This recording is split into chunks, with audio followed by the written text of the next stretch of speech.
For folks who don't know, this is Ryan Macklin. He is an engineer turned game designer turned tech writer, and he focuses on empathetic, empathetic communication. Also empathic communication. He does some cool things with board games. And he does work at Google. And for those of you who did not see the picture earlier, he is a very giant kitty who is nicknamed the Blessed Orb. So I'm going to let them take it away and do their presentation. And we can have questions afterwards and continue introductions. So, I mean, we're all here as doc writers, and presumably you want your writing to impact people, right? You want to help someone with a vexing problem, or empower them with key knowledge, or win them over somehow, get them back to what they want to do, and you certainly don't want to make their day worse. And to do that well, you've got to understand people. And this should be easy since we're all people. I mean, maybe I won't speak for y'all, but like I'm a people. But this isn't. I mean, we already know this isn't. But like, you know, it is one of the big struggles of tech writing. Folks come to your material while they're panicking, while they're wishing they were anywhere else, while they're angry, wanting to turn anything to a fight, and all sorts of other emotions that makes our job not straightforward. So how do we handle writing for people? So as Rose said, I'm Ryan Macklin. I'm a text and UX writer at Google. I'm in the Ann Arbor, Michigan area. I have an aforementioned cat, with the Instagram will be at the end of the slides, I promise. I have many tattoos and also anxiety, depression, and PTSD. I got a little trifecta there. But that trifecta drove me to take empathetic written communication as a personal career focus. And today, my talk is about distilling a framework I've worked on for years into roughly 25 minutes. So kind of get on with it. My thesis boils down to that empathetic communication means meeting your readers where they are. And they come to your work in all sorts of different emotional states. And there are dozens and dozens of these nuanced states, so I've simplified them down to these 5, what I'm right now calling personas, but I'm actually workshopping a different name right now. It's sort of like what you might see in like a brand new UX study, but it's not about what the users are doing, but what they're experiencing internally. As you can probably see now, I had a lot of fun making them. This is Avery, our anxious armadillo, Blake, our bored bear, Cam, our curious cat, Finley, our frustrated ferret, and Pat, our proud peacock. But it's kind of silly to introduce them because you've actually already met them. You've already written for them. You've already been them. You just maybe haven't thought deeply about them because they're so baked into the experience. So let's really get to know our friends here and see how we can help them out. So we'll start with Avery because I leave them sitting in the waiting room, like they're just going to get more and more anxious. And Avery's already pretty anxious, so which we'll dive into why. But first, what does Avery's mental state mean for us as writers? Well, it's that Avery doesn't feel safe. Someone coming to our work in this sort of distress state is going to be hyper vigilant. They don't feel safe right now. They're reading our instructions or our email or our UI or whatever. And their brain's being chewed on by their anxiety. Their attention is pulled to perceived dangers, which means that they're either not paying full attention to us or they're paying the wrong kind of attention to us, where they'll fixate on something on the screen we don't expect them to. And that gets their anxiety spiraling out. Before I go further into Avery, I really want to call this out and be really firm about this throughout the entire talk and in life in general. There's absolutely nothing wrong with Avery. There's nothing wrong with Avery having anxiety. That emotional space is valid and it comes from somewhere legit. Maybe it comes from our app or service or documentation or something like that. Or maybe it comes from something that has nothing to do with us. But either way, it's legit and there's nothing wrong with Avery. There's nothing wrong with this state. We're not trying to fix a person here. So Avery being everywhere, imagine someone who's on edge because they're expecting an important call, or someone who is going about their day all chill before hearing a sudden car honk close by. I mean, you've probably all been in the situation where suddenly your heart rate is elevated, right? In that situation, you've got a little Avery surfacing. Same as if someone is apprehensive about making an embarrassing or detrimental mistake in our app or service, or like sending a mass email with broken links, or deleting critical data. And I am calling myself out there in both of those cases. And this is something you'll see in all these personas, this concept that it doesn't really make a significant difference whether the emotional state is because of our app or service, or if it's because of something totally unrelated to us. Because they're still users in natural states of mind, and they're still trying to get something out of the material. There's some slight elements to it that are there, but really, I approach this problem from a emotion first, reason second philosophy. So how do we care for our Averys? So one thing, like, definitely make no mistake, what we do as like documentation writers, as sort of any role like this, is a form of care work. Helping people in distress is a form of care work. And in this case, two of the techniques I keep in mind for Avery are keeping to a sense of tone intentionality and making sure there are clear paths out. And tone intentionality is about watching the language you use to avoid reinforcing emotions that spiral, like anxiety definitely spirals. For instance, I avoid the word hopefully in instruction text. So that give a sense of maybe this will, maybe this one. I want to like encourage that in the mind of an Avery. And I make sure that any like uses of caution or warnings are actually worth the elevated heart rate that they could trigger in an Avery.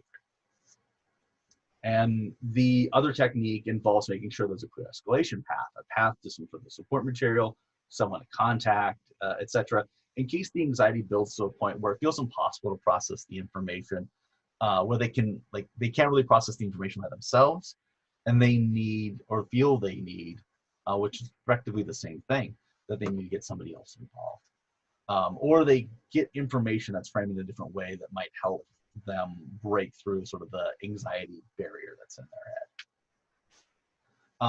And I mean, these are just like two techniques. I'm going to share a couple techniques in each of these slides. I'm sure you have plenty of other techniques in mind, and I'm actually trying to catalog a lot of these for a much bigger project. And you can probably maybe guess that Avery could be an entire 25-minute talk alone. Because the effect of anxiety on cognitive processing is not a thing like, oh yeah, it happens, and you sort of move on. Although that is literally what I have to do in this talk to get through it.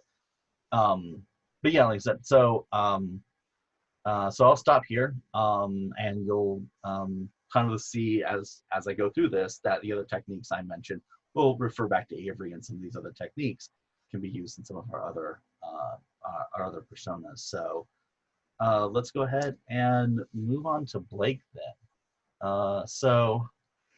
This is me cosplaying as Blake by being very tired and low, and this is the sort of person that we're going to be engaging in now, which is our board bearer, Blake. And we're going to go on by being a little bit meta first, because there could be some Blakes right now listening to this talk. As I sort of like, overly hinted at just a moment ago, some Blakes are tired either physically or mentally. So they're not an engageable friend of mine. You can kind of cue before I've had my coffee drip, right? And some are dealing with depression or dissociation or situational sadness, which are very hard psychological states that are so consuming. And some may just be disinterested in this topic. I don't know why they're here. Maybe because a coworker or manager told them they should watch this, and but they're not necessarily engaged yet. These are all ways in which a person can manifest their Blakeness. Now, some of the Blakes out there, they weren't Blakes to start with, but they turned to Blakes because the content isn't what they expected, or the delivery isn't connecting with them. And again, both of those are absolutely legit. And there are plenty of other reasons, but like hopefully this is sort of enough to broaden your sense of empathy when it comes to this sort of disengagement. Because if there's one thing that I sort of like cringe at, it's when people say like boredom just means you're not interesting or you're not creative or whatever. It's like no, it is a legit state of mind, and it deserves as much empathy as anything else. And just like there could be Blakes, right here in this talk, there are Blakes in your system generating emails, your support articles, your policy documents, etc. And so the way I care for Blakes when I write is I try to show why my material is worth them spending their precious mental energy focusing on and digesting it, which also helps those who come here accidentally from wasting their time and energy on this material because they get to say, oh, this is actually not for me. And two techniques for that are just information highlighting and like bubbling actionable material to the top. And information highlighting is a grab bag of concepts. These are all things that many of us are doing. Having clear and precise titles. I used to hate TLDRs, and I've like learned to embrace them over the last couple of years. Strategically folded passages, things like that. Whatever really catches the eye and says, here's why. Here's what's going on. Here's the reason to devote attention to this. This one's called this the value proposition. And it makes this obvious and relatable. That gives like many a reason to invest mental energy, which maybe means they sit up, or get some coffee, or take a walk, or whatever helps them sort of shake off that bored and tired feeling. And our second Blake-friendly technique is about cutting like sort of unnecessary content and bubbling up what's important to the top. Whatever makes up the material put in front of others takes great energy to process. And if you've ever had a point where you struggle to focus on something, you can just feel that sense of where just like your brain just starts to drip down as you're like going from one paragraph to the next to the next. So cut out what's unnecessary and move what's necessary to the top. To me, there's this classic documentation faux pas of starting with historical information that's maybe interesting, but definitely unnecessary. I've seen this often, and I used to do it when I was a software developer. Again, you bubble that actionable material to the top. If you absolutely need to keep that unnecessary material, and I always love stressing it's unnecessary when talking with engineers and project managers and stuff who are really passionate about the historical material because they're really passionate about the project and want to share things that are passionate to them with users. Move it to the bottom or make it a separate page you link to. Whatever you do, make it so that you reduce the effort that Blake needs to expend to get to the part they need. And I could also go on for a long time about Blake. I have a rant about how screenshots are often a detriment, but Blake needs to zone out now. And again, I need to finish this talk. So now we get to talk with Cam. This is where people's attention comes back because I've just put a kitten on this screen. So Cam's a bit more specific than the two we've seen so far. After talking with Blake, you would think we'd be excited to have some Cam, since being curious is the opposite of checked out. But there are some detrimental sides to curiosity, and that's why there's a Cam in this talk. When we're curious, our minds are primed for questions. When there's a question stuck in our heads, we're hungry for the answers. And it's part of our human nature. Again, I'm making an assumption here about our humanity to look for those answers. And it's human nature to cough in the middle of a presentation. So if you've ever had some random bit of trivia trip you up, like what's the next line of that song, and you couldn't keep from pulling out your phone to look it up, you were compelled to close the loop in your head created by that question popping in. It wasn't important to you to know the answer to this, but it was just nagging that you wanted to be rid of. I stumbled upon this concept years ago while reading David Allen's classic productivity book, Getting Things Done. He talks about how the mind can only hold on to like so many unresolved loops before it's essentially at a bandwidth. Questions of the mind operate in that same space. It's part of how clickbait headlines work. They pose a targeted question in your mind to get you to click on the link to close the very loop it created. And that's important because while the reader interest is desirable, unregulated curiosity presents hurdles for us. And those cams, they're kittens pawing at any random laser pointer. And every link on your page, in your email or something like that, is something that a cam will paw at. And instead of focusing on the body material, they'll see something like this. And this is something I see a lot in automated email notices. Like, hello, due to our blah, blah policy, which is a link to some doc, you should take some action. Let's say the actionable part now. And in a reader whose curiosity is regulated or not engaged in the first place, that's not an issue. But for unregulated cams, that's an interesting link. Maybe clicking on the link and reading it briefly satisfies their curiosity, but it's as likely they find something new on that page to be curious about. Some of the laser pointer from the side or related topic section, and so on. And they're on a different journey already before you've cemented in your original communication that they need to take some action. The mental loop that you wanted to create in them was cut short. So from that, we'll go ahead and let Cam go chasing something. So bye, Cam.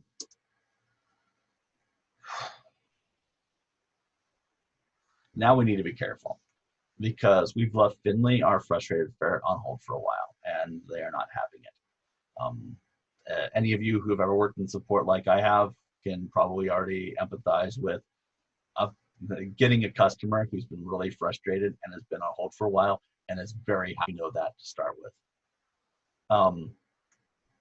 Like these people, they're frustrated before they get in our queue. All of that time that they've been waiting sort of adds up to that micro frustration on top. And that frustration is a communication fog, which is not unlike anxiety. The thicker the fog, the harder it is for a support agent to break through it.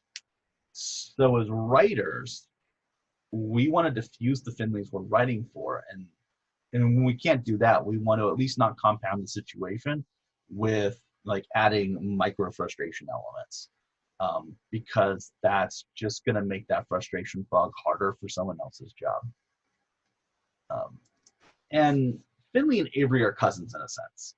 And just like how Avery could be anxious because of our product or from something external, Finley could be frustrated again from our product or something external. Getting cut off in traffic or getting into a fight on Twitter or finding out they didn't get the promotion they fought for. Then they try to log into our account and it doesn't work. What might have been an annoyance in the moment now is like a full-blown meltdown. And to their credit, some Finleys do try to regulate themselves, recognizing that lashing out doesn't help, but they and we, when we're dealing with them, are still playing at a higher difficulty level in getting them help because they're in that combative brain space. And that combative brain space means that Finleys are looking for a win. What if our docs can't help a Finley? Can we still try to give them a win before they contact support? I think we can.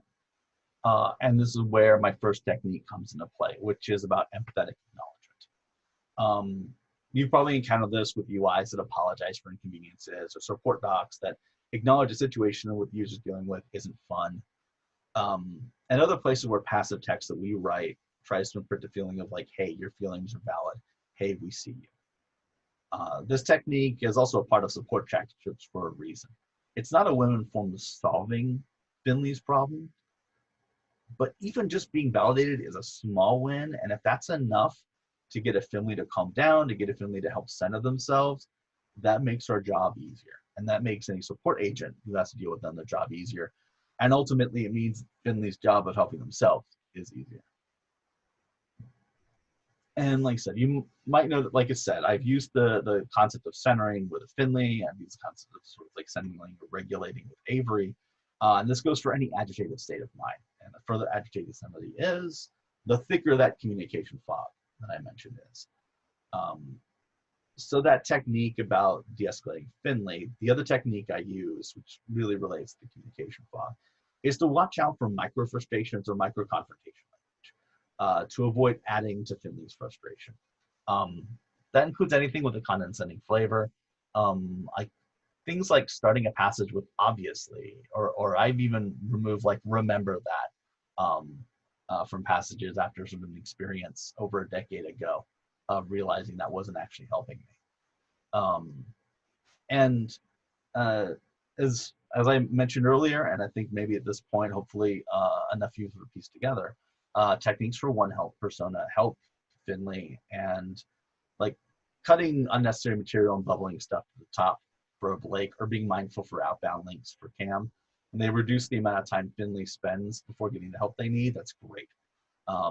And vice versa with these ideas about watching the language we use, and making sure that we are able to affirm people will definitely help up some of our other personas. And if we can help a few Finleys out by showing them care, we're showing care, again, let's bring it back to this point, we're showing care to our support agents who would otherwise take these irate calls and be in a more difficult position. So thank you, Finley, for letting us borrow you, and I hope you find some chill soon. That leaves us with Pat, our proud peacock. Pat's another specialized persona like Cam, one particularly prevalent in high expertise fields like software development, but really can pop up anywhere. And pride, like curiosity, is fine on its own, but pride unregulated can turn into arrogance or smugness or entitlement, and a desire to recapture a feeling of superiority they feel like they've lost for some reason. So what does this look like? Well, on the casual end, it can look as simple as someone commenting on your grammar, which helpful people also do. But whereas the helpful person comments and moves on, in the back of Pat's mind, there's a desire to keep looking, to focus on flaws and on the material substance, or rather what those Pats perceive as flaws. And the thing about the two specialized personas in this talk is that they're not often aware that they're in a state that's not optimal for them. Avery, Blake, and Finley might be aware they're on edge or checked out or irate, but Pat or Cam aren't necessarily as mindful because those states are harder to be self-aware of without training, and that lack of awareness makes addressing communication issues harder. So how do we deal with that? Now, how do we deal with users that are in this confrontational headspace who aren't necessarily aware of it? We're writing passively to many users, hundreds, thousands, perhaps millions. So we can't just hit each one of them up on chat, are you okay? Or like, hey, you're kind of being a jerk right now. You've gone a little bit far. The best we can do is to try to make our material like Pat resistant. And the first section I have is to sort of keep and maintain a taxonomy or a glossary or lexicon. If you can ensure that your terminology is clear and consistent throughout all of your product and your support documentation and everything else, you can reduce some of the Pat pain points. Again, this also helps everyone else, and which includes you when the inevitable rebrand or redesign comes along.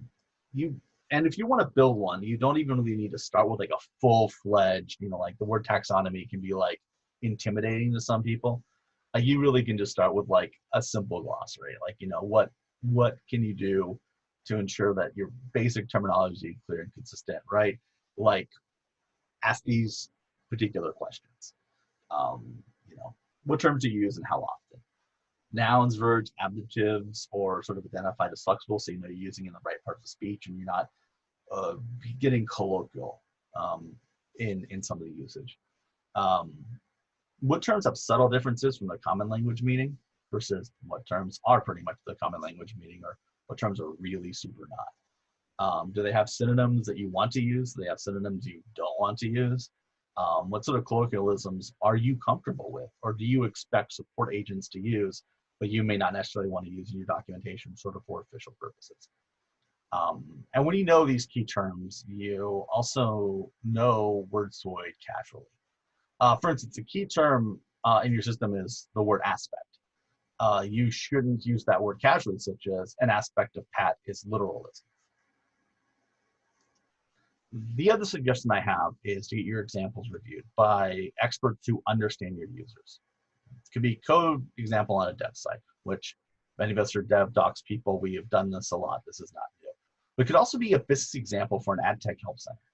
It could be anything like that. Like it doesn't just have to be, think about, looking at your code, but think about looking at all of your specific elements.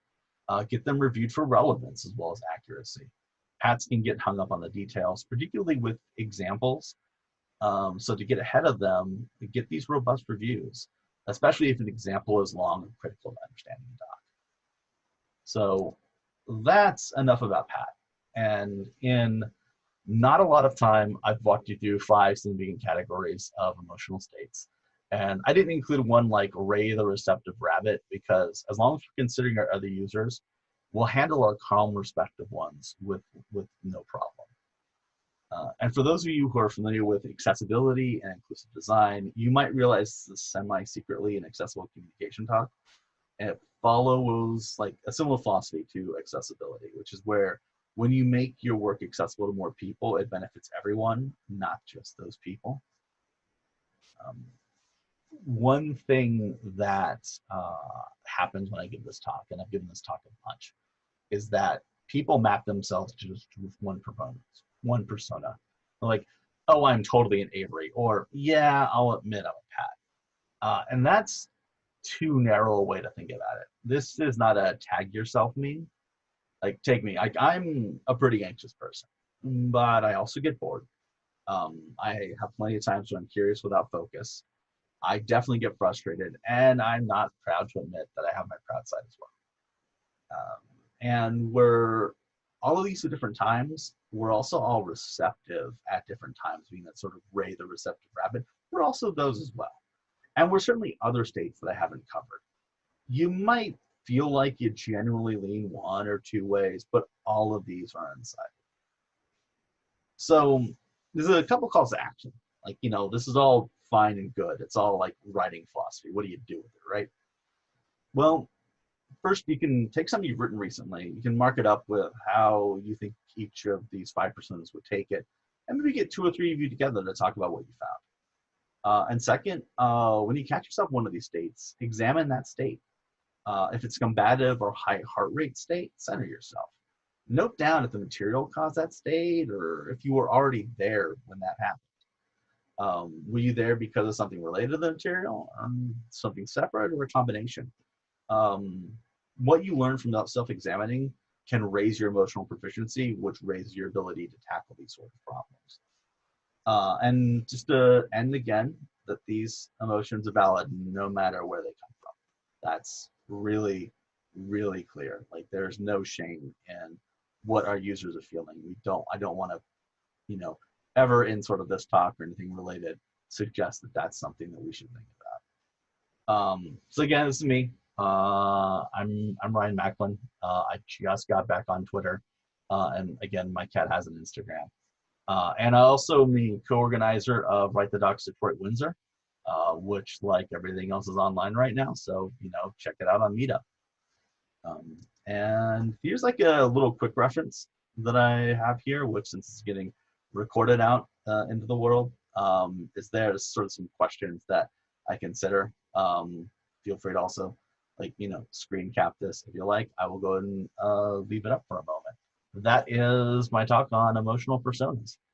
Thank you, Ryan. Are you happy to take some questions? Either folks can post them in the chat and I'll monitor that, or people are more than, for those who are happy to do audio and video, please feel free to jump on that way.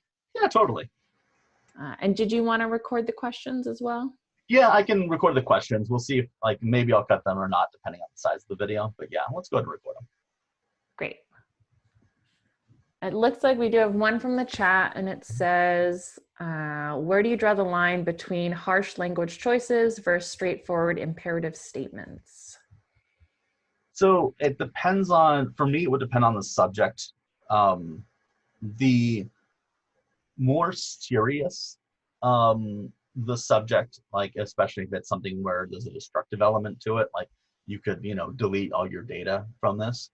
I would go with very, very pointed statements. There's actually a bit, like, again, this is like some of the like advanced Avery talk that I've given has actually been about when to actually create anxiety in people and the right kind of anxiety. And some of that is to make them aware of, like, make them very much feel a sense of trepidation to say something destructive that they're going to do, whether it's financially or logistically or whatever.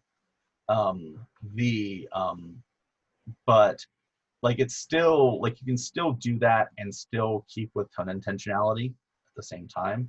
There are straightforward sentences that you can say that don't necessarily have to involve like unnecessary cautioning, or any sort of like micro-confrontational language. I don't think they're necessarily two different things. Softening language is great, but like tone intentionality can also work for hard language, for like really pointed language. I could add to that, Ryan. I'm guessing that one of the phenomenon you might have encountered is that if we have an idea that users tend to make a certain kind of mistake, even if it's not a serious one, or even if it just ends up going slightly off track and then you can come quickly back on, one of the documentation solutions is to warn people not to do that. But in a lot of cases, if they do that, it really doesn't matter and it's fine. So that would be a case where it might be really easy to create unnecessary warnings. Yeah, exactly. Yeah, like the bit there is, and this is very much a I see this from a lot of times. I'll see this from like people who are support agents first, writers second, because this is the experience that they've had to deal with, and they're translating that individual user experience into a doc for a broad audience. Which, again, I was a support agent a long time ago. This is one of the things that I had to learn. But yeah, so like getting to that state of how do you write it and not have it be a warning, or how do you write it and have it be a soft warning? And that like is I'd say, like, I mean, that ends up being like why writing is also partly an art. I think also at this point I can stop the screen here so I can actually see everyone. All right. So yeah, that is I don't know if that answers the question or not. Yeah, I'm the one who asked it. It does. It's something I come up against, quite a bit. Mostly I ask because I write, API documentation where you're always giving enough rope to hang yourself with. Yeah. It's when you do these things, you're messing with real data that's potentially not yours and unrecoverable. Yeah. So. We have Chocolate, and it looks as though they asked, how often do you check the personas? How do you plan content changes for newly added and removed personas? Well, I don't, like, these personas have been pretty static for me for a number of years. It's really about, it's a mental framework for making sure that the end product that I'm sending out to users has a sense of users in mind, instead of just I'm not trying to achieve an objective for my product team. I'm trying to achieve objective for my users that also happens to be the objective my product team wants. Or even, that's actually something that I do, is I even try to say people instead of users, because it's a subtle difference, but it's a really important one. So I'm people first, product second. Even though the product is what's paying me, although the people are paying never mind, that you can follow that logic. But I would say a lot of it is in a sense of is in a sense of like patterns. It's like this sort of style of email. Like I write some like philosophy and structure docs as part of my day job. And some of it is like, here's when we should use a TLDR, because this is the sort of email that's about to tell you you're about to lose access. Right now, my main writing for tech and UI is about access management systems. So I write a bunch of automated emails like, you're about to lose access, or someone needs access or things like that. So a lot of it is like, that like, like how do I make sure that a board Blake actually will read this email and address it? So that's where I'm like, okay, here are the things that I do to combat that. For things about losing access, how do I make sure that somebody who's anxious doesn't panic and freeze up? So it really is about a series of questions to ask in a lot of these situations and about patterns to follow. I'm talking with some people right now, and this is going to be like a long time from now, but I'm talking about like internally maybe having some language checkers and like sort of like natural language processing to catch some of these, but we've just barely started those conversations. I'm excited for that. Right now, it's really just been very much the art form approach of, how am I making sure that I'm doing this in a very human way? But yeah, and when I've done this long enough that it is just sort of baked into my process in general. But it is, so it's really just how I write, how I think about the patterns that are in my head or documented somewhere that I bring to my writing. I don't know if does that answer your question? Yes, it is. I think it sounds like these personas are like guidelines, writing guidelines. Mm-hmm. Yeah, they're like, explain our content. It's a combination. It's like it's a philosophy that is, it's about how to think about writing guidelines. Mm-hmm. The effect that these writing guidelines can have on people. Have you promoted this actually to your fellow writers? Yeah, I have. Like this is within within Google, and then the company I was at before. This was sort of I was like basically brainstorming and working on this for a while.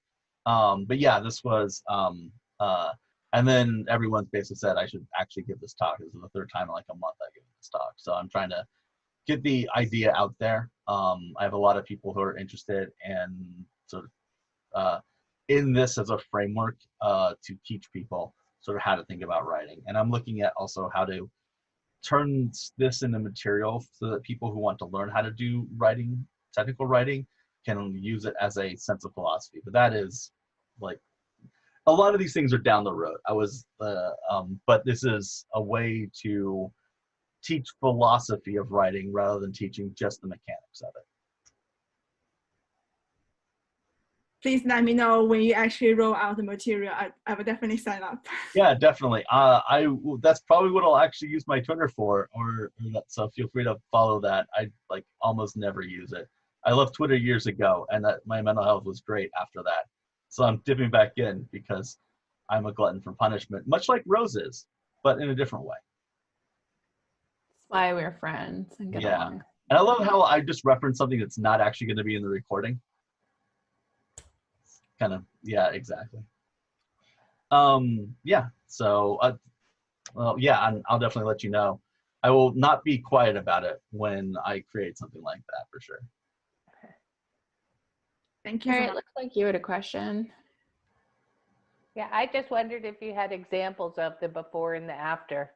I thought of it right away when you had the worried ferret and the frustrated, the armadillo, I think, was the worried one. Yeah. But I always come across phrases that say, "Do not do this," and I'm like, "What? Don't tell me that. Now I want to do it." So it'd be nice if you had some like before and then after tuning. I don't, like, at this point, I don't, like, I haven't edited anybody else's writing that deeply in a long time to have that example. So really it's just me knowing like a lot of these rules are just baked into what I'm doing. I think the before and after I probably have might be internal stuff where when I have gone through and done some rewriting of it because it needed to be updated anyway, the CSAT of it increased, but that's all internal stuff I couldn't share anyway. But yeah, that's I would love to be able to put something together. Like there's a lot of places here where I wish I could put examples in, but Like it already is. It already is on the edge of a long talk. So, Yeah. and that's Right. what I want to follow up with is actually get deeper into each of these concepts. And Ryan, one of the things you mentioned early on is that you were thinking of considering a word other than persona. And I can understand that because I've seen that word being overloaded and diverging in meaning in ways that has been made it difficult to communicate at my company for sure. Yeah. A couple of words that had occurred to me was one being archetype, because it seems like you're coming up with essentially kind of emotional archetypes of emotional states and of the users move through. Mhm. And the literary side of my brain was wondering if allegory might even be sort of an interesting one, because I bet a lot of allegory would be a term that has not been used much in technology yet.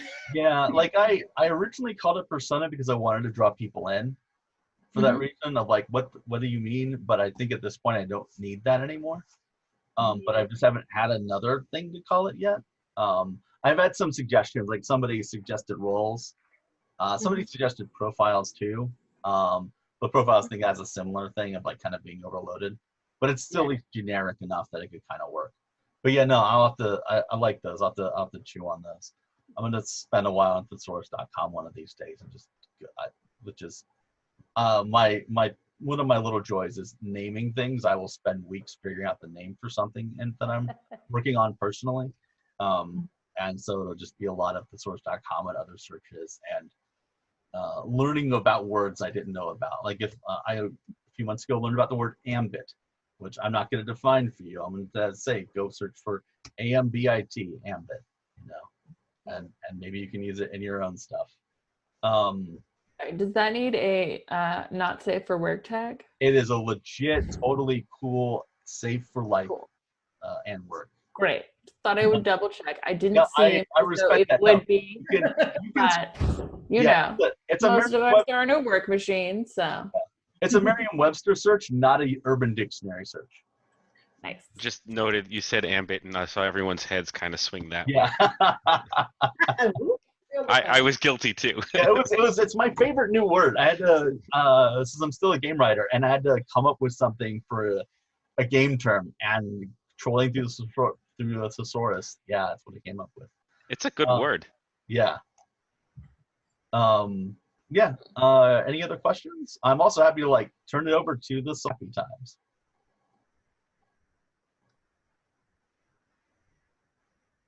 Which it sounds like from the silence, I'm totally going to turn it to the Social Happy Time. So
Kia ora koutou, no mai, haere mai. Greetings and welcome to this EHF live session. Edmund Hillary Fellowship, it's a collective of entrepreneurs, scientists, storytellers, creatives and investor change makers who want to make an impact globally from Aotearoa, New Zealand. And under this session today, you are going to hear from Kate and Harman, and Matthew is going to curate the whole session. It's a 90-minute session. But firstly, these are informal sessions and they're planned in a way that when you leave here after the 90 minutes, you feel you know the fellows and our guest speakers on a personal level, and you can understand what they're trying to do here in New Zealand, and that then you can connect with them directly afterwards. The recording will be on our website for you to download and watch and to send on to other people. So stay muted while the conversation's going, and then Matthew can curate some Q&A, and you can also put comments and questions in the chat as we're going along. Over to you, Matthew. Kia ora, Michelle. Thank you so much for hosting this space. I'm just going to open us with a quick karakia. Kia hora te marino, kia whakapapa paunama o moana, ki hararara ma tātou e te ranginai, aroha atu aroha mai, tātou e ai tātou katoa hi u taike. Basically, that's just saying, may peace be widespread, may the sea be like a greenstone, a pathway for us all this day. Let us show and respect for each other, for one another, bind us all together. And I like to open up with that karakia really simply because of the fact that, you know, I think climate and biodiversity is something that we're all dealing with as individuals. And in particular, it's hard sometimes to understand the work Harman and I are doing, but it really is about water security at the end of the day, because it is such the lifeblood of the way that we live. You know, we talk about the divine principle of the amount of water that's made up in the world is almost identical to the amount of water that's made up in the body. And so, you know, today I will give you a quick overview of what we're going to cover, and then we'll kind of jump straight into it. So can everybody see my screen?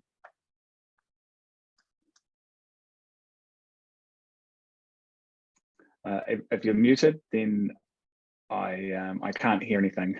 Yes, we can see it. Great. Okay, so we'll start with some introductions. We're really privileged to have a forward by Owen Gaffney, who is also part of the fellowship. I'll take some time to set the context, and from there, Kate's going to cover off really what our commitment is to Te Tiriti o Waitangi. We're going to cover off the planetary accounting work and the work that Kate's doing, and recontextualizing for us, I guess from Harman and I's perspective, and why we're so interested in planetary accounting, is that we have looked at climate from the perspective of waste and carbon, but really it's so much more important than that when you look at the planetary accounting boundaries. And Kate has created a framework that actually allows us to bring that down to a project level. And from there, what we're going to do is apply some of that work, of her work, to a practical example, looking at both what is the status quo and what does a circular system look like. And at that point in time, Harman's going to take us through what does it look like to build, I guess, an integrated waste treatment system that's fully circular at a regional level, and looking at examples around agriculture and around how by collaborating and opening up our discussions across industry verticals and across councils, we can actually look at climate change holistically in a region. From there, we're going to go into a question time, and we'll do an experiment. Hopefully people are kind of familiar with Miro now that we've been in the pandemic, and we'll get to do some interaction, and then cover off kind of how we want to work with us before just closing karakia. So that will be the overview for today. And into introductions. Dr. Kate Meyer, we first came across Kate's work when we were looking at the incredible work that she'd done at Becker as head of sustainability there. And Harman and I were fortunate to meet Kate inside of the Creative Accelerator Climate Exchange acceleration program that's just ended. And from there, we realized like how much her work was relevant to what we were doing. And then my co-founder Haman, we met at the beginning of his EHF journey, and he's now based in Christchurch, New Zealand. Has moved here with his family and 2 daughters. Just absolute privilege to be able to work with him and on this journey.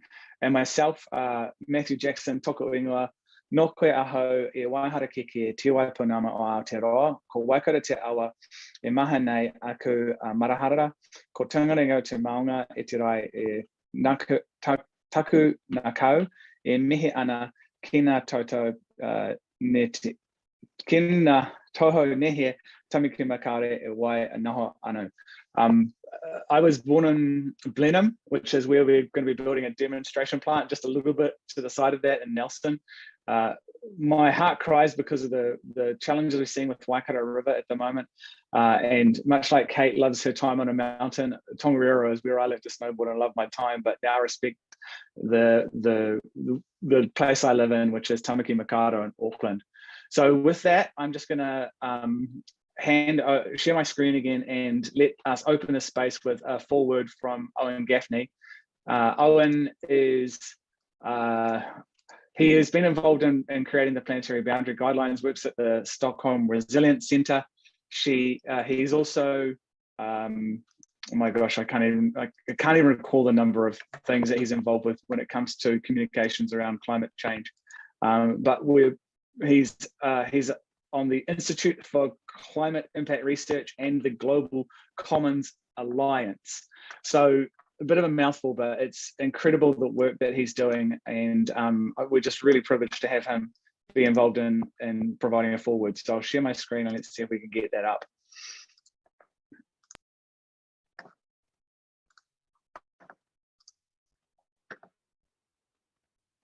Action. Hey, hi there, Kate. Hi there, Matthew. Hi, everyone at EHF. Wonderful to be here.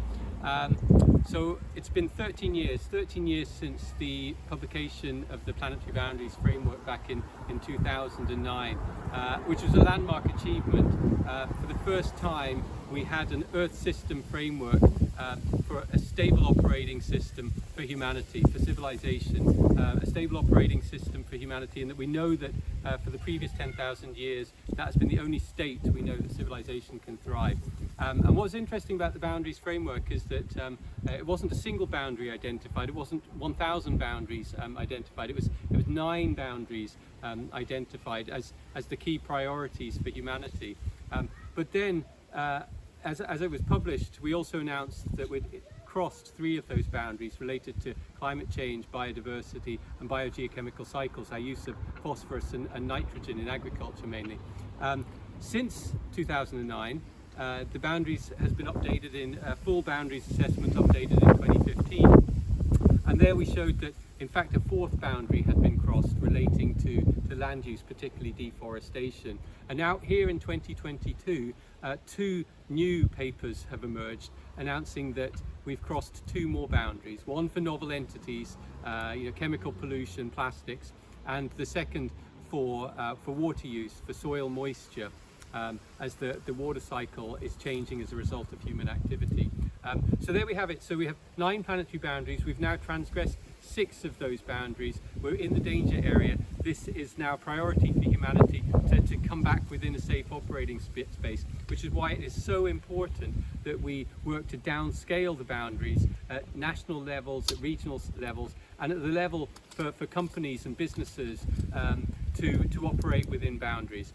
This is why the work being done with the on any downscaling is absolutely critically important. It's some of the most important work being done on Earth today.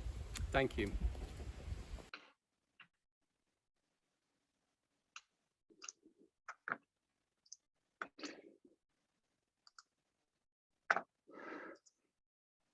Well, I don't know about you, but when Owen sent that through to me this morning, I was just a little bit shocked, right? And kind of in terms of the context setting for today's session, the not, Owen was referring to the fact that now novel entities and biogeological flows of kind of are crossing these boundaries, then that land system change is just kind of becoming out of control. And when you look at what's happening in our media, what we're asking the question of is, well, look, ultimately, who is going to be paying the cost for that change, and how do we actually create new systems, both to procure different outcomes, but also from a new economic framework, not have a direct impact on all of our economy in a way that will bankrupt our ratepayers. Right now, the reality is it's affecting everybody, and where Haman and our team member Marcus is based, we're seeing major political issues when it comes to kind of the use of infrastructure, and really what we're trying to say is that from a circular perspective, if we cross over boundaries and start to look from a procurement lens on all of the planetary boundary guidelines, we'll start to look at different solutions.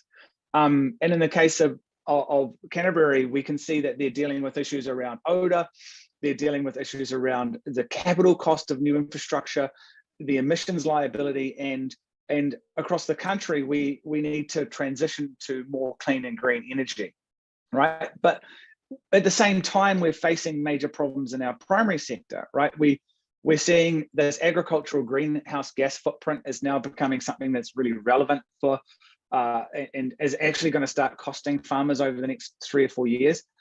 We have a major mental health issue with our farmers who are being criticized and scapegoated, but actually some of the most land-loving people that I've ever met.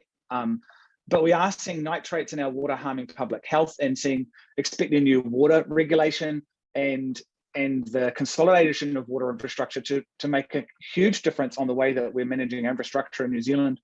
Because actually we've seen major issues when it comes to the discharge and the management of our wastewater systems in New Zealand as well, and really seeing significant blowouts in regional budgets when it comes to renewal of infrastructure, of building infrastructure. But when it comes to building that infrastructure, we're still building it based on what we would consider last generation or industrial generation systems. And so really, we are facing a crisis that we're going to need to think differently about the way that we build new systems, and what consequence that will have. So today we're going to talk a little bit to Kate about how she sees, or what her worldview is when it comes to actually looking at systems, not looking at them just from a climate lens and a carbon perspective, but actually what it's a more holistic way of looking at how do we solve climate when it takes into consideration biodiversity. And I think that's more than enough for me. Actually, the stars of the show here today are Kate and Haman, and I'd love to hand over to Kate to start to take us through a little bit about the Planetary Accounting Network. Thanks, Matthew. Just trying to find my unmute button and share my screen. Kia ora tato. It's really nice to have been invited by Matthew to come along and take part in this kōrero today.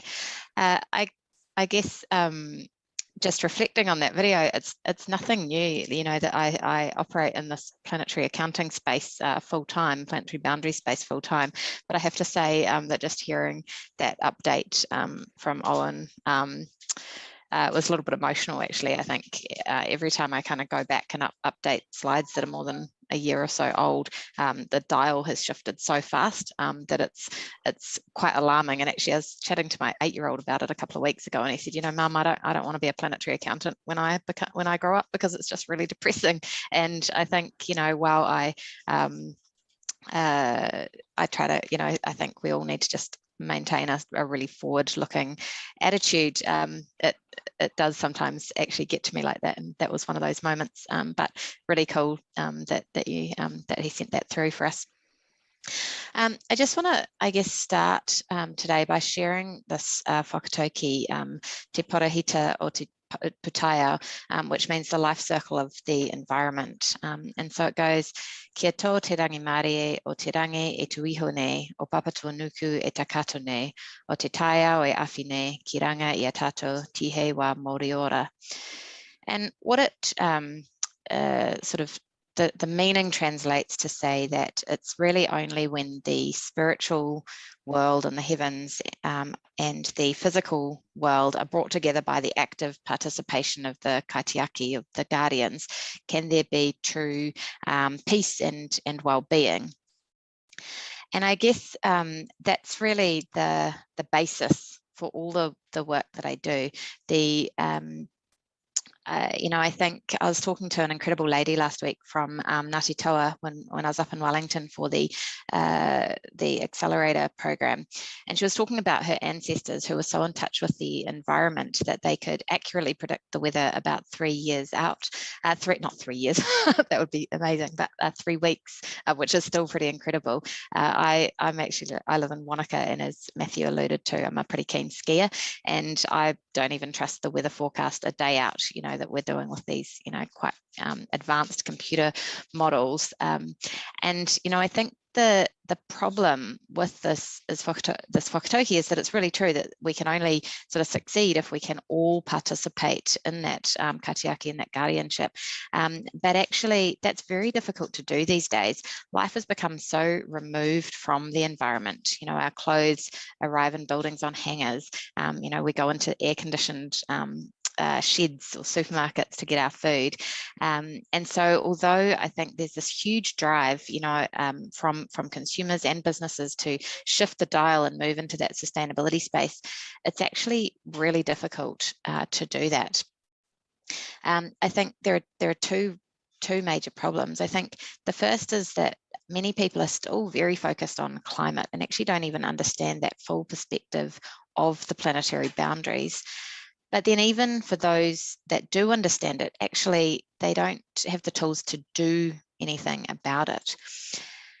As Matthew mentioned, I was the sustainability director at Becker until recently, and so I spent a lot of time speaking with business leaders over the past few years about their sustainability aspirations and challenges. And the message is really consistent, is that they're really struggling to make the right decisions, and also they're terrified of kind of coming out and talking about sustainability because there's this huge movement in businesses being accused of greenwashing by making sort of unsubstantiated claims. I've also spent a lot of time talking to central and local government, mostly in New Zealand over the past couple of years, but it's really similar. They're also struggling, and from that perspective, it's really how to prioritise and take a really systemic view of the problem. There's, I think, becoming more and more clarity that that's what's needed, but it's really difficult to do. And actually, I was just chatting to some of the sustainability leads at Dunedin last week, and they said, it's so hard because we want to do this, but then we're like, well, what if there are unintended consequences, and how can we really understand what the outcomes of the different decisions we make are going to be?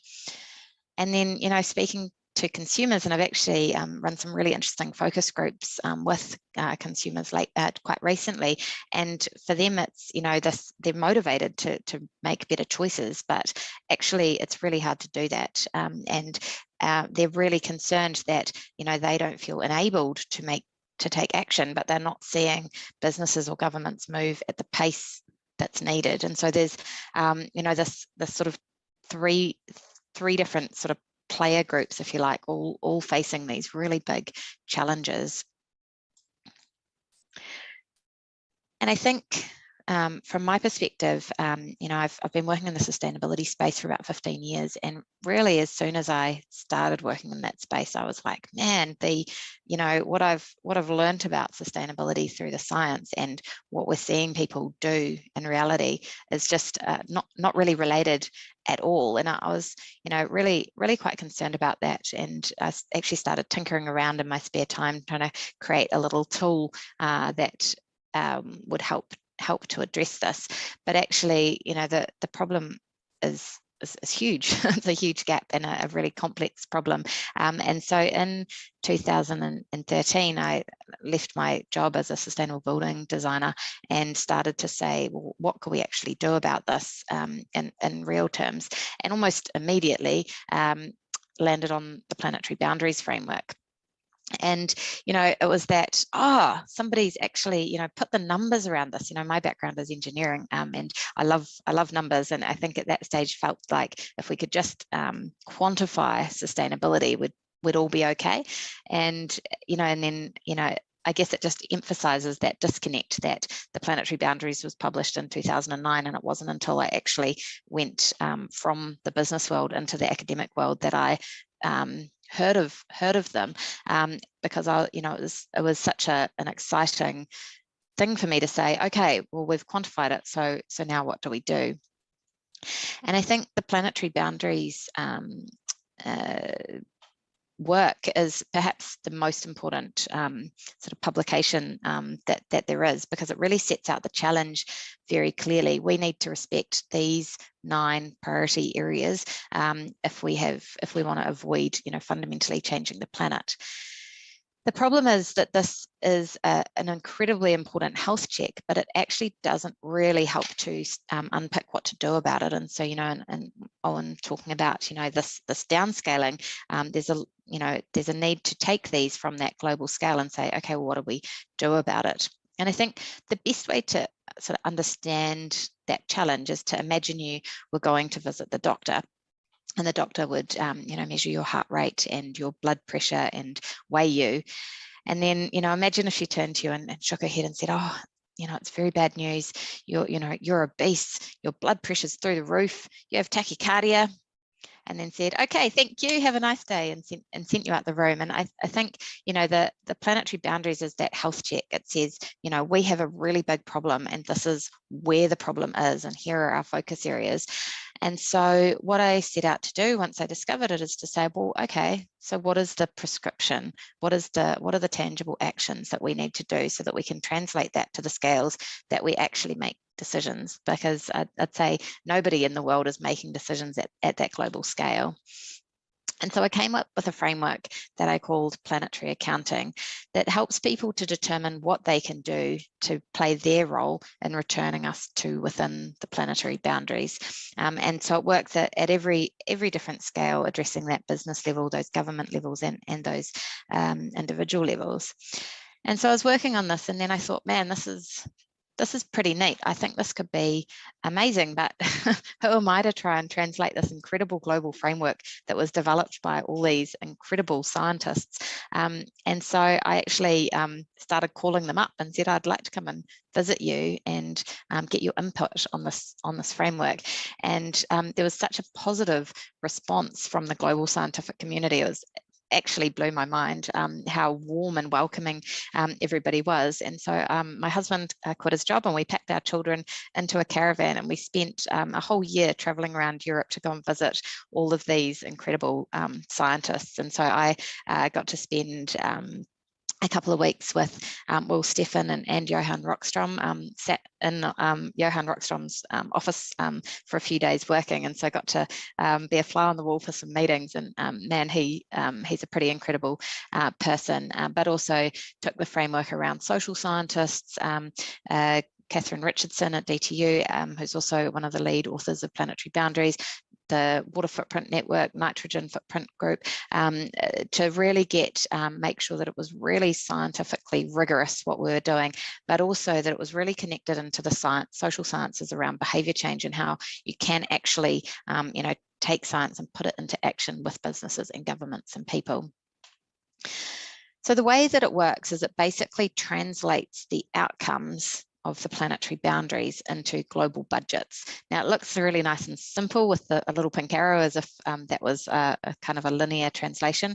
And behind there is a pretty complex diagram of chaos. But what it means is that there are these global budgets and environmental currencies that we can use, a little bit like carbon accounting with science-based carbon accounting.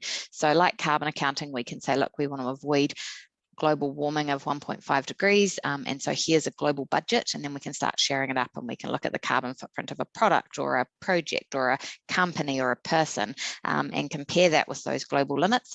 Planetary accounting lets you take that approach across all of the planetary boundaries.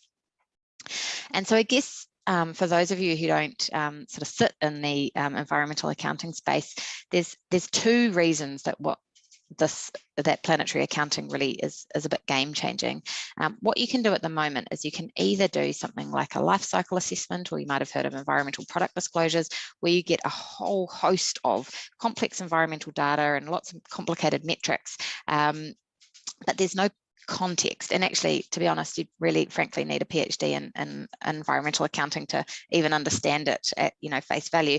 Even with that, there's no context to say, are these numbers good or bad? You can only compare them to is it better than another product? Or you can get quite good context around carbon, but then you get a really narrow lens for decision making. And so planetary accounting simplifies that broader environmental data and puts the context around it so that it can be as straightforward as carbon accounting, but with that holistic planetary lens. I'm not going to speak to this slide in a lot of detail. I'm just going to whiz through it, but basically just to give you an idea of the variety of things that you could do with it. You could take the Paris Agreement negotiations and expand them to biodiversity and all of these other indicators. There's actually a report called the Safe Operating Space for Aotearoa that translates the planetary boundaries to New Zealand, and it sends a message that we're well beyond them, which is no surprise. But planetary accounting would help to inform roadmaps for national action plans, or future scenarios and roadmaps at city or regional level. We're doing some neat work around some complex systems like global food models. How would you meet nutritional needs within the planet's limits? You could put financial value against each of those currencies. You can use it for sustainable product design, for corporate science-based targets that go beyond carbon, really to look at the impacts of local action. And we're doing a really neat program called Planetary Facts that I'll tell you a little bit more about later on. But the neat thing about it is that it isn't just able to operate at these different levels, but it actually brings them all together so that what we can do at these really big, national and international scales can connect up with some of that local action, and we're all sort of pushing the dial in the same direction. I'm going to pause here and pass on to Herman, who is going to share a bit of a case study, which I'm quite excited to see because I haven't seen where this has got to. So over to you, Herman. Thank you so much, Kate. And I'm going to take some help from my colleague, Matthew, here. So Matthew, if you could just share screen, then I could jump into it.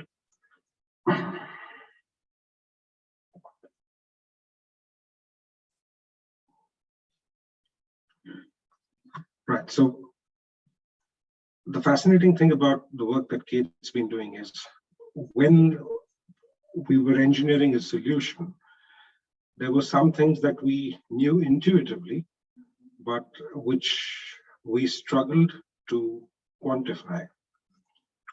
And today we can look at the work that we're doing with the filter of the planetary accounting network based on the planetary boundaries, and begin to recognize what those impacts are. And this is important because it then helps us to recognize what are the practical interventions, both from an operational perspective, from arguably a political perspective, and an engineering perspective, can be done to devise a solution that is hopefully a little better and has less of a negative impact on our natural world. So as a starting point, we look at a farm, and this makes sense contextually in New Zealand because the primary sector is one of the largest generators of employment and also a key part of New Zealand's exports. But that being said, also the single largest emitter. So definitely a sensitive industry to be speaking about, but I thought a worthwhile place to start. So if we look at the left of this farm system, we see that we have inputs that go into a farm, primarily in the form of fertilizer and water. Matthew, if you could reduce that screen a little bit, please. Zoom out slightly. And so there's water and fertilizer that goes into a farm. But when we look at what's happening before the time that fertilizer gets to the farm gate, we see that there is mining for minerals and fossil fuel. And mining as an activity obviously has an impact on land use. It leads to land use change, it causes toxic waste. These are, I think, what in the planetary accounting framework are referred to as novel entities. There's also a negative environmental footprint from the combustion of fossil fuel, but I think that's a concept everyone understands really well. The parts that we're beginning to struggle with are the way we farm today, and that's not just New Zealand, but around the world. Industrial agriculture also leads to a depletion in soil quality. It leads to a degradation in the ability for soil to provide nutrients to plants. It depletes the ability of cohabiting microorganisms in their ability to keep soil healthy. So that could also be quantified as a biodiversity loss. And the tragedy of all of this is the typical human response then is to use even more fertilizer and more water to solubilize this, to add it to soil, in the belief that that is what will lead to a consistent or a higher crop yield. But that isn't true. And then you have the flow-on effects out of farm, which are now understood in terms of the nitrogen use, the phosphorus use, and also the waste that are produced by primary industry. There's also, within a regional framework, the need for these farms to send their produce to cities. And these cities then have requirements of infrastructure all their own. And here, typically, what we'll find is that there is green waste infrastructure, there are wastewater treatment plants, there's an energy requirement of a council to operate these facilities. And there's obviously a footprint associated with this energy use. And this is, again, has an impact in terms of essentially greenhouse gas emissions. And those can be found either in terms of the actual emissions from waste that goes to landfill, but also in the energy use to manage and operate such systems. So this is business as usual. This is what happens on a day-to-day business, this on a day-to-day functioning of the way we live.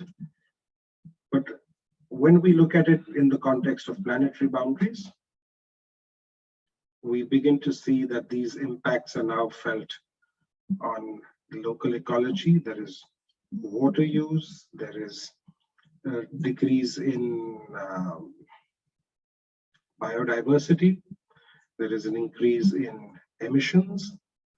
These emissions are both in the form of carbon dioxide, which we understand conventionally, but also in the form of methane and nitrous oxide, which have significantly higher global warming potential as compared to carbon dioxide. And there's also the persistence of these novel entities that are created either through the direct use of these products or in the manufacturing processes to create these products that linger within our natural environment for unimaginably long periods of time. So this is business as usual. This is what is happening in the 21st century. And while the problem statement isn't new, and while it's great to apply the planetary boundaries as a guideline to inform what we do, the question we often get asked is, well, what can we do? It's all about the economy, stupid. And that's the part which we've begun to recognize is something that we're all struggling with. So there is business as usual. There's everything that we know conventionally. There are the entire systems that are set up, everything that we're familiar with. And while we're cognizant of the fact that our current way of life is not sustainable, we often grapple with what a potential solution could look like. So here we've taken a stab at it. It's something that we're seeking to do in New Zealand. It is what has essentially brought me to New Zealand as an Edmund Hillary Fellow, in the hopes that we can create an alternative means and a method of dealing with our organic waste, particularly, such that we might form one small part of a solution that enables us then to live within the planetary boundaries, right? So in such a system, what we perceive it to be now, that's our logo at the top, but that is what we're using as a placeholder for an integrated waste treatment plant, or an IWTP.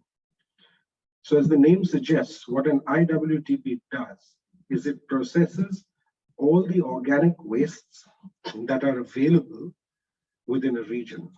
Now, while I won't delve too much into the technology of this IWTP and how it works, what it seeks to do essentially is utilize a conventionally well understood process of biomethanation, but with a little bit of operational and systems engineering that allows it to deal with the vagaries in the supply chain of biomass or available organics, and also with changing weather conditions, such that there is a slightly more consistent level of operation.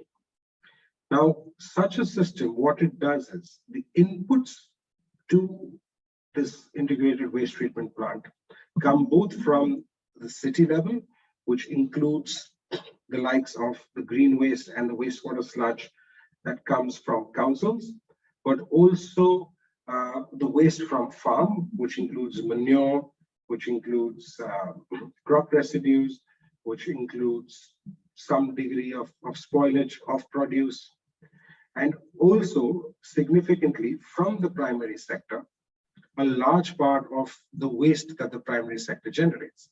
So examples of this in New Zealand would be dairy processing sludge. It would be offal from meatworks. It's things like mussel shells and fish heads, and in some cases, entire fish that don't meet human consumption standards.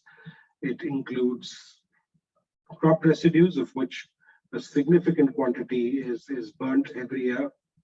So all of this then gets sent to the IWTP in the region. And here it is about what is locally available, because again, we recognize that there is an environmental cost associated with the transport. So we would like to minimize this as far as possible. And all these inputs go to an IWTP. And like I said at the start, it works in a conventional biomethanation process, but it puts out essentially energy and a digestate. And this digestate is, in essence, the nutrients that are required on farm. However, since this is organic in nature, and it also contains what we would call good microbes, these seek to address the imbalances that have been created in our natural systems, help to restore organic carbon in soil, help to create a healthy environment for other microorganisms and other smaller creatures to migrate back to soil, and also reduce the amount of water use on farm. And so here what we begin to see is that we can, with a slightly more considerate approach, be sensitive to our local environment and start living within the planetary boundaries, while still meeting the requirements that we have in terms of managing our organic waste, ensuring public health metrics are met. ensuring that we have potable water supply. And without an overreach in terms of what we can achieve through some fantastical technological intervention to do something that will suddenly save us because technology is going so fast. That, I think, is a fallacy. It's important to call that out. It's what the Planetary Accounting Network and the Planetary Boundary Guidelines serve to show us is that we need to engineer the way we live to comply with what the biophysical limits of the Earth are. And through such, what on the face of it seems like a simple intervention, we can collapse the need to send any of our waste to landfill. We avoid the emissions associated from the landfill itself. We avoid the emissions associated with the transport of waste to landfill. And we avoid the wasteful practice of intensive mining that is required to support the kind of industrial agriculture that we take for granted as a way of life today. And this is a rather simple example. In terms of realistically what is happening in New Zealand, some of you may be aware, some of you might not, but there are several regions in New Zealand where waste is transported over 300 or 400 kilometers to a landfill in another region. And that's because some region somewhere has consented the use of a landfill and another region elsewhere has not. And so therefore, the only option then is to transport waste from one region to another, to dump it into a hole in the ground. Tragically, that's going to make no real impact on what it means for the council that's sending its waste elsewhere, but it just speaks to the NIMBY or the not in my backyard culture that is so pervasive across the globe, really.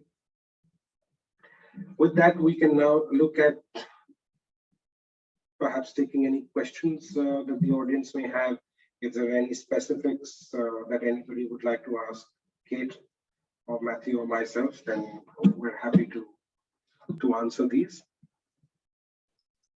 Can I, so I'm just going to do a small experiment, Kate and Haman, thank you so much for that talk. I am going to share the Miro board in the chat, and I'm taking a risk, but you know, we're living on you know, in this environment where we have to operate digitally, so I'd love it if we could get some interaction here.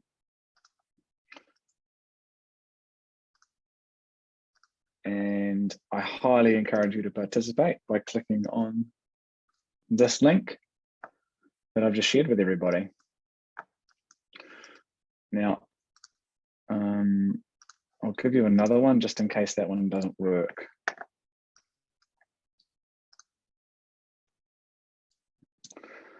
All right, so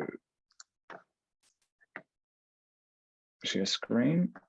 One of the things that happens in these spaces is that there's so many people, but so many questions. And what I'd really love to do is to see if there's any groups of questions. Okay, so I am unlocking a little question board down here that you should be able to see now. And if you can see my screen, you can see you can grab these little question marks and you can go and drop them onto the board. So what I'd really like is if you can grab your question marks and drop them into the location that you have a question or a challenge or something that you're interested in for us to talk about, and we'll start to see whether there's any groups there, okay?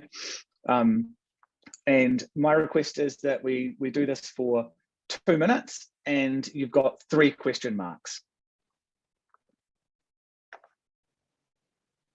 So yeah, let's get to it.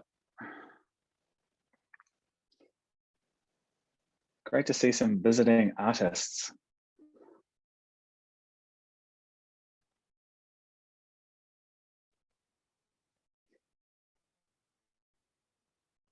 I'm gonna stop that share for the time being and go back to conversations and take some inspiration from Rochelle, who has been at the beginning of this was very good at curating a listening space. I don't even know what to say, to be honest with you, apart from referring back to Dallas, who was the one that curated the bookshelf in the background around a lightning talk that she had to do the other night, where she was doing some co-training with somebody, and they their slides messed up. They're like, hey, can you throw up a lightning talk? And she ended up doing off the cuff a lightning talk on the New Zealand and Ireland rugby game, coaching government employees in Singapore around how to use agility. So yeah, I don't know, I have to learn something from the way that she was able to masterfully interlude and take on the lightning talk so quickly. I can see in the background still some movement going, so we'll give it another 30 seconds.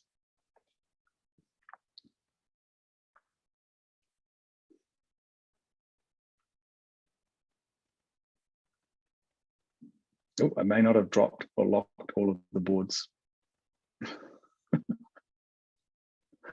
Sometimes these experiments go well, sometimes they don't. Don't worry if you break anything, guys. It's all fixable.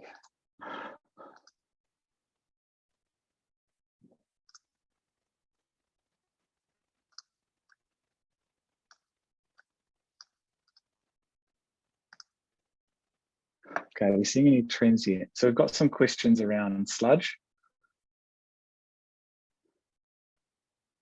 Okay, I'm going to bring that board up and share screen for a second, and then get us back into this talk.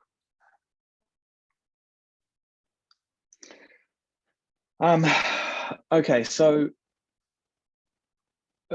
from what I can tell, looks like we've got questions around nutrients, wastewater sludge, and actually more questions about the technology.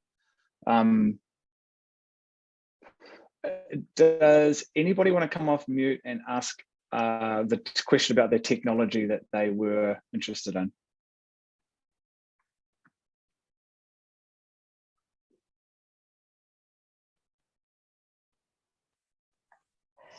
Sorry, I'll just jump in. Hi, kia ora, I'm Nikki Solomon. My question is the technology that is being suggested here anaerobic digestion or something different? Yes, it is. Okay. And so I guess then my question is, obviously, you know, there are projects happening around the place that are including anaerobic digestion. So I guess my question is, are we talking about anaerobic digestion but assessed more holistically within the planetary accounting framework, or are we talking about a next generation anaerobic digestion, or I guess what's different is kind of my question. Yes, fantastic question, Nikki, thank you. So what's different is, yes, there is a risk that we end up trying to create bioenergy solutions at a very large scale, which is what has typically happened in other parts of the world. And then they become dependent on certain market interventions, and those don't necessarily lead to the desired outcomes. For us, the desired outcome at a primary level is to address the organics part of the story. So looking at it as the first lens is in terms of waste minimization, but also in terms of emissions reduction. And then thirdly, also in terms of the nutrient return to natural living systems. In terms of what's different technologically, I can't divulge much, but it's simple and interventions essentially to address the challenges around very large scale anaerobic digesters, which then typically can work on only one type of feedstock and are then sensitive to any changes to the digestive environment, either in form of a contaminant or a reduction in supply. So here it's about building it to a minimum viable size. So how small can you go? That's one. Second, to address the variability, can you process more than one feedstock? So you can process different types of organics in a single system. Does that answer your question sufficiently? Yes, that's great. Thank you. And sorry, I should have, I don't want to take too much time, but just quickly to explain the context, I'm leading a program initiative in Hawke's Bay, which is about bringing food producers, more manufacturers than growers, but probably we have to expand the scope together to collaborate around sustainability, particularly value from waste. And so bioenergy is kind of on the radar, obviously, but the complexities that you guys have identified are kind of where I think we get stuck. So yeah, I'd be really keen to pick up the conversation subsequent rather than taking your time now, but thank you, that's a great answer. Thank you, Nikki. We'll be in touch. Any more questions? So any more questions on technology? There was 1, 2, 3, 4, 5, 6 people that put something there. So is there anybody else that would like to ask a question on that prior to moving off to looking at sludge or nutrients?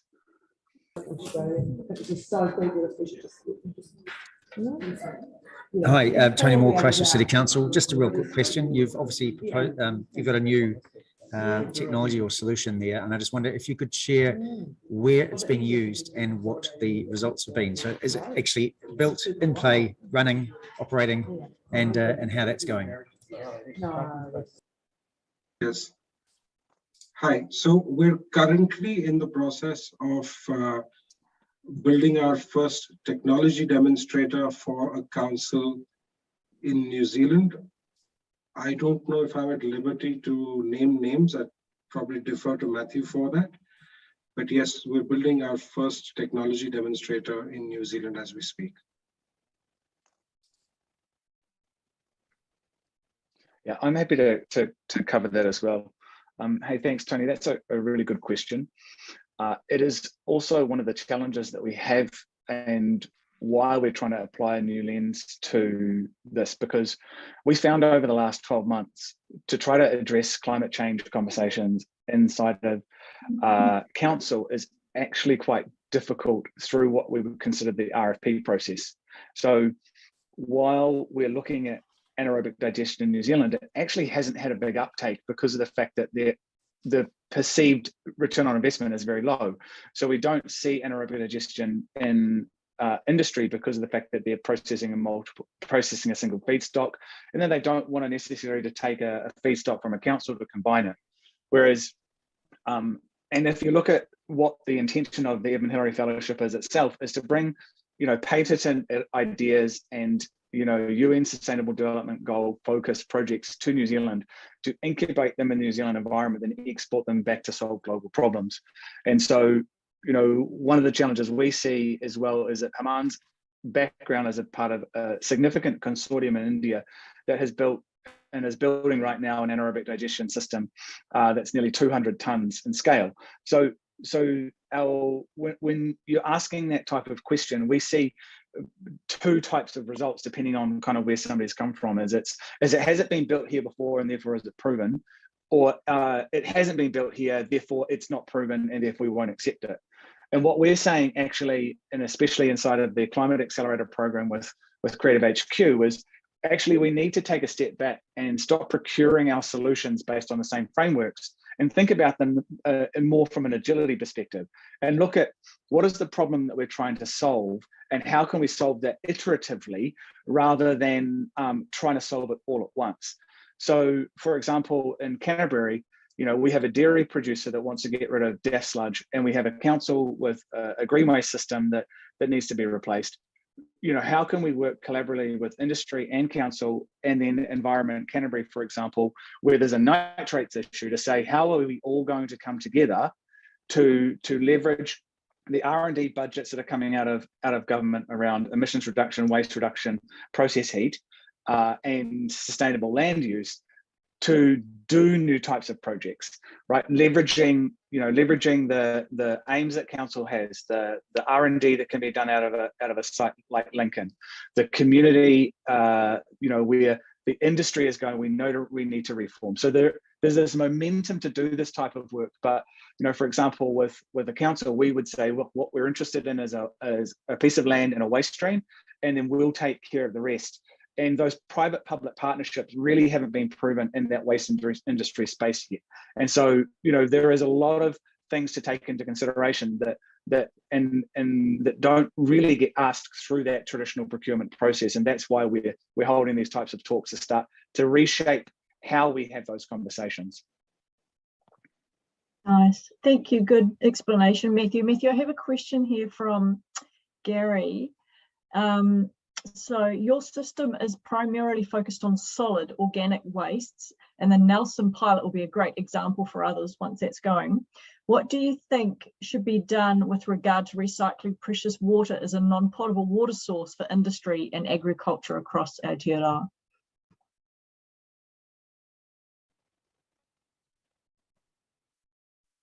Hamana, is that something you want to take? Yeah, I'll answer that. So when we say solid organics, organics by their very nature contain considerable moisture, unless we're talking about straw, which has been dried and baled. So most of the organics that go to an anaerobic digester already contain a lot of moisture. And in fact, anaerobic digestion is not as efficient with dry substrates as it is in substrates that contain moisture. So that's one part of it. Secondly, in terms of the water use, the tragedy with water in New Zealand currently is there should be no reason for New Zealand to struggle with water, because it's blessed with perhaps one of the highest per capita availability of fresh water anywhere in the world. The function of pollution in New Zealand's water system is a consequence of anthropogenic activities, primarily around water use by industry and water use on farm. And this is the part where, as we spoke about earlier, farmers get scapegoated for. So the wastewater system in New Zealand needs to be addressed. The wastewater treatment in New Zealand is still rudimentary in a lot of places. The fact of the matter is that council wastewater systems a lot of the time end up treating wastewater that is being discharged from primary industry and not from city council. And these rates then fall upon city dwellers rather than the primary industry that is discharging into those water networks to begin with. So there is no simple answer really to what we do with water in New Zealand, but yes, there's Three Waters reform that's coming up. A lot of what happens now will be determined by the technology choices that are made in terms of how that water is managed primarily. So I think there are two separate conversations here. But on the waste side of things, what we need to recognize is that if we process organics more efficiently, then we have essentially a free energy source to power a wastewater treatment system. And that is something that can be evidenced in any region in New Zealand. Pick one and I'll give you specifics. I guess if I could have a supplementary question and maybe address it to Kate. I think the way you've explained the elementary systems approach to organic wastes, where with some water, it would be very interesting to see the intersection of that with our wastewater cycle, just so, because we're talking about, you know, similar consumers and similar producers, and I just feel it would be quite good for us to make sure that we don't ignore the two, you know, the blue and the green, if you like, or the blue and the brown, in terms of the planetary system. So maybe Kate could draw the diagram next time and sort of show how those two intersect, because we are using a lot of fresh water once, and if you look at Te Mana o Te Wai, which is you know, behind so much of our reform, we have to be looking at multiple uses of the water if we're going to value it correctly under the planetary system, I suspect. Yeah, I think that's spot on. It's really nice to see you, Gary.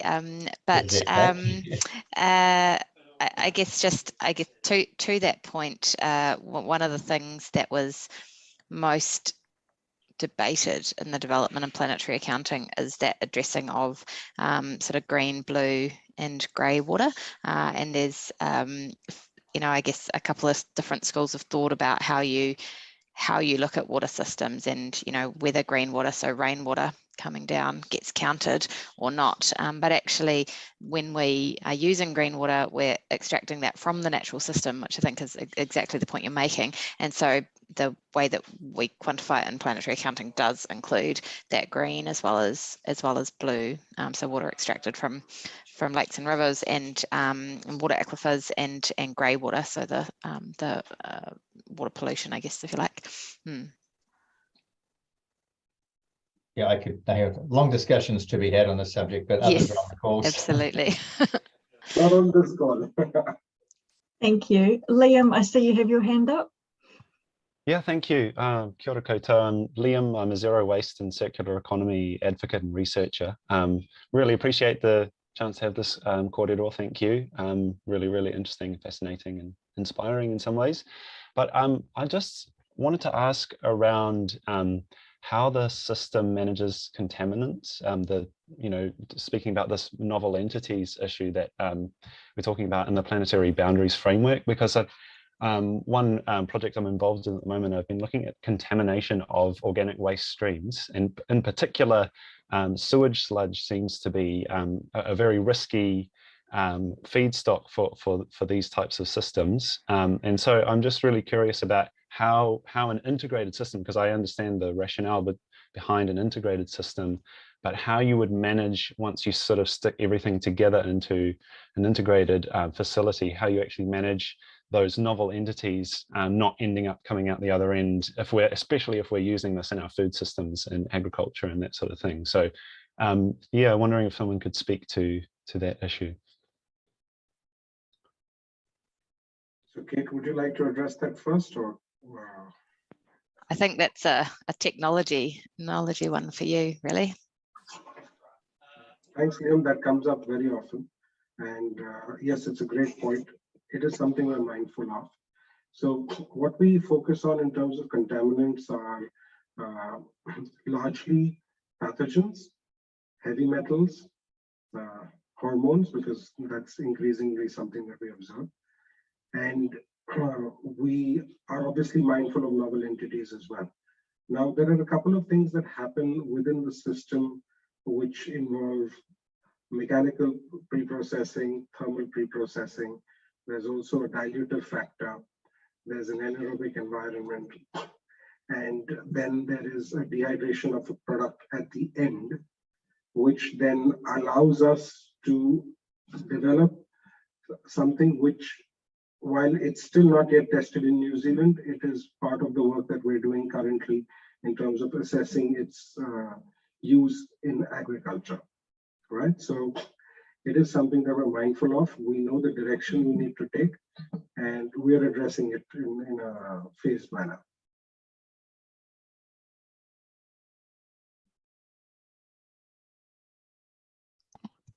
Yeah, another element, sorry, just another element to add to that was that, Haman kind of mentioned it earlier around the idea that anaerobic digestion in New Zealand has traditionally been single feedstock and then as large as possible.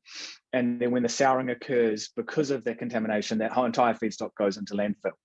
So the kind of conversations we're having around modularization and small anaerobic digestion, but still having a positive return on investment from an economic perspective, as well as a positive return on investment from a planetary accounting network perspective, is that those modular, smaller anaerobic systems will pick up contamination and the entire feedstock will not be destroyed.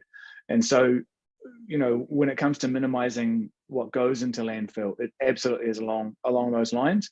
We'll then pick up the data out of that system to then return information back to council or to government around actually how do you stop that contaminant coming in upstream. And so, one of the issues that we see is our built environment has never been intelligent. We procure solutions for lowest possible cost or cost minimization rather than maximum value and value creation. So our mindset is to turn around and make these systems smart, connect them back into either smart housing or industrial environments using using IoT and artificial intelligence, and actually pick up those detectors so that we can put the cost back onto the system that created it. So it's not about just building dumb infrastructure. We have to build intelligence into their systems so that they can interact, because we've become disconnected from our built environment, and that's why we pollute it. We've become disconnected from the environment, which is why we don't care for it. And why we're trying to bring back this Matarangi Māori-led view is that if you go into Papakainga, you go into a marae, Māori are still so connected to the environment because they're brought up in a household where you're not separate from the environment. Therefore, you're not separate from the place that you're polluting. So we have to go and undo that systemic change that's occurring, or that's occurred in our culture as well. So when you talk about an alimentary system being a living system, it's not about just an anaerobic digestion system. It's about a living system connecting back into the people that utilize it and giving the tools back to those people that put those inputs in. And so, we can dive into that work offline around how we're addressing that. But very good question, and it's one that has to be solved at many different levels. Liam, do you want to put your email address there, or send it to me directly, and then I can add it to an email list? But Vicky, would you like to unmute and ask your question? Kia ora. Can you hear me? Is that working? Yes, perfectly. Oh, great. Sometimes it doesn't. I have to do the right selection on my microphones and things. So I'm interested. You mentioned a regional plant, and you've specifically referenced Canterbury a couple of times. And I'm just Canterbury is an enormous region, and many of the sort of systems I look at that I'm interested in around sort of like energy supplies or water management.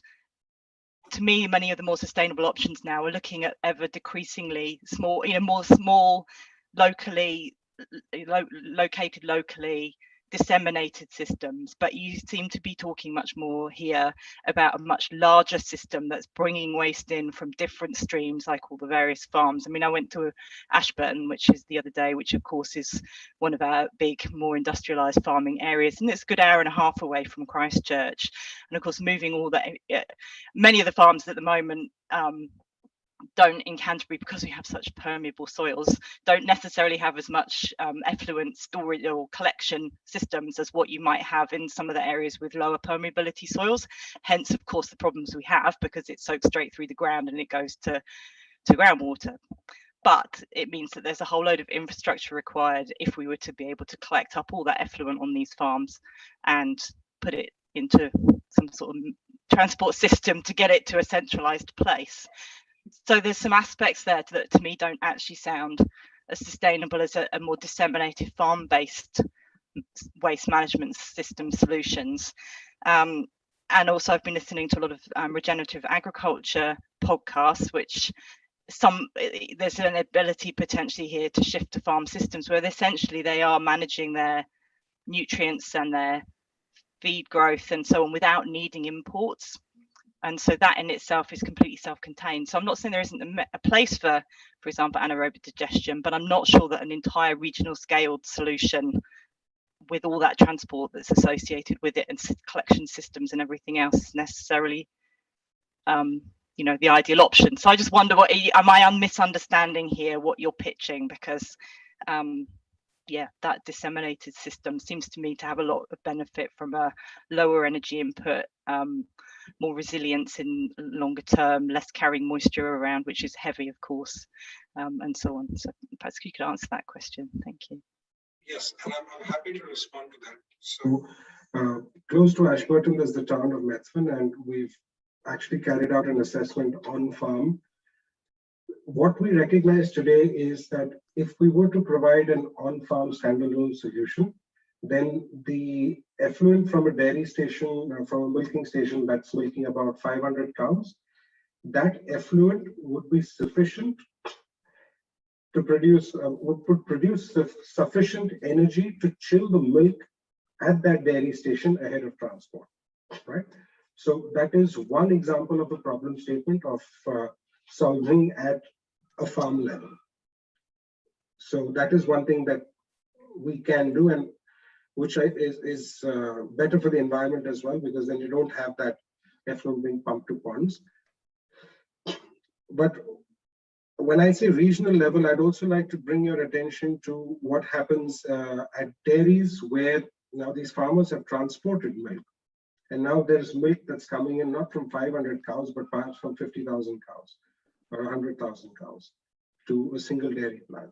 Now, this dairy plant, amongst all the other functions that it has, uses coal to provide process heat for the boiler. All dairy factories have a coal-fired boiler. They also produce a dairy processing sludge. Now, the problem statement at this scale, what we've observed is, while there is a move within the government to say that we need to decarbonize industry and there's funding available, and one of the options is to move from coal to electric boilers, there is not enough generation capacity in that last mile of the grid. There is not enough energy supply into that last mile of the grid to support an electrical boiler, which would put a massive load on the electrical grid. And so in such a situation, it's not feasible switching to an electric boiler. But you still have a massive dairy factory in rural Canterbury that's processing milk from thousands of cows that still needs to decarbonize its energy need. In such a situation, if you were to process the dairy sludge from that dairy plant itself and co-digest that with, for example, straw or any other crop residue, or at whatever is locally available, you can create an energy system which is localized, which could then be part of the solution. Like I said, it's never going to be a silver bullet. This is going to solve every problem, sort of a thing, but that is doable. So that's how it works at a regional level. But yes, we are conscious that we want to avoid transport. Scope 2 and 3 emissions is something that we talk about a lot. In Canterbury, there are large city councils that truck their sludge elsewhere because there's no means or method of disposal locally. So it's horses for courses. The solution can be scaled from as small as 3 tons per day, which is our first technology demonstrator, to what we've actually built in India, which is 200 tons per day. So depending on what the need is, depending on what the feedstock availability is, depending on whether we're engineering a waste minimization solution or whether we're engineering an energy solution, we're agnostic and we build to what's required. That's really helpful, and that's really clear that you are talking about disseminated and not when you said regional, it sounded like we're going to put all the waste into one plant, which I know some of those massive energy to waste plants to do exactly that. So no, that's reassured me. Thank you.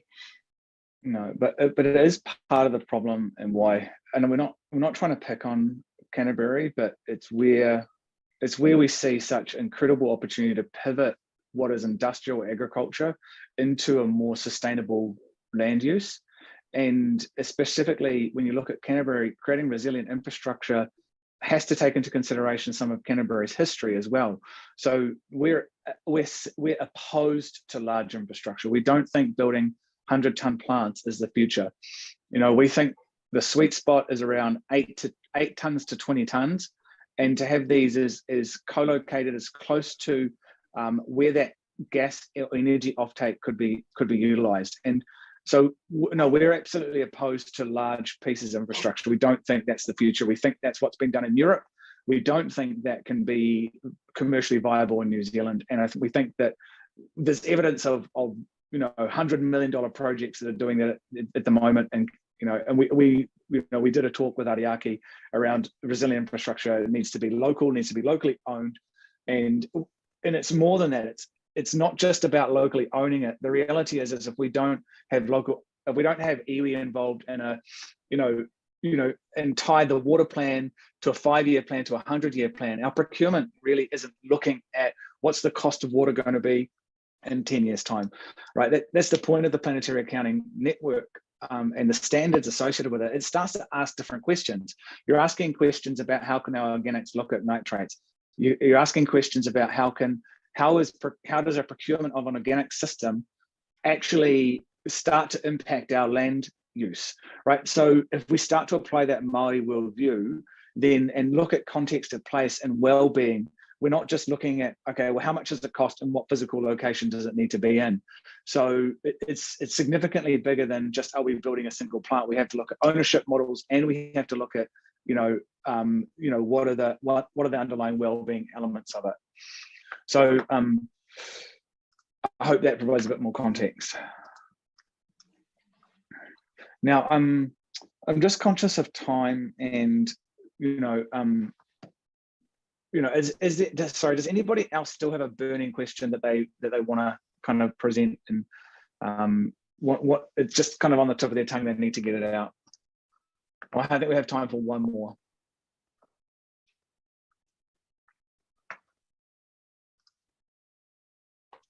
Liam's raised his hand. Yeah, I could do one more just quickly. Thank you.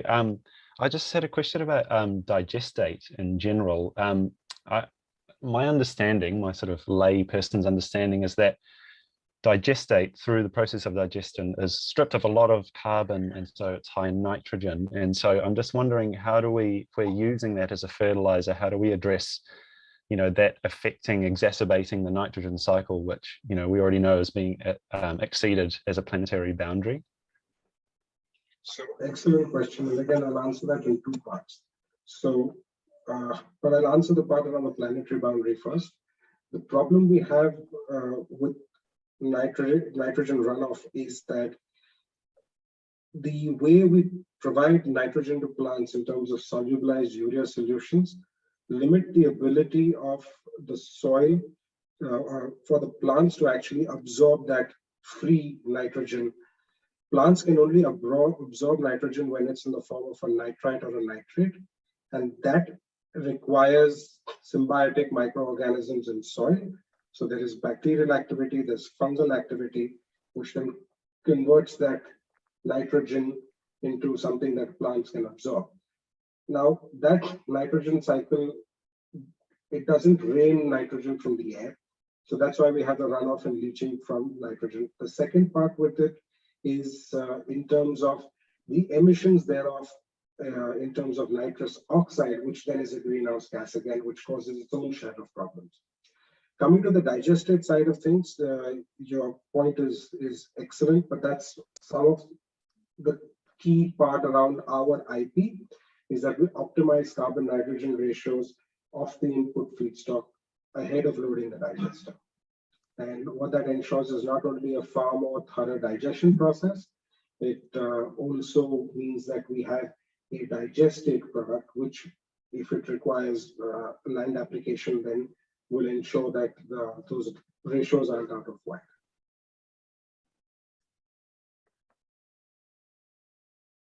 I think we lost you. He's still there. He's muted. Well, thanks. Yeah. So I just want to give the sorry to cut you off, Liam. I just want to give the opportunity to throw back to Kate.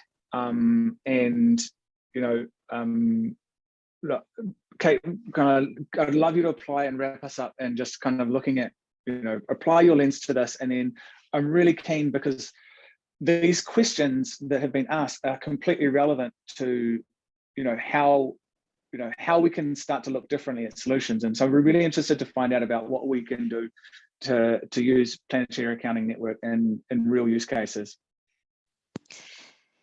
Yeah, thanks, Matthew. And I think it's been such an interesting discussion, and really, I guess, speaks to the need to be able to put some numbers around this complexity, because so many of the questions have been about that difficult balancing between one impact or another, transport versus, water, things like that, which are really difficult to make any sensible decisions about without putting some numbers behind. I guess wanted to share just briefly how we operate, so that if there's people are keen to look at how Planetary Accounting might be able to help them, there's a few different ways to work with us. So I run two organisations. One's called Planetary Accounting Network, and we're a charitable trust that basically helps people to use planetary accounting, but we also identify where we think planetary accounting can make the most impact and raise funds to run projects. The other is a new company called Planetary Insights, which basically takes these initiatives and systems of planetary accounting to scale.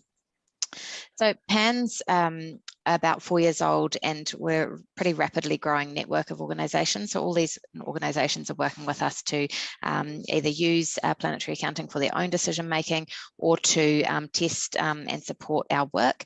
And I guess one of the really exciting things that we've been working on is an initiative called Planetary Facts, which really focuses in on the sort of supply chain and product sustainability piece.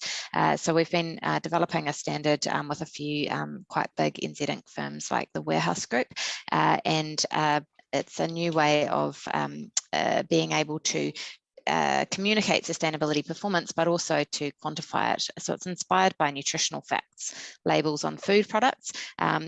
The neat thing about those nutritional facts labels is that they can give you consistent information about any food product in the supermarket. If you go and look at eco labels in the supermarket today, you'll find, you know, different labels on every different sort of type of food. Imagine if you could get planetary facts about the carbon, the nitrogen, the water footprint of any product, not just food, across all of your purchases. But also as a business, imagine if you just had that insight so that you could design and improve those products and develop the products that people want. Some of the other initiatives that we are running as well is that we're working with organisations to help them expand their corporate targets from carbon to planetary science-based targets. We're actually partnering with Becca to look at planetary accounting for regions and cities, and how you take that lens to really develop these roadmaps to take forward. And we're working on some education programs so that our new graduates actually come out with that broader systems thinking lens.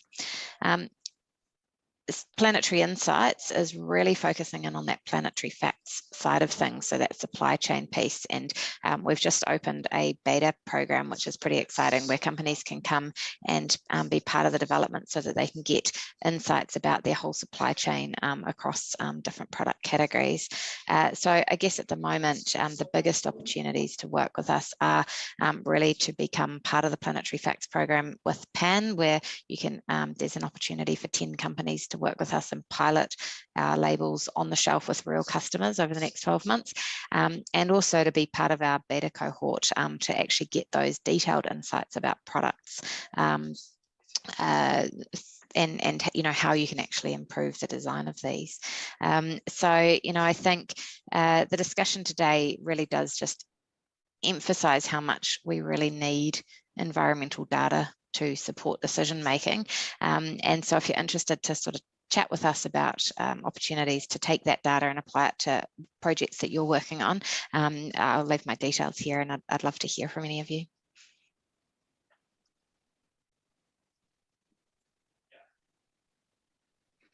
Okay, that's really fantastic. And I think Germán and I, we, even with our level of understanding of the whole ecosystem, you know, it really took us probably a few days to get our heads around how do we really start to apply planetary accounting. And I think we've only just scratched the surface of it. So I just want to acknowledge the work that you're doing to try to take this standard and apply it into a software that's going to, I think, fundamentally change the way that we see and approach our world.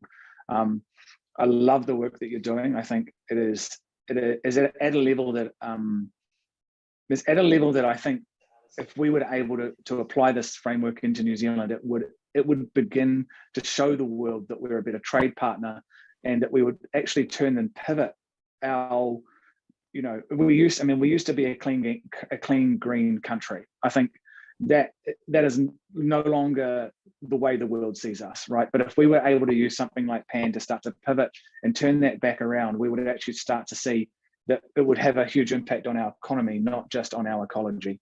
So, you know, I really appreciate you putting your time into both helping Germán and us, and taking your time out today to explain to people what work you're doing.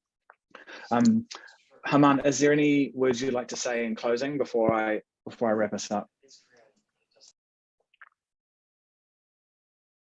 No, nothing really, except thank you to Michelle for hosting this, and thank you, Kate, for helping us use PAN to frame the conversation, provide more context. And thank you to everyone who thought it worthwhile attending.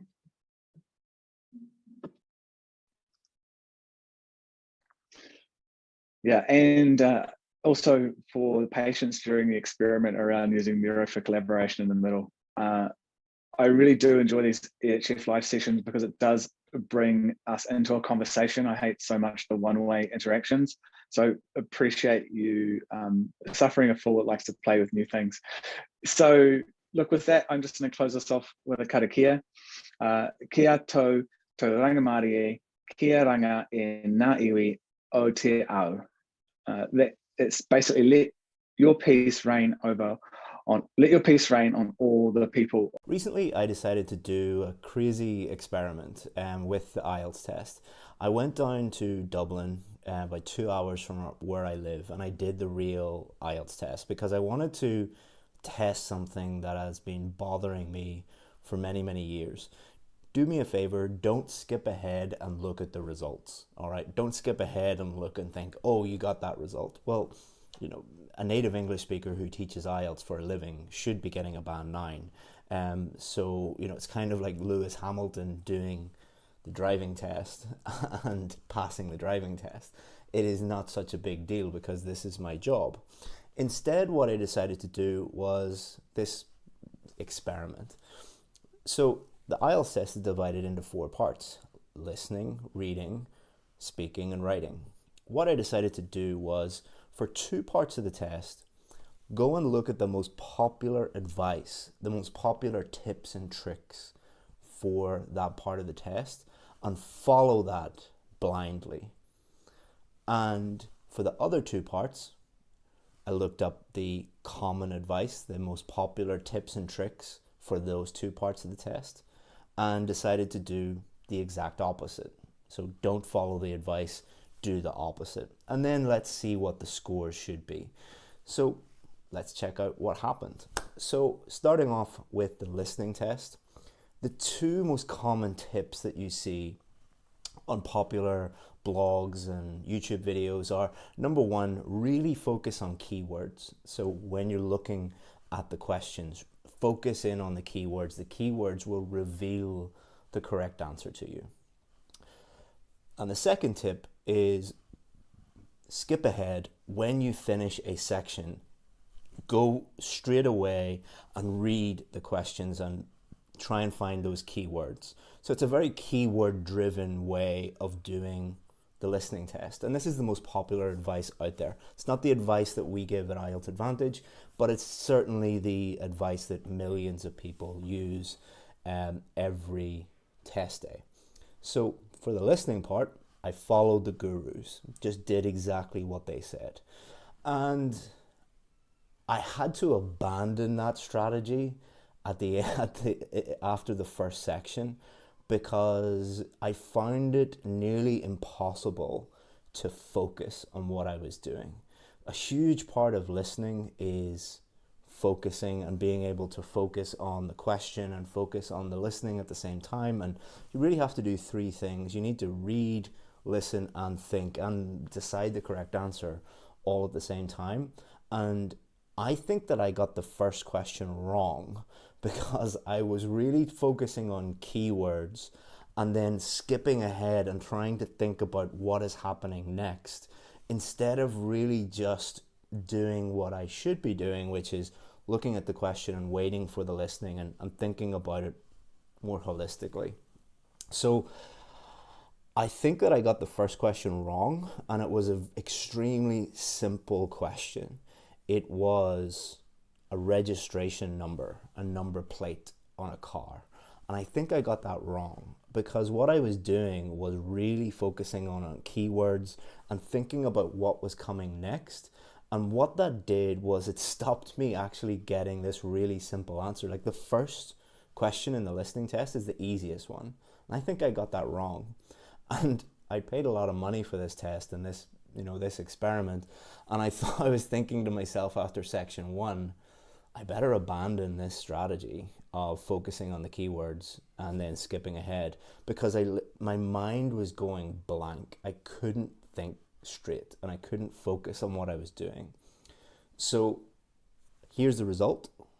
I ended up getting a band 9 for the listening test, but if I had have maintained that strategy, I definitely would have got much lower than a 9. And really, to be honest, I didn't want to embarrass myself. So I followed the common popular guru thinking, and I think I got the first question wrong, and I abandoned that, and I would not recommend that to anybody because you really just lose focus, and my mind was going blank and I couldn't really understand what was going on, and that's as a native English speaker.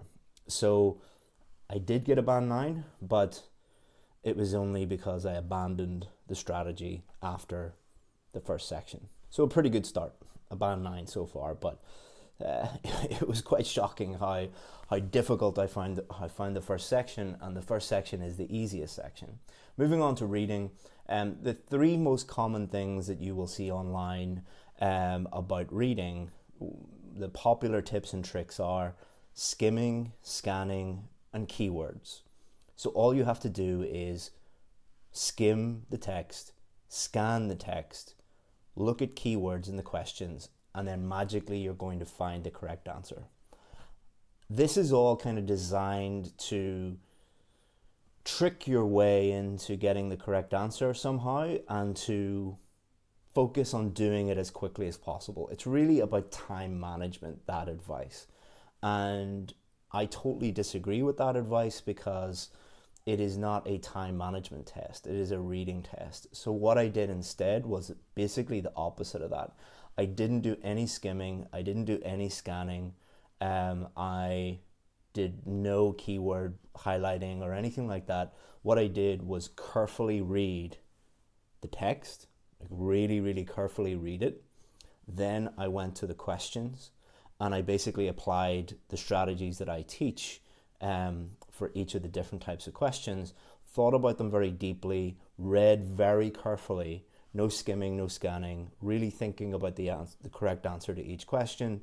And I believe I got 100%, all of them correct. I got a band 9, as you can see up here, by following exactly the opposite of what the gurus teach.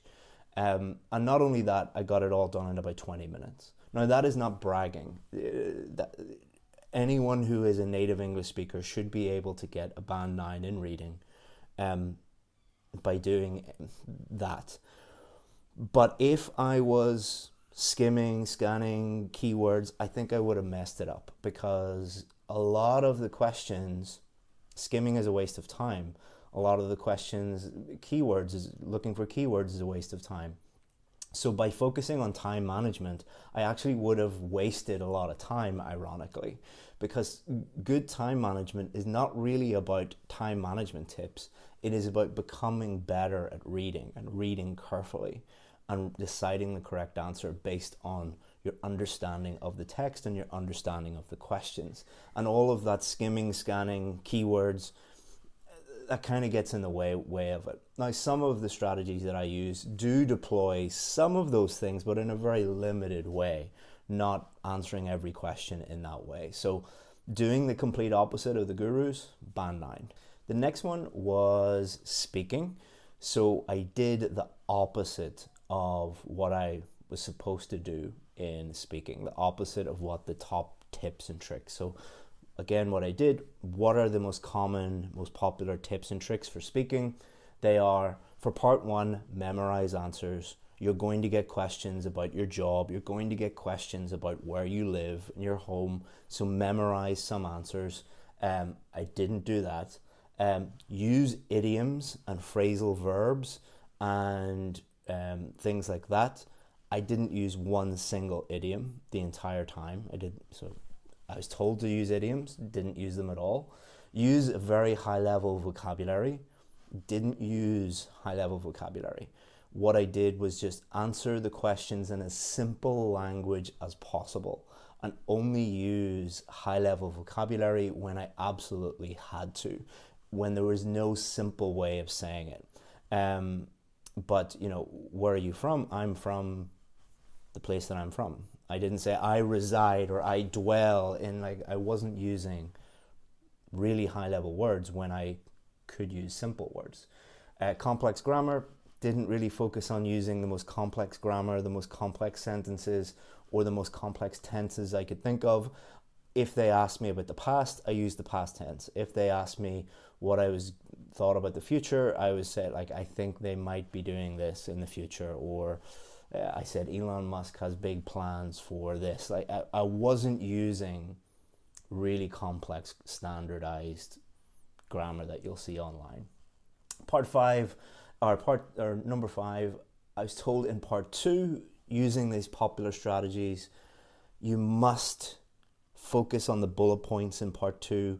You must address each of the bullet points. If you don't talk about the bullet points, you will not get a high score. I didn't even look at the bullet points. I just talked about the stuff at the top, the topic at the top. And I just talked naturally about that. And I don't know if I used the bullet points or not, but I didn't really consider them. And then the 6th popular piece of advice is part 3 is very formal, it's very academic, so you should use lots of academic words and talk about it in that kind of formal academic way. I talked about it in a really informal, non-academic, very friendly, conversational way. So I did exactly the opposite of the advice, and I got a band 9. So there's a lot of people out there that will tell you if you don't use idioms, you'll get a low score. That is completely false based on, you know, my experience doing the real test. And at IELTS Advantage, we've got like 12 ex-examiners who would agree with me on that. So who is right? Is your YouTube guru right, or is the actual examiner right? A lot of people will say if you miss a bullet point, you will get a low score. A lot of people say if you don't use high-level vocabulary and complex grammar, you will get a low score. This is completely untrue. And this was not because I'm a native English speaker and somehow my pronunciation was so magnificent or that I, got a really high score. It's not done on pronunciation alone. It's not done on fluency alone. It's not done on grammar alone. It's not done on vocabulary alone. In order to get a band 9, you need to be a band 9 for everything. And if you are lacking in 2 of those things, then you're going to get at least an 8.5. That didn't happen. Writing was the most interesting part. So I have seen other YouTubers, IELTS YouTubers, going and doing the real test and getting 6.5, getting 7, 7.5 in the writing, and then blaming the examiner and blaming the writing or blaming the test and all sorts of things. I don't think that's right. I think that's probably because their methods are not very effective. If you are a native English speaker and you're getting 6.57 in the IELTS test, then you're doing something seriously wrong. And that's what I did. What I did was I did few things that are popular advice, and I believe that they're seriously wrong. So what did I do? I used high-level ideas. So very common advice, very popular advice about the writing test is make sure your ideas are very high level, whatever that means. They're impressive. They would really impress the examiner. Number 2, make sure that your vocabulary is very, very high level, as complex and as high level and as many C2 and C1 words as possible. Never repeat a word. Always vary your language as much as possible. That's very common advice. Number 3, make sure that your ideas are impressive, that they impress the examiner in some way, that the examiner will look at it and think, these are really impressive ideas. And number 4, make sure that your grammar is very complex, that you use many different structures, that you use things like conditionals and multiple different conditionals, and you use multiple different types of tense and complex structures and everything. This made writing the essay really difficult because a few problems came up. Number 1, took me a long time to try and think of high level ideas. And I wasted a lot of time. Before I knew it, like 8 minutes had gone by, and I was still thinking, like, well, what is a really high level idea? Then when I started writing, what I noticed was there were certain keywords that I didn't know how to vary. So one of the keywords was hobby.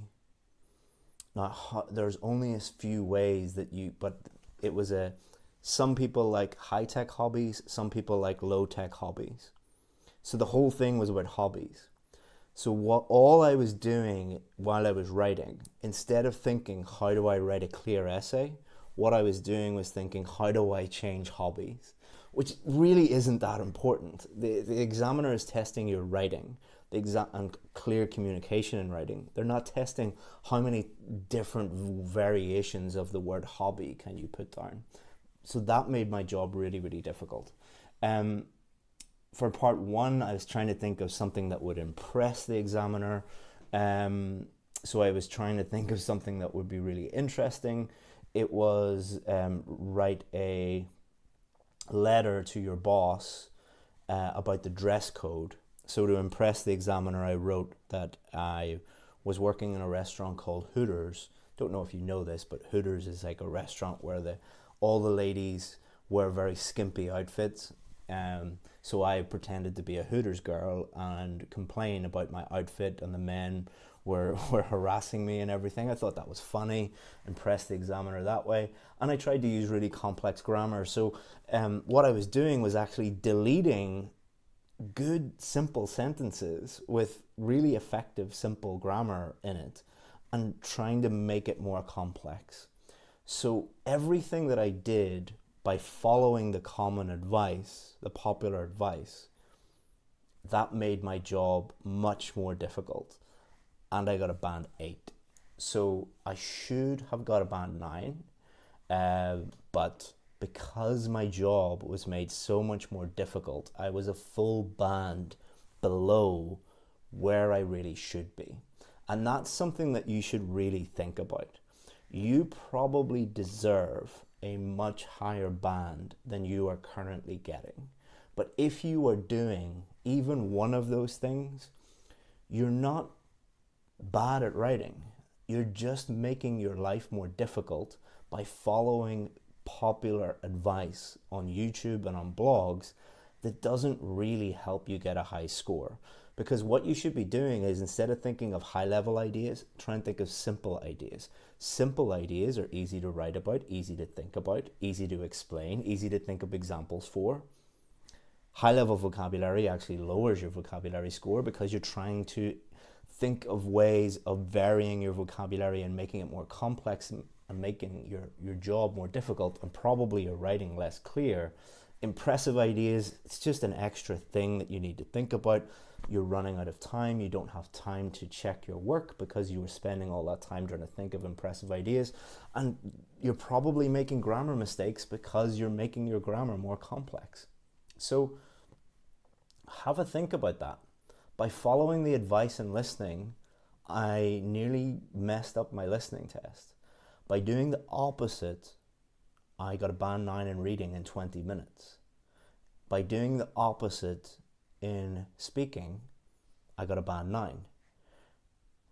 By doing what the gurus tell you to do, or most of the gurus, not all of them, there's some good coaches and trainers online, not criticizing all of them. I know you guys think that I'm overly critical, but the reason why I'm overly critical is I spent €200 plus €100 getting my writing rechecked. So that's €300 in test fees.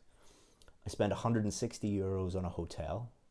I spent €50 on food, breakfast and dinner, because I had to go down and stay there.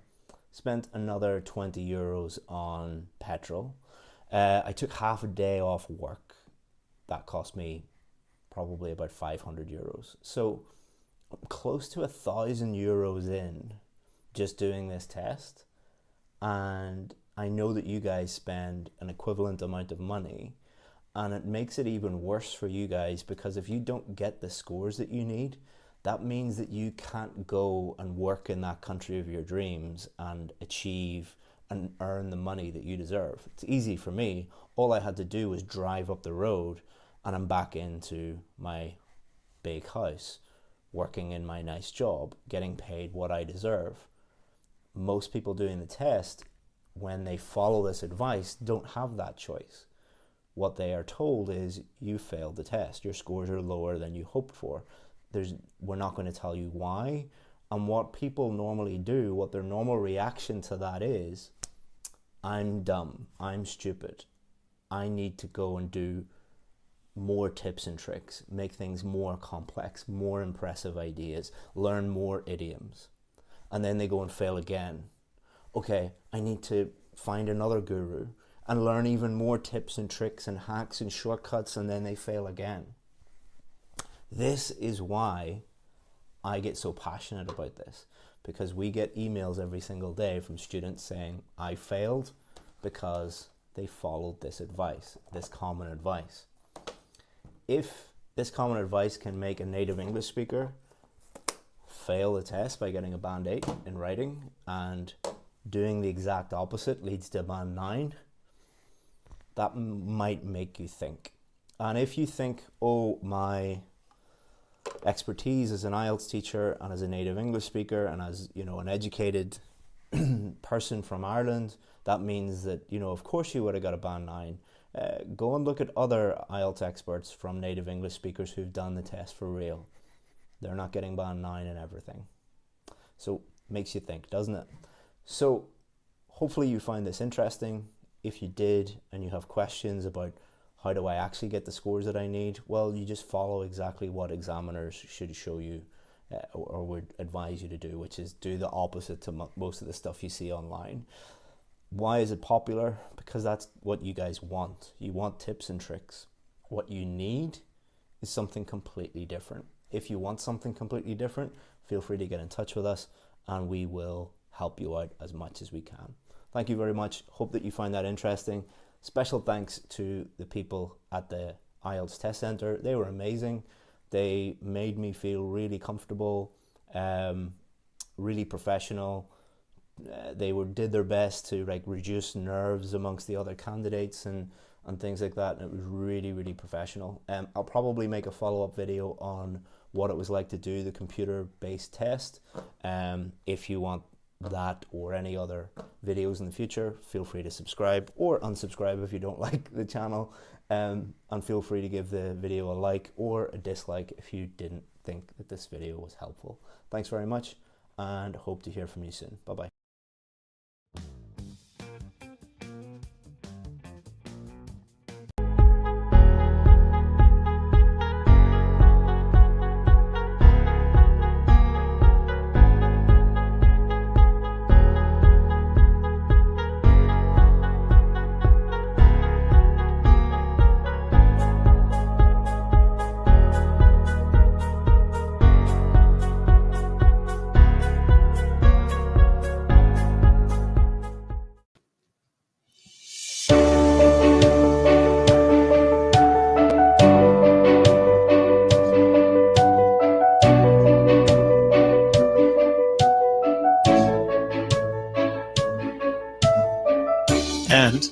Hello and welcome to Shelley Carney Life Coach. It's our Friday happy hour chat, and I'm your host, Shelley Carney, along with my bestie, Toby Younis.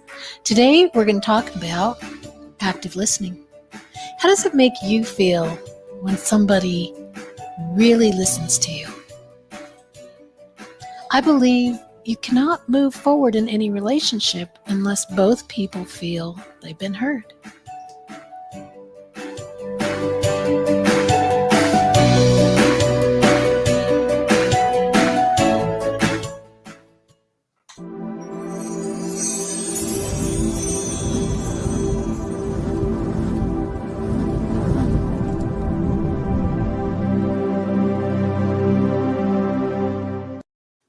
Toby and I want to provide value to our community, and we hope you enjoy the videos we create.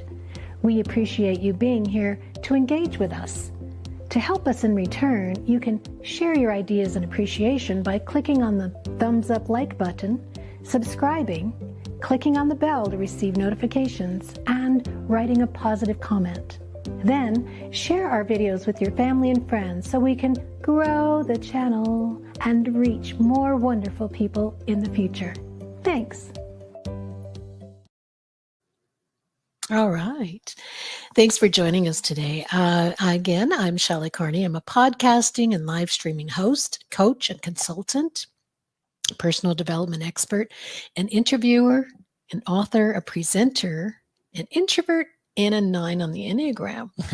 I always include that because it can kind of sometimes inform you about a person's personality traits.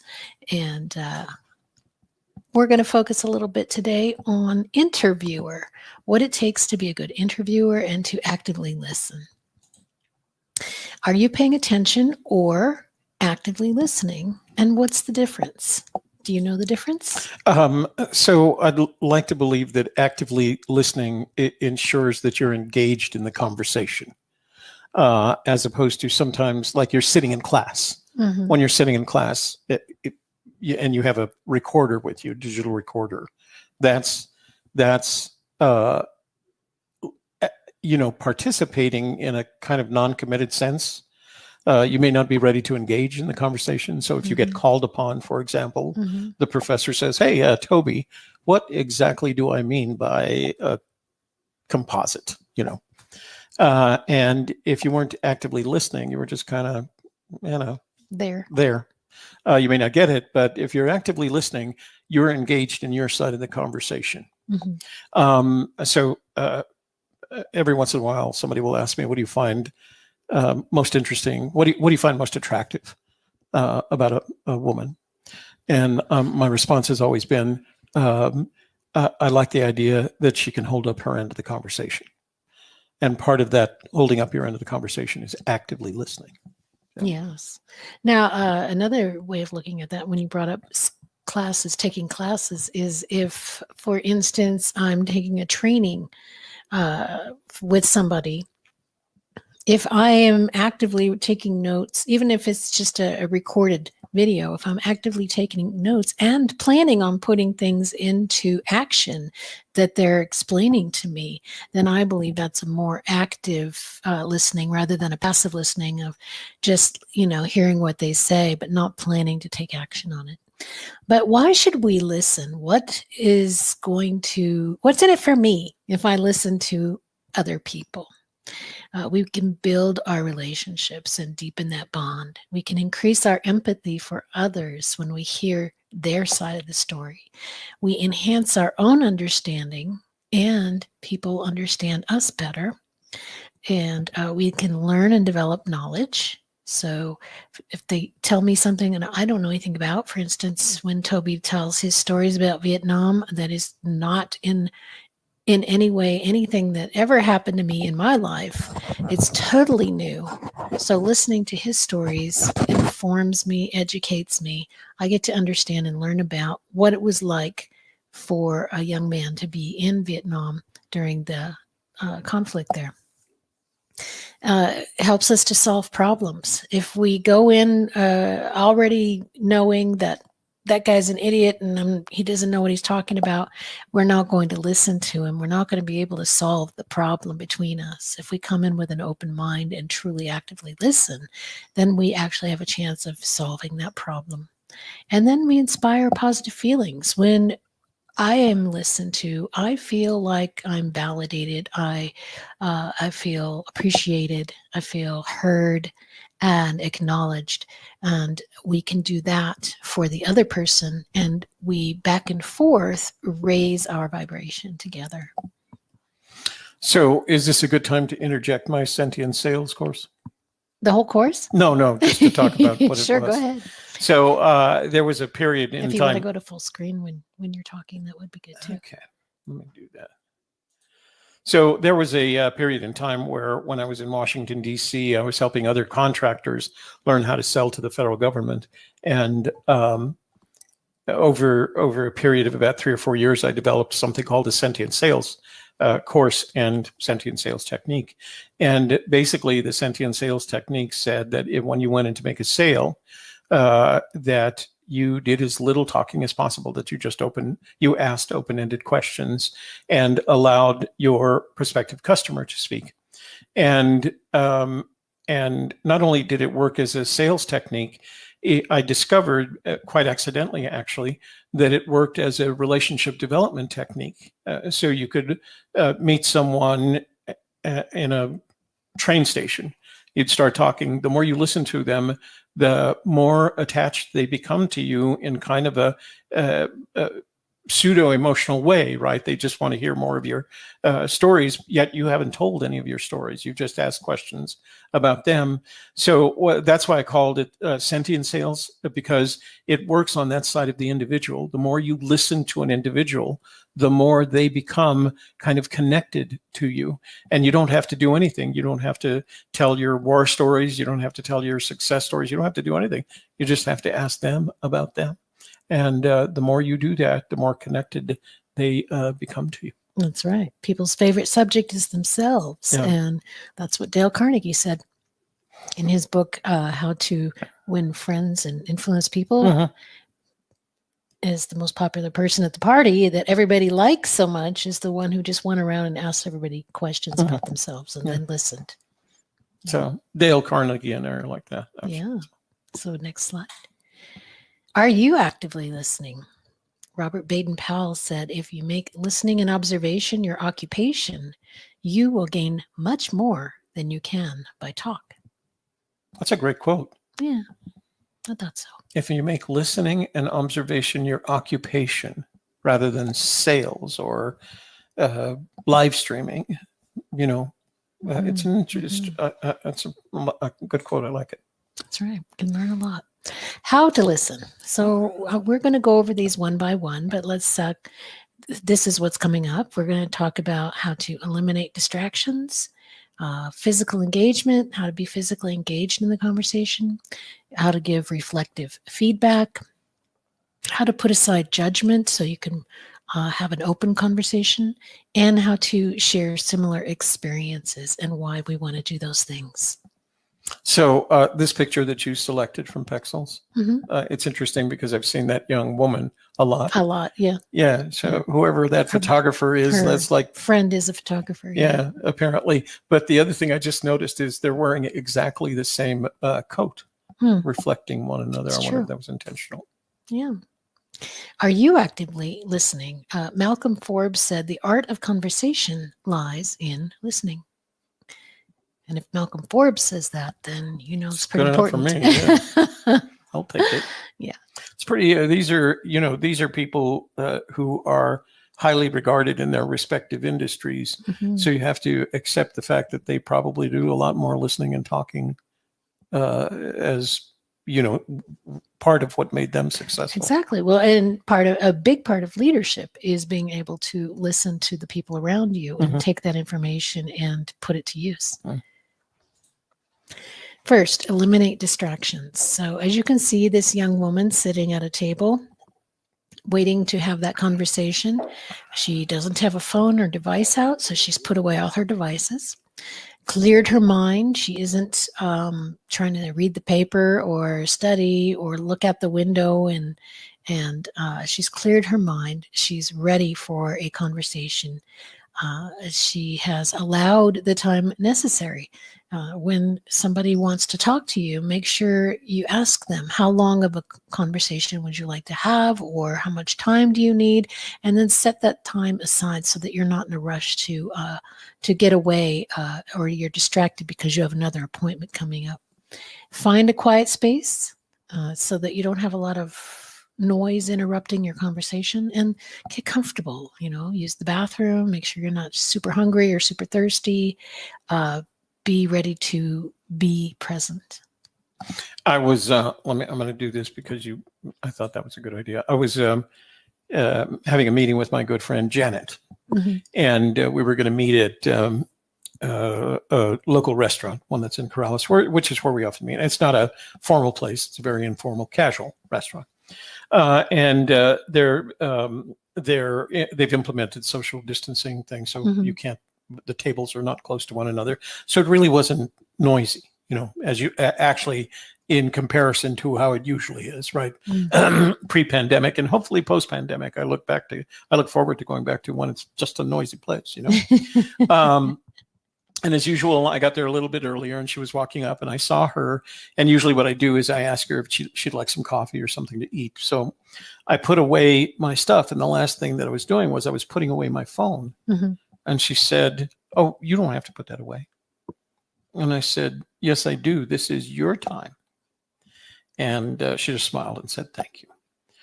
Because we all know that the phone or the mobile phone has changed the manner in which we interact with others because we put it right there in front of us. Right. My phone has a setting that enables me to turn it over on its face, Mhm. and it interprets that as "Don't bug me," "Don't leave me alone. Mhm. I don't want to Do hear not from you. disturb. Do not disturb." Yeah.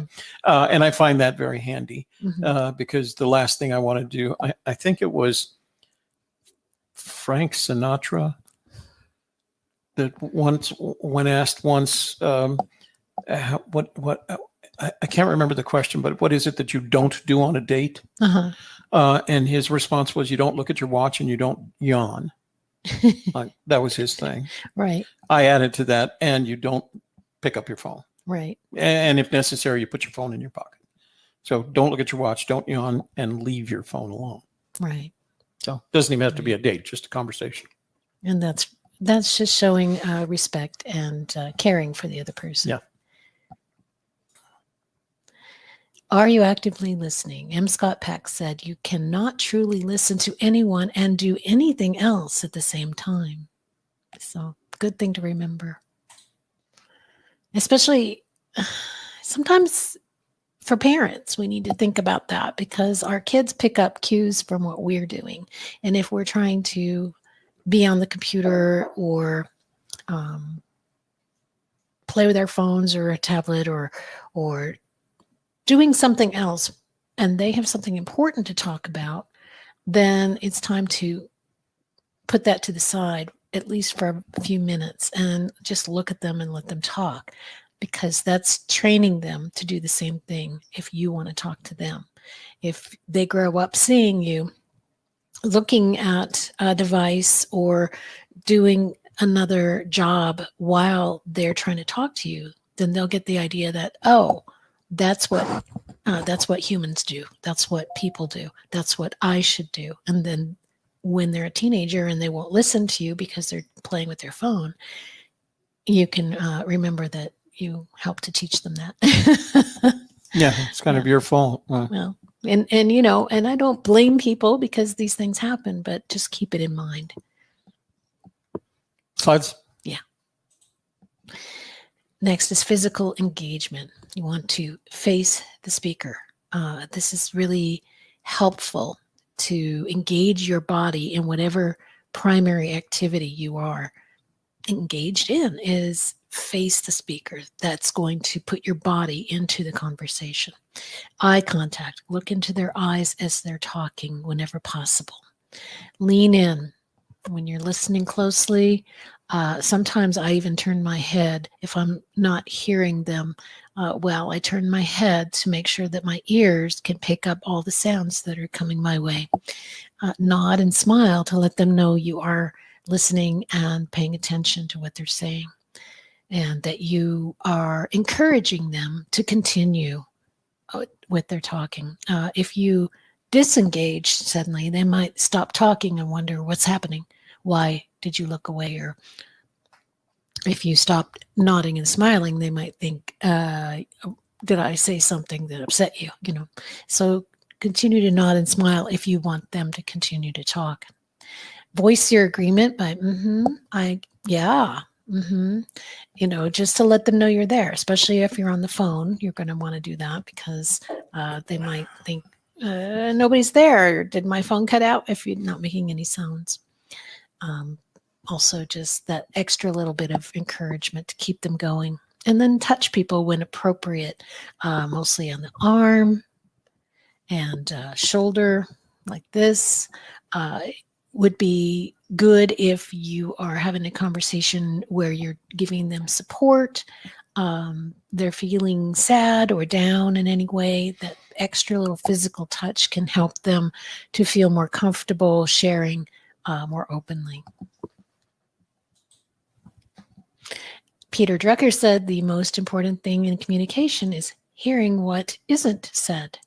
Body language makes up more than 80% of our communication. So that's one of the reasons you want to be very focused in looking at the person, so you can even subconsciously pick up those facial cues that you might otherwise miss if you're looking away. Putting something in between you. It's like, for instance, if you're watching a television program, but you're also scrolling at the same time, you're going to miss a lot of the nuance of the program. I know that I've done that. You know, if I'm watching a program and suddenly I get a text and I start messing around with the text, I've totally forgotten everything that I just saw presented. So the same thing happens when we're having an interaction. You want to be looking at the person and in the moment so that you can pick up those cues that you might not have otherwise noticed if you were looking away. In one of the schools that I attended in my career, there was a whole section on, you want me to open up the screen here? Don't mind me. There was a whole section on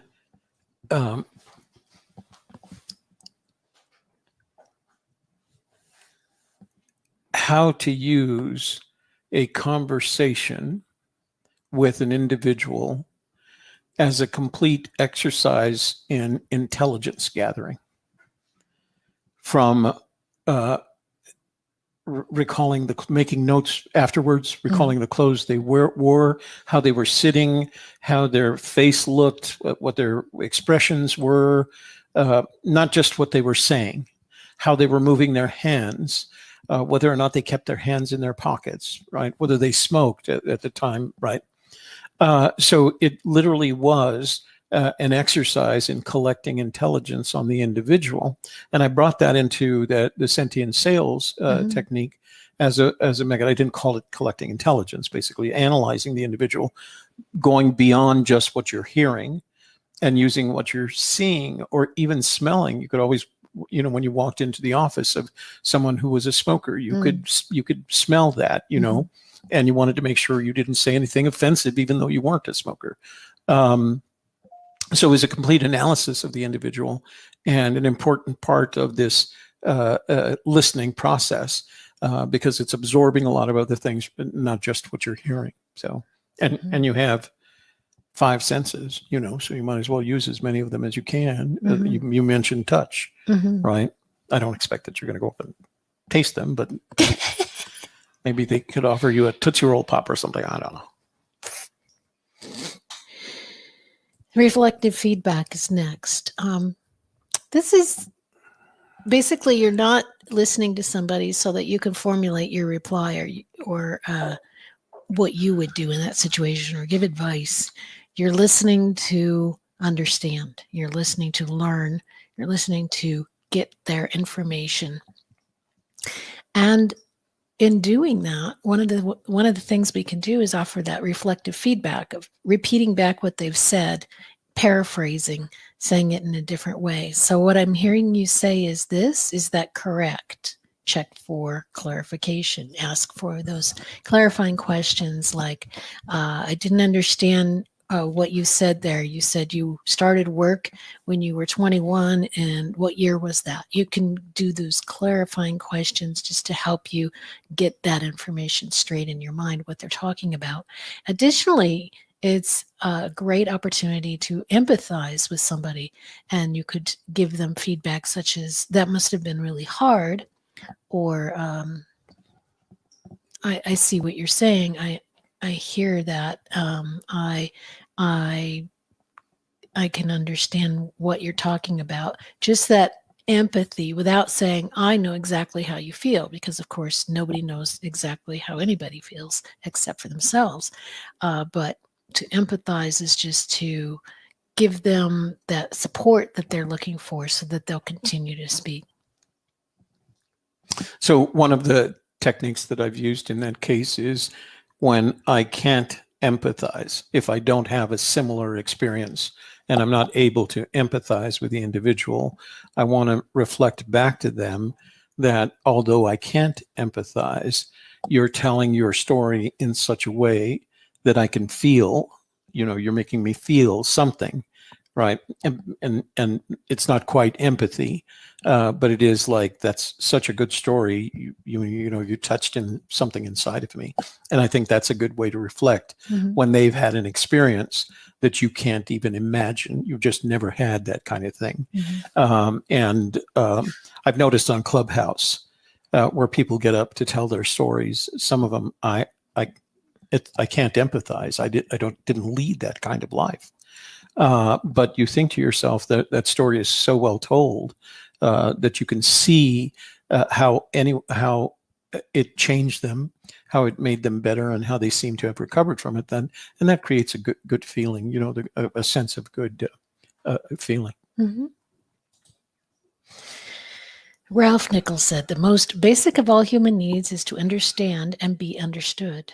The best way to understand people is to listen to them. Wow. Another great quote. Yeah. You want to go next, Lynn? Next, we want to talk about putting aside judgment. When you come into a conversation already judging the situation, judging the person, judging their character, judging what they will probably say and what you will probably say, if you've got that mapped out in your mind, then you're not open to having an honest exchange of information. You don't want to come into a conversation judging the person. And this happens a lot with parents and kids. I remember as my son got to be an adult, we had a conversation one day, and I was he was trying to make me feel guilty about something in sort of a passive aggressive way. And I said, I tell you what, from now on, when we have a conversation, I won't judge you and you don't judge me. And let's just go from here. And that really freed some things up for us, that when he wasn't feeling judged, he didn't feel the need to then judge other people. So judge not lest ye be judged. And when you come to a conversation without judging somebody or judging what they're going to say, or maybe some action they took that was a mistake, well, if you can say, well, we all make mistakes, and this is where we go from here. Trust can grow when you allow them to be themselves without feeling judged. Your relationships can deepen. Your happiness increases because you're open to receiving happiness, and you're open to having a better relationship, and they are happier that they're not being judged. And then honesty comes easier when when you know that you can come to that person and say, this and this and this happened, and they just listen to you, and then they say, okay, and then what? Or I see, and they're very neutral or even open to receiving what you're saying. Then you feel like, okay, I can be really honest with this person, and it improves your relationship. Very nice. Bryant H. McGill said, one of the most sincere forms of respect is actually listening to what another has to say. And I agree. Respect is super important, especially in marriage and partnerships. And that means, again, putting things aside and focusing on your partner when they're talking, and giving them that respect.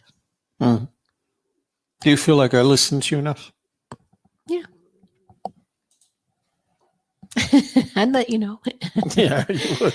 Share similar experience. You don't want to do this like too quickly. Let that person explain their entire experience before you jump in and say, oh, well, that happened to me, or that happened to my brother, because then you're sort of jumping into their story and taking it over. You don't want to hijack somebody's conversation, somebody's story.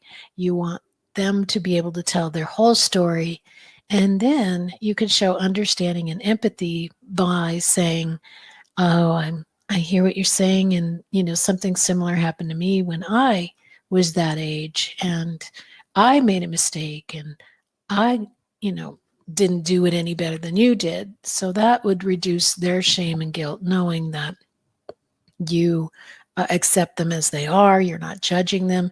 You also had a similar experience and made similar decisions and similar mistakes.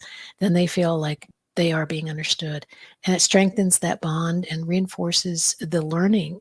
So for instance, this perhaps is a mother and daughter, or grandmother and granddaughter.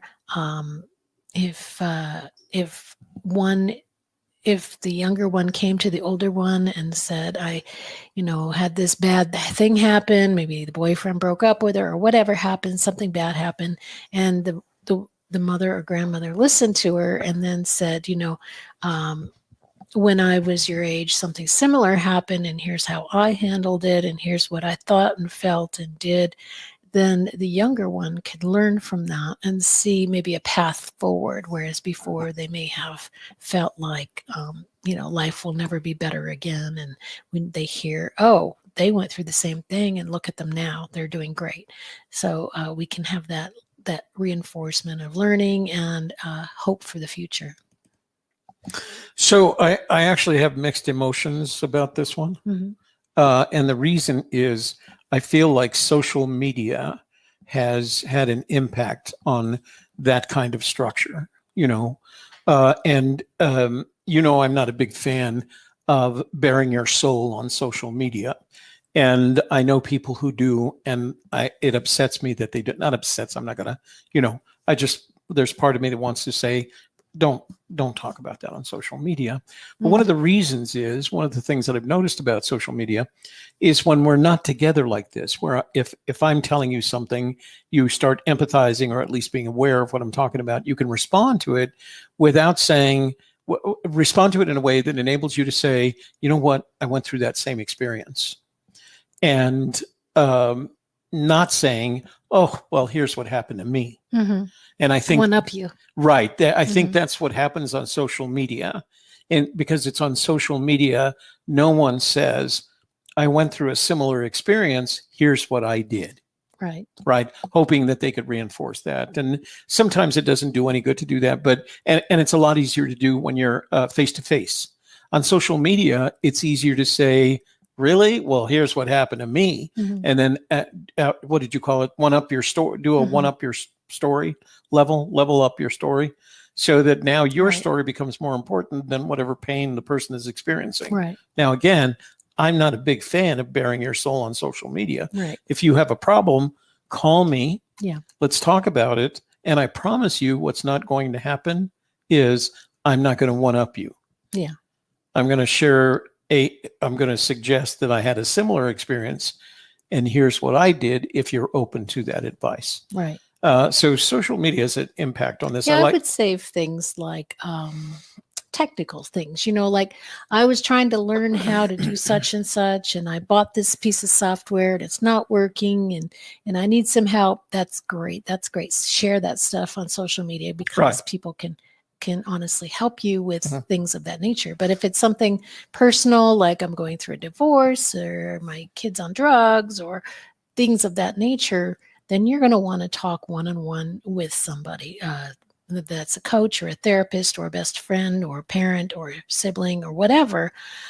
You're going to want to talk that through one-on-one. Putting things out on social media is good if you want advice. If you don't want advice, don't put it out there. Yeah, that's it basically. Yeah. So back 2 slides. Active listening marks you as a leader. As you saw, Malcolm Forbes and some of the other names that we discussed, Peter Drucker, and they focus a lot on listening, because when you listen to the people around you, you can take all their ideas and all their stories, combine them into universal truths, and that can inform the way you live. it attracts others to you, right? We talked about Dale Carnegie, go to a party and ask everybody about themselves, and they get to talk about themselves. They remember you as the person they like the most. It attracts people. Creates authority. When you listen to people, it gives you this status of perhaps a coach or a mentor or a parent, or the person who is the one that everybody comes to when they have problems. You are the guru, right? Gives you that authority. It demonstrates a growth mindset when you are open to listening without judging. You say, well, I don't know anything about that. Why don't you share your experience with me? And you just let the person talk. That demonstrates that you're ready to listen and learn. It encourages others to share their story with you. When you don't interrupt them, when you let them speak and you continue to encourage them with your body language, they will continue to flow with their story, and you'll get to learn a lot more about them. And it offers that opportunity to learn. Again, they may have some bits of information that you didn't know anything about, and it could spark something in your mind that helps you in the future to grow your business or have better relationships or whatever it is. So I am actively listening to your presentation, but I regret the fact that we're not going to get the opportunity to discuss how well drawn that paramecium on the whiteboard is. Well, as you can see, that teacher is listening to that student. So I have a free gift for you for watching today's video. It's all about conducting interviews. Since we're talking today about being an active listener and working on your listening skills, one of the great ways to practice listening is by interviewing others. So this is an excellent companion to this presentation. It's an ebook. It's your free gift, and it teaches you to master the art of successful interviewing. And that link for this ebook is in the description box of the video. Oh, great. Yeah. That was, I got to tell you that this is the result of the fact that Shelley and I did a presentation on interviewing top 10 interview tips on Tuesday. And between Tuesday and today, Shelley took that and transcribed it. It's not an exact transcription, but took the best out of that presentation and turned it into a download. So I strongly recommend that you download this. And I know at the end, she probably put a link to that presentation. I did not. Oh, okay. I put a different link. Oh, you did? Put a link for them to contact us. Oh, okay. So that they can learn more. No, that makes sense. So yeah, that link is in the description box below. Yeah.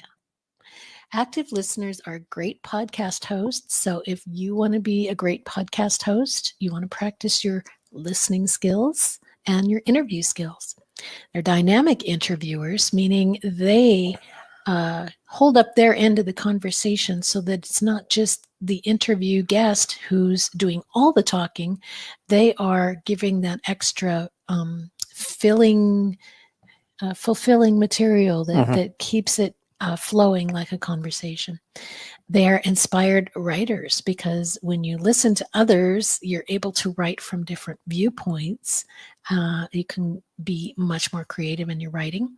They're productive team members because they listen to what their role is and what their goals are, and they act on that information because they've listened well.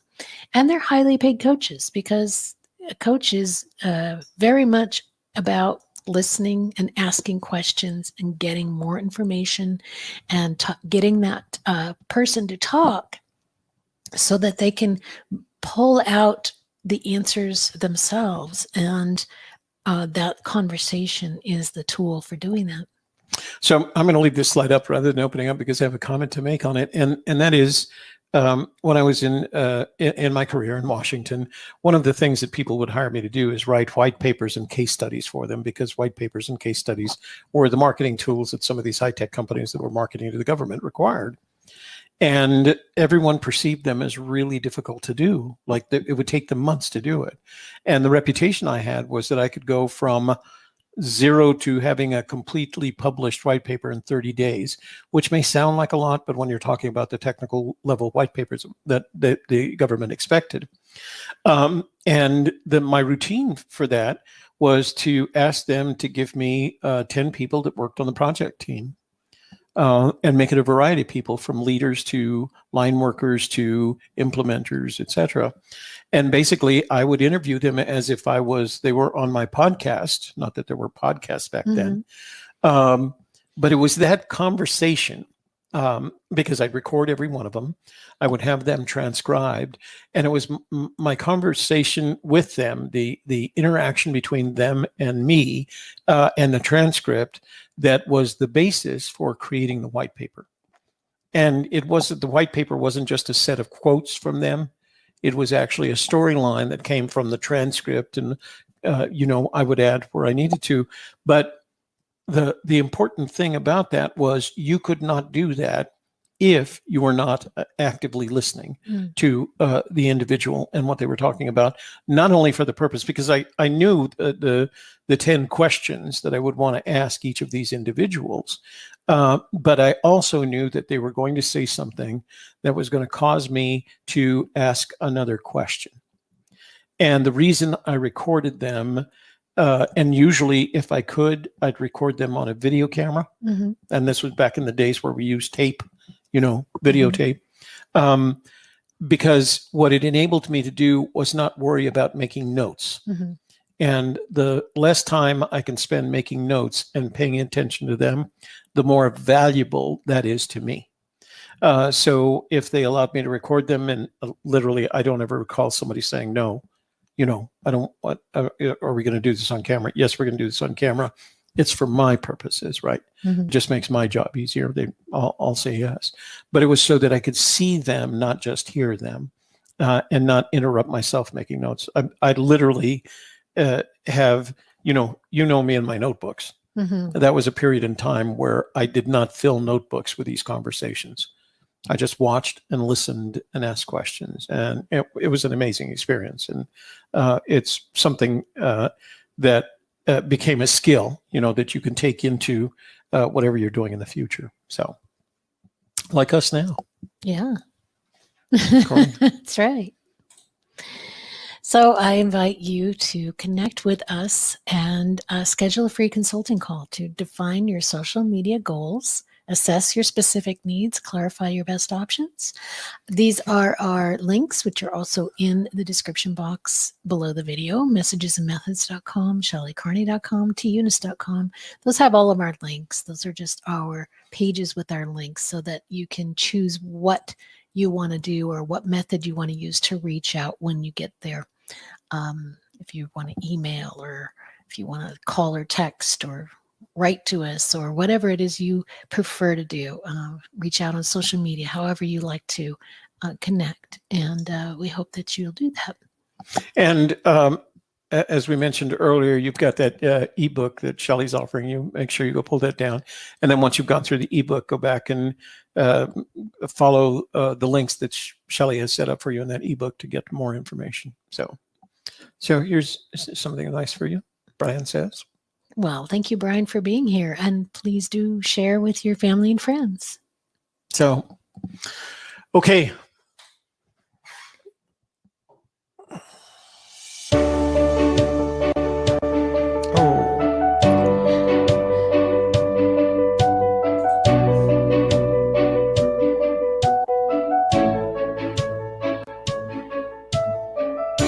And thank you all for being here today. We appreciate you, and we hope that you got something valuable from this conversation. And we will be back tonight at 7 o'clock for AGK Gaming. And again next week for the podcasting and live streaming channel. And if you missed last Tuesday, go back and watch that, because we do give those 10 interviewing tips through video. So check that out as well. Thanks for being here. And for Shelley Carney Life Coach, happy hour on Friday. I am your host, Shelley Carney. And we'll see you guys. My name is Toby Younis. I'm her co-host. I'm her button pusher. I handle all the technology here, folks. But we will see you tonight on EGK Gaming. We look forward to that. We'll have a lot of fun. We'll start with some Drawful and end up in Among Us. Yeah.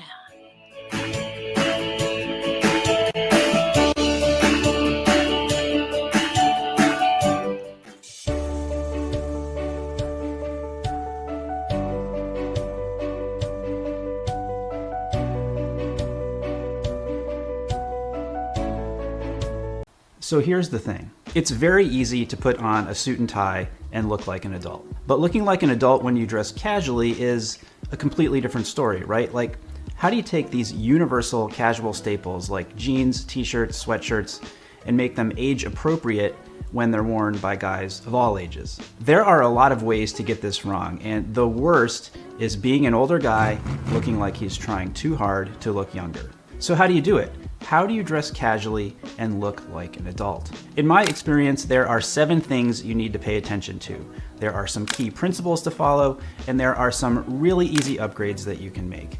I'm going to share those with you in this video and show you what it looks like.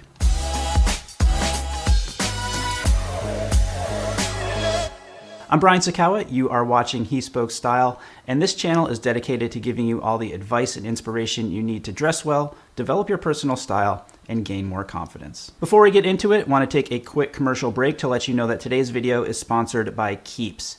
Keeps is a subscription service that focuses on making it easier and more affordable for men to treat their male pattern baldness online. Here is a statistic for you. 2 out of 3 guys experience some form of male pattern baldness by the time they are 35. And the best way to prevent it is to do something about it while you still have hair left. With Keeps, a licensed doctor reviews your information online and recommends the right hair loss treatment for you. Then your treatment is shipped directly to your door every 3 months. Keeps offers generic versions of the FDA-approved medications for hair loss, which makes it more affordable. So if you're ready to take action and prevent hair loss, go to keeps.com/hespokestyle. That link is right down there in the description.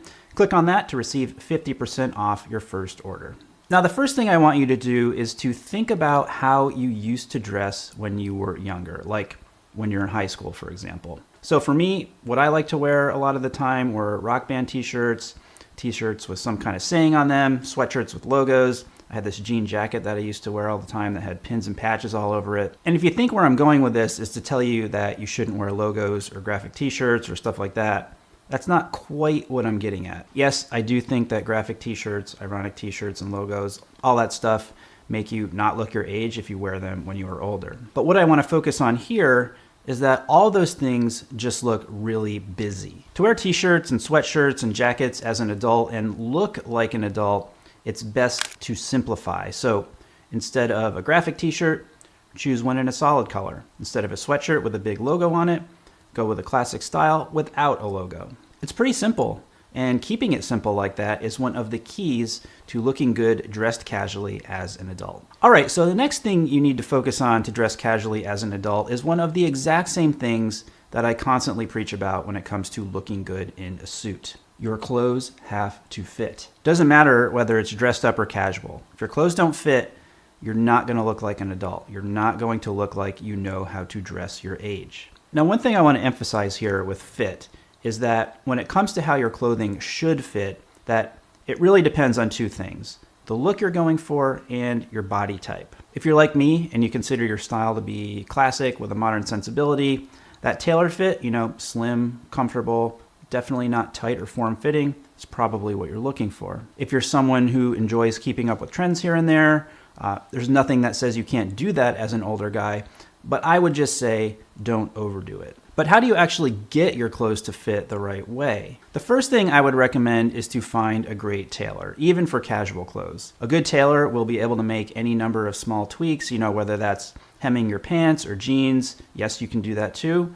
Shortening a shirt sleeve, little things that go a long way to helping you do grown-up casual right. And if you're wondering how to find a great tailor, check out that video. I've got linked right up there. The second thing I'd recommend is to explore a variety of different ready-to-wear brands. Different brands have different fits. Some will work for you, Some won't work for you. Figure out what does, what matches your personal style, and you will be well on your way. So if there's one thing I really want to stress here, it's that there are many different ways to dress casually and look good as an adult. I don't want you to think that I'm saying that you have to dress like me to look good or to look right. We're all different. We live in different places. We have different jobs. We have different experiences. I went through this like little crisis maybe 6-7 years ago. I used to think that I needed to constantly wear something different, you know, like to keep showing people that I quote unquote knew how to dress. But what happened was that I started driving myself nuts. I was getting frustrated. It felt too complicated. And honestly, I didn't feel like myself. At that point, I realized what I really like to wear, and I got really comfortable with the idea that that was my style. So I stopped driving my behaviors in terms of style based on what I saw other people doing and learned to really like and appreciate what I like to wear. Knowing what you like and sticking to that and developing a sort of uniform for yourself, that's not boring. That's cool. It's what makes you, you.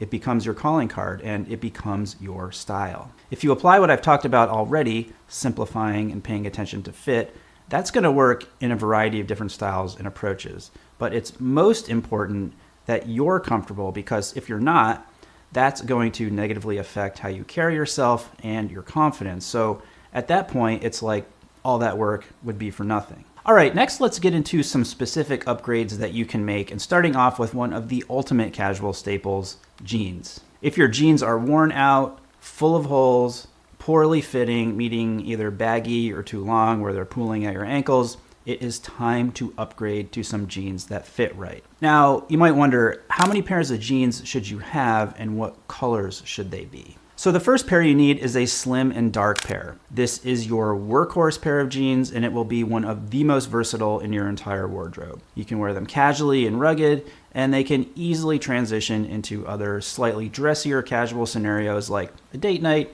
or even business casual, depending on your workplace. The second pair I recommend is a pair of black jeans. Of course, black jeans have those rock and roll connotations, but as you get older, they take on some other properties that I think are beneficial. They're slimming, and they're very easy to dress up casually with just a t-shirt and a casual jacket. The third pair I recommend is a light wash pair. They're sporty, great for the weekends, and work with a variety of shirts, from t-shirts to polos to button-ups. And if you're comfortable with it, you can go ahead and add a white pair in. Lots of options there, especially in the summertime, but I know that's not going to be for everyone. Next, let's talk about footwear, specifically sneakers. Now, I like wearing sneakers as much as the next guy, but I'm not going to be wearing a pair like this outside of the backyard or the gym. Athletic shoes as your go-to footwear outside of working out or working around the house are a complete no-go. Instead, upgrade to a pair of minimal low-top leather sneakers. They're still sporty, but help make a casual outfit look a little more put together and considered. I'll talk about and show you some other footwear options later on in the video. As you get older, you look more mature, and your casual dress should also look more mature. An easy way to do this is to upgrade some of those classic casual outerwear pieces that you have in different materials, textures, and colors. So, for example, classic denim jacket. I don't think there's anything wrong with wearing this as an adult, but I will grant you that it does appear more youthful.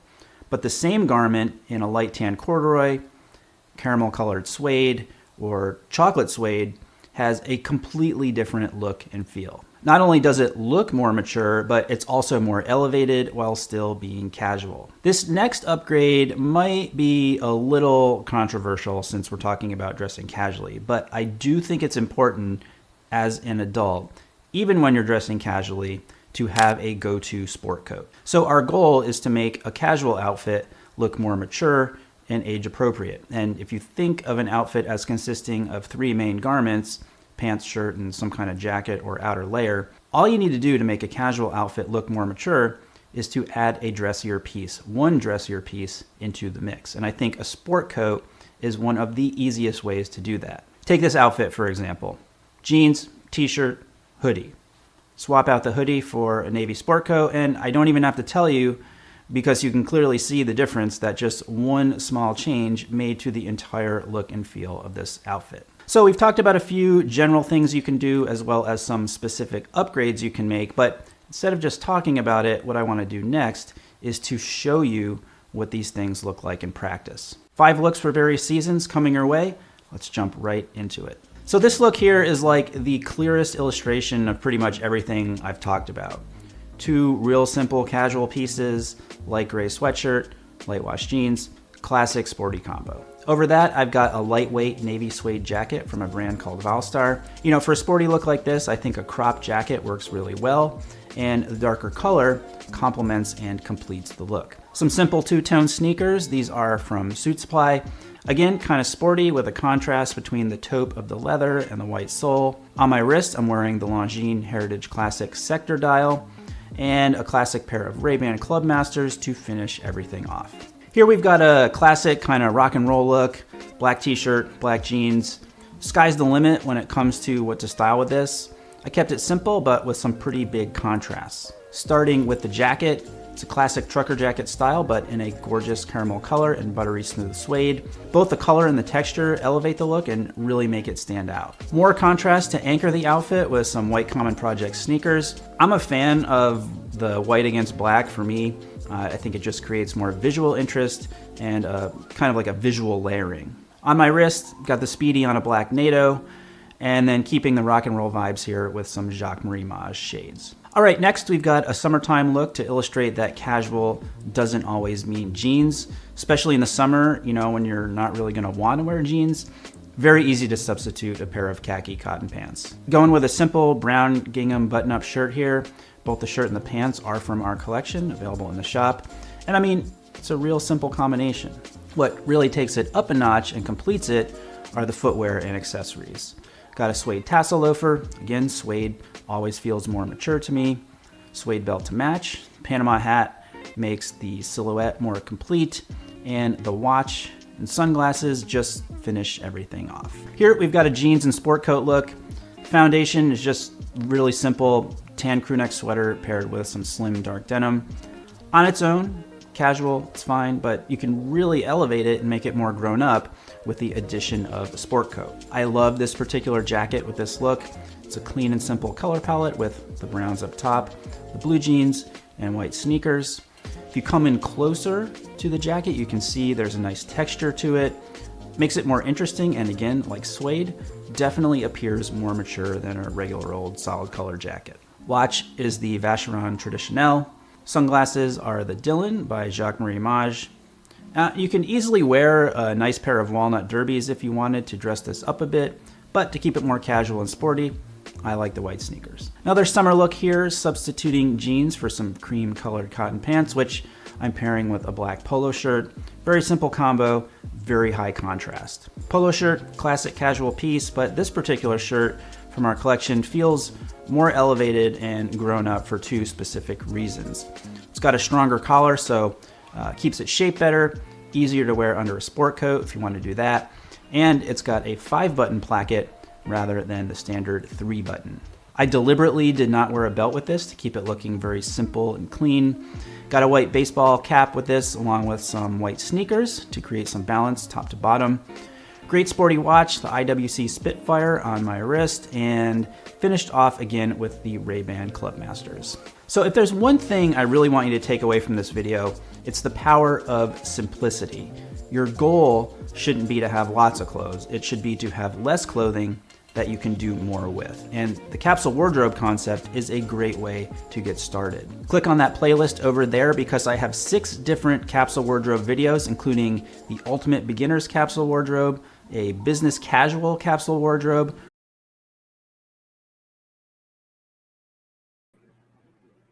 Hi. So there's this quote I came across about anger, that one moment of patience can save you 100 moments of regret. So the question then becomes, how do you become that person who, in the midst of turbulence and turmoil and angry emotions, are calm? By the end of this video, you'll be able to walk away with practical tips that you could apply right away to improve how you manage your emotions with yourself and your emotions with others. I'm Monica, and I recently graduated with a degree in neuroscience, and I'm now pursuing medicine. I'm really passionate about making psychiatry accessible for everyone. So this video is a part of the Ask an Expert series, where we chat about mental health topics and psychological topics with experts. Today, I am just so honored to have Dr. Conti back. You may remember him from our last live stream, which is accessible from the Ask an Expert live stream playlist. Welcome back, Dr. Conti. Thanks for having me. I'm glad to be back. Thank you so much. Thank you so much for being back. And I'm so excited for our chat today. I feel like we have so much to cover and so much information. And I love that you opened saying that we're going to give everyone practical examples, because what we're going to do is give you really real world stuff that you can immediately take after watching this video and help your life find more peace. Exactly. With something like anger, I feel like it can be so exhausting to just hold it in with yourself, or just be sometimes angry with yourself or angry with others. Like, if only we could find a way to better manage that. And that's exactly what we're just going to be diving into today.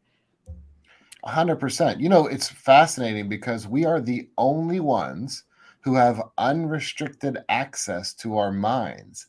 And when you think about this, it really is powerful, because if we really truly realize that, then we'll stop giving our power away to other people. Like, we let people who anger us, who do things we don't like, to control our inner world. And once we realize this, we say, wait a minute, I can't do this anymore. That really brings up a really important point, and like the kind of first main idea that I want to bring up regarding anger, about how to really recognize and control how sometimes anger really comes from within. Because sometimes we often think that we're angry because someone else made us angry, or something has happened that just is the reason why we're angry. But ultimately, it's our decision. It's our ability to control that, what we kind of filter from the world, that ultimately causes us to be angry. So I guess we can just jump right into any kind of practical tips on how to better, have control of your own emotions. Yeah, the very first thing, and we hit on this last video, but if someone hadn't seen that yet, I want to jump in with this at the beginning, and that is this. I believe there's a difference between what I call the cartoon world and the real world. So our cartoon world, and I call it cartoon world because it's not real. It's the world that it's according to our shoulds. So people should think the way I want them to think. They should feel, they should believe what I want them to believe. They should do what I want them to do. And then there's the real world. So there's our cartoon world, and then there's the real world. And what I've done for my career is help people learn to align their expectations with reality. In other words, so Monica, let's say I'm driving down the road and I got to get somewhere. And when I'm on the road, there's a bunch of traffic. And I say to myself in my cartoon world, this traffic shouldn't be here. This shouldn't be happening to me right now. I'm going to be really angry. But if I align my expectations with reality, which is anytime I go out on the highway, there could be traffic. Now I'm more prepared for it. Doesn't mean I'll be happy when I see the traffic, but it means I'll be more prepared for it. And I think that's a really good place to anchor our conversation, is that we master what we practice. And if we practice being impulsive and reactive, well, we get really good at that. But if we practice being mindful and in control, well, we get really good at that too. I love the last part you just said, especially we master what we practice.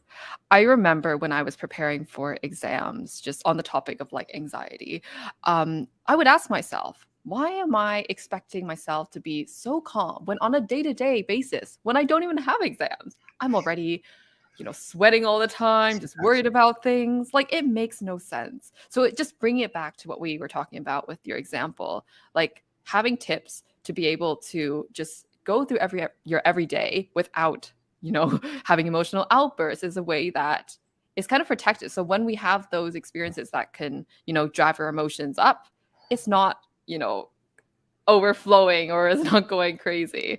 So it's a really good point you brought up there. Well, it's almost as if I'm talking to you during those moments when you're struggling, I would almost want to almost have this vision that you're putting on boxing gloves and hitting yourself. And I almost want to stop you from hitting yourself. Like, I shouldn't be upset right now, and I shouldn't be stressed.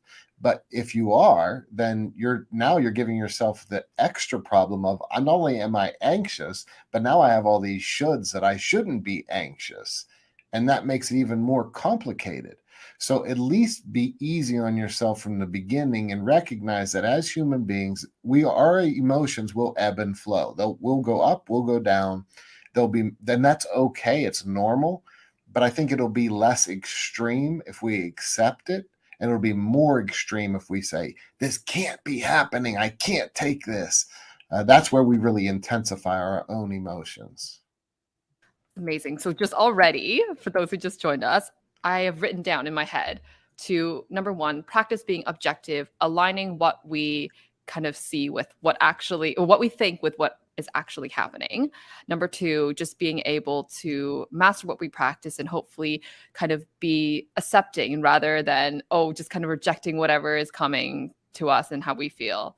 And I wonder if this is really kind of, well, I think actually this is quite general, like it would apply to anything, but any sort of tips that are more kind of situation specific, whether it's like, I don't know, being angry because you messed up about something, whatever it is. There we go. Let's go. That's a perfect one. So I quite literally did this morning. I forgot to let my wife know about my schedule, so I confused my schedule for what I have going on this week. So we ultimately remedied it and we fixed it, and I could switch days on things.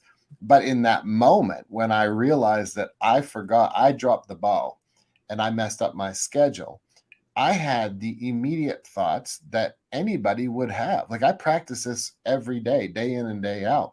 But in those first moments when I thought, oh no, I messed this up, my thoughts could go really negative really quickly, and I could get down on myself.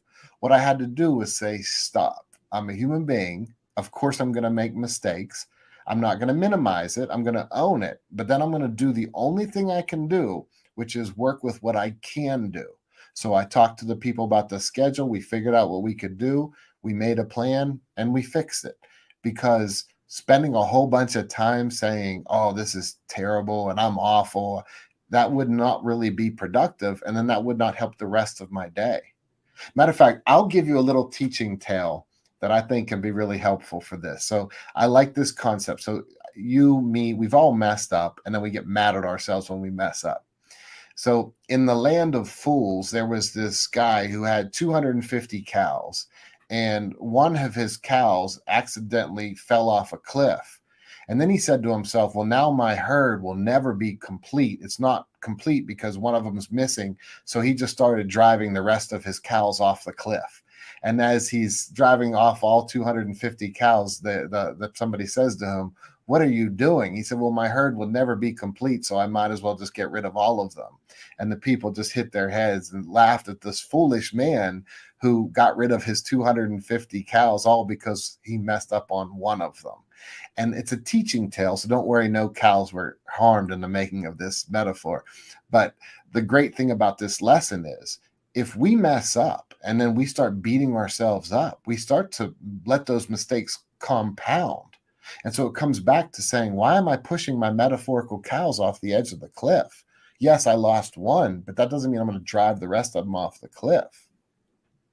Yeah, so I think it kind of, when you were giving that story, it really reminds me of the idea of like just taking responsibility. Because at that time, like when that person is like, throwing out their cows or whatever, driving them off the cliff, to them, they're like, oh, like, I don't even know what do you think is going on in their minds? Like, hypothetically, when someone's just doing something that they know is actually causing something to be worsening the overall outcome. Like, what is actually going on?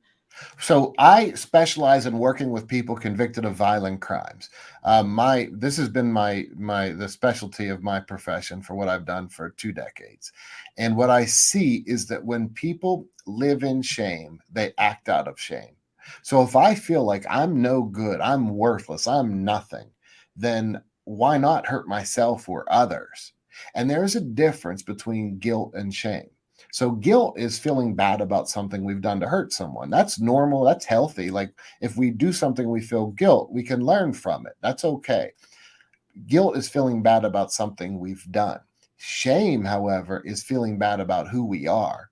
And my research for more than 2 decades has shown me that when people live in shame, they act out of shame. So that's what happens in people's minds when they start to get this sense of shame. Well, I'm no good, and so they start to develop this narrative that is really hurtful to their own inner peace first and foremost, but then that starts to go out toward the world. And now they say, well, I already messed up this relationship, so now I'm just going to be angry at the next person, and I'm going to be spiteful to the next person. And so until you stop and reset, it can keep compiling no differently than the person who's pushing the cows off the edge of the cliff.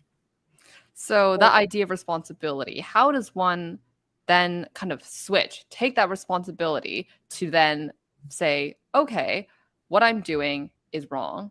Like maybe it's not the most productive. Let's just say not the most productive. And how can I become and channel that into someone I want to be and someone who's like, just doing more healthy decisions, acting more healthily. So that's such a great question. I think to me, like that exemplifies your insight and consciousness to be able to say, okay, so what do I do? So I think that when we can start to say, now what? Now, what do we do? The past is gone, and there's nothing we can do, no matter how much insight we ever get, to get 1 single second back. The future's hypothetical, hasn't been created yet. The only moment that exists is this moment. And so the question is, what do we do from this moment forward? I did over 100 episodes of a podcast called Tackling Life with NFL legend Ray Lewis, first ballot Hall of Fame football player. And we interviewed an astronaut once. Did I tell you about Reed Wiseman the last time we talked? I mean, I might not have mentioned it, but I don't think so. I would love to hear it. Yeah. I don't think I did. So Reed Wiseman was one of my favorite interviews I ever got to do. And he's an astronaut who walked in space.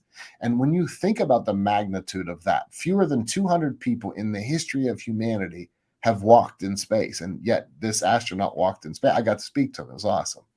So one of the things that he said, and I don't remember if it was on our show or off air, but it was this, it was when you're in space and something goes wrong, you don't have time to think, oh, I can't believe Sally didn't fix that. I can't believe Bill let this happen. The only thing you can do when you're hurling through space in a spaceship is work the problem. What can I do from this moment forward? So to me, there is a brilliance to your question. What do we do now? The past is gone. The future hasn't been created. So what can we do in this moment? And what I say, and this is the most concrete thing that I can give you, is be accurate with your language. Be accurate. It wasn't the end of the world. It wasn't the worst thing in the world. You made a mistake. So what do I do now? Well, I can be accurate with my language. I can stop myself from perpetuating this extreme language. I'm terrible. This was awful. The person who cut me off in traffic, they're a horrible person. No, the car drove a little closer to my car than I wanted it to. The person at work said something that I would have preferred she not say. Like it's really, when I'm accurate, it really curtails the amount of anger that I'm about to have. Can I just say, this advice was shared from the last episode of the podcast, and it is life-changing. Since you said that, I have applied it to my own life, not only for just like anger, but just on my day-to-day basis, and it has just elevated my happiness and the way that I see things. So thank you. I'm just going to type it in the chat for anyone here who has missed it, because it's truly life-changing. So thank you so much. Thank you. No, and I feel grateful that you share it like that and phrase it like that, because what I do at this point in my career, January, I've been doing this work for 25 years. And what I do is at this point in my career, when I do presentations, and I do a lot of trainings on yield theory that I created. So we'll do 3-day, 5-day trainings. And what I do is I say, look, these are exciting because I take 25 years of sitting down with people, more than 20,000 hours of clinical experience, being blessed, humbled to sit one-on-one with people where they share their most intimate secrets with me. And I take the information that was truly life-changing, those moments that made a change and helped them shift. And I get to give all of those in like a condensed way. And that's why I get excited about what I share, why I'm excited when you and I speak, why I love how hungry you are for information, because when we can make this information applicable to everyone out there who's watching, it really is a game changer. Life-changing stuff doesn't mean it has to be you have to have these lights come on and the music it goes, wait a minute, this technique, if I apply it day in, day out, will radically shift the way I experience life. That's what it is. And I think this is perfect because it really draws back to the idea that we mentioned earlier. When I am accurate with my language, I'm better able to disentangle my expectations with my reality. When I thought that I was going to get, just last week when I sat my med school exams, 25% on my exams. Like I was very sure, I was like, I'm going to fail this exam. I'm going to get a 25. I then took a step back. I was like, wait, no. I've studied more than half of this material. My friends have quizzed me on this, and I've been able to answer more than 50% of it.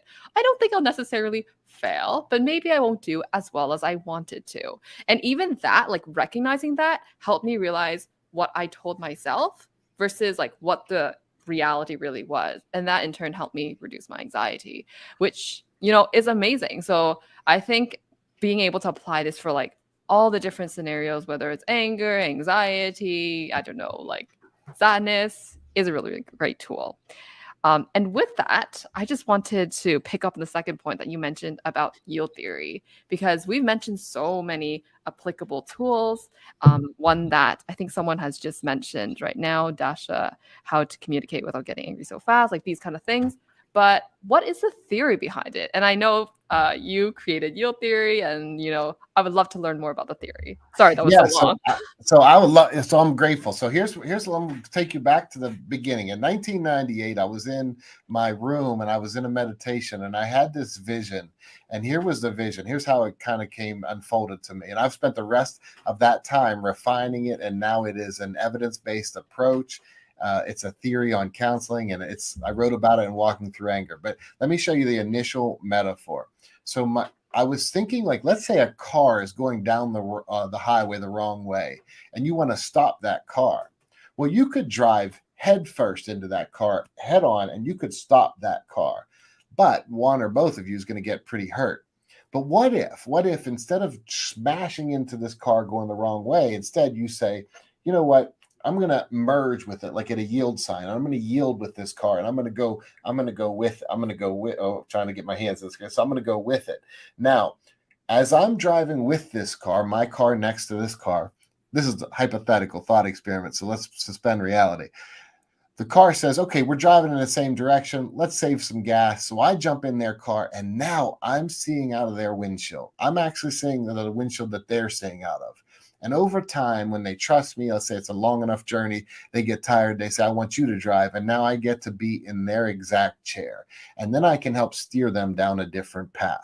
And that was the original metaphor for yield theory. Meet people where they are. Do your best to see from their perspective. And this is more than just walking a metaphorical mile in someone's shoes. This is me imagining that I had a person's cognitive functioning. So I had their intellect, their affective range, their ability to experience emotions, and their life experiences.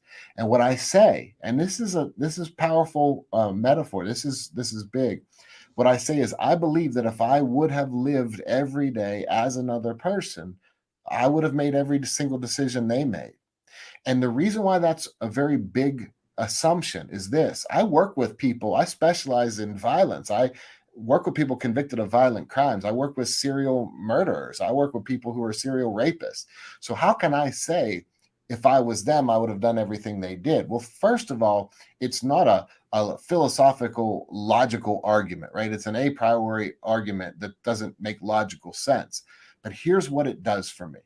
When I'm able to say, because we often say, well, I had a hard life and I didn't do that, or I had a tough situation and I didn't do that. You had your brain doing that. You had your intellect doing that. So imagine you're that other person. Now, here's what this does. It wipes away judgment for me. So then when I meet people where they are, and let's say someone's really angry, I can listen to that person and I can truly listen without judgment. And I can say, look, the past is gone. I can't change a single second of the past. But if I listen to you and I validate what you're experiencing, now we get you out of that anger, and I can help move toward helping you make better decisions. So that's the substance. And ultimately, yield theory comes down to doing three things. Because I told you last time, Monica, I try to make things really simple for people. So I think we're always skeptical of other people. Like, we're skeptical, especially if someone disagrees with us. Boy, we could be skeptical all day. But I always say, I want to be skeptical of my own ego. I want to be skeptical of my own thoughts. I want to challenge my own thoughts. So I sat back and I said to myself, well, what do I really do? Like, I stand at a cell door in maximum security prisons, and I talk to people. I sit in a comfortable Zen setting in my office and I talk to people. What do I do? And I do three things. And this is what I would tell people to do. I listen, I validate, and I explore options. So you're with that family member who's so angry, and maybe they're being really self-centered. I've seen a couple comments say, how do I deal with a narcissistic family? And I see that word come up a lot in the chat. And so think about this. They're really self-centered. Your initial thought is, I'm going to go tell them what they need to do differently, but they're not going to hear that. So that's like smashing the car head on. You can tell them they're wrong, but they're not going to listen to you.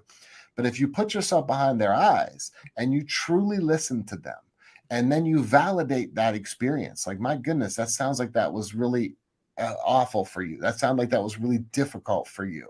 And and here's the key, not just validating, but validate until they feel validated. Because you know as well as I do, we all want to be heard.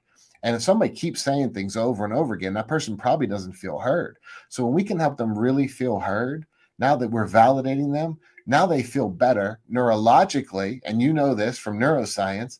When you're angry, you're in your limbic system. You're in your amygdala, and you're getting really fired up. That's that fight or flight response. But once you feel validated and that emotional release, now you move to more the frontal cortex, your higher level decision making. And now we can explore options. Now we can say, okay, now where do we go from here? What's the best decision to make from this moment forward? So it's powerful. I know there's a lot to take in, but it's powerful.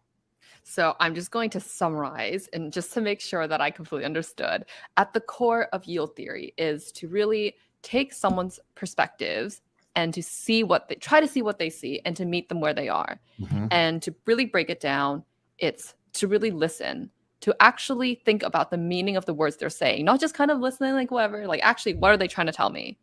To validate, to make them actually feel like they are heard, not just being, yes, I'm so sorry. Like, no, like actually listening, validating, and then coming up with solutions that you guys can both agree, like kind of meeting in the middle. That's kind of what I drawn from it. That's phenomenal. That's phenomenal.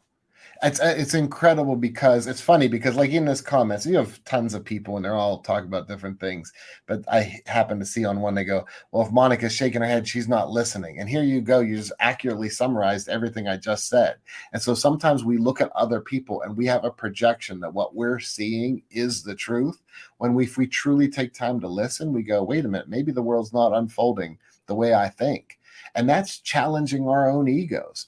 Honestly, that's one of the toughest things that any of us has to do, because our ego is our sense of self, and our ego wants to say, I'm right and everyone else is wrong. But that's not reality. Reality is we all can challenge our own egos. And so I have a few follow-up questions, actually. One that has just been coming up from the chat.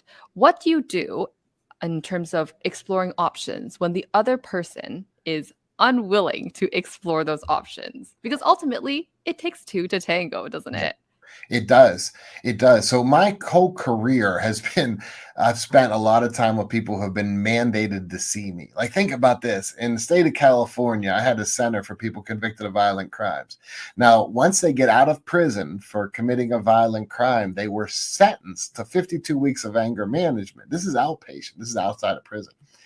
And they had to come to this anger management, and they had to pay for it out of pocket. So you can imagine how angry people were to see me.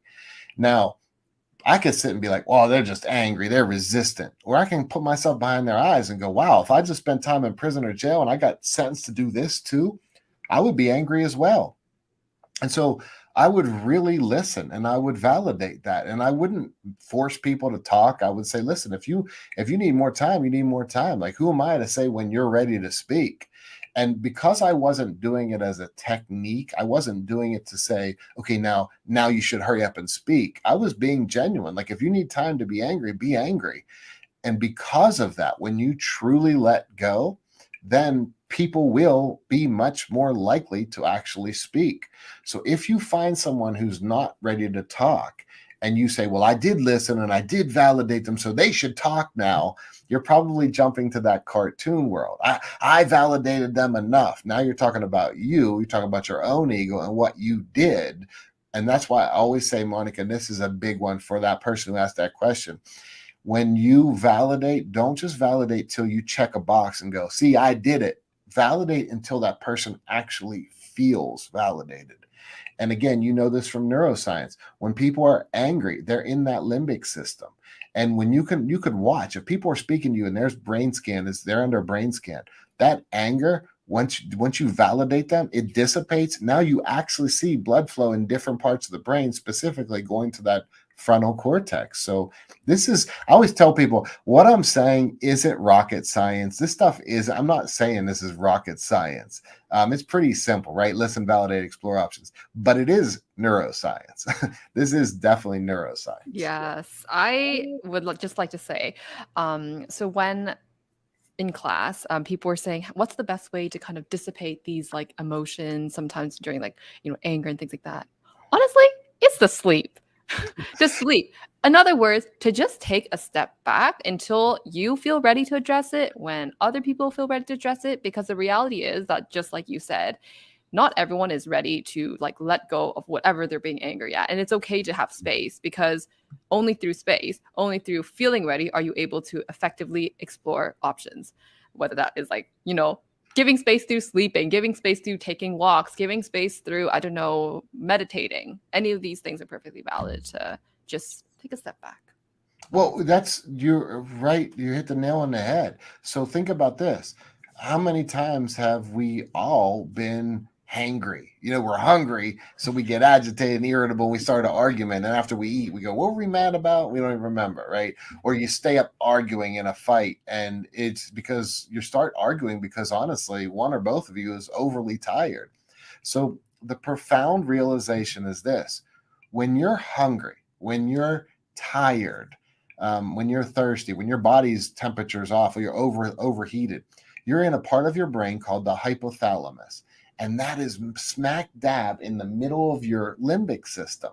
So it makes a lot of sense that when you're hungry, you feel a little bit more agitated and irritable. When you're overly tired and you haven't slept.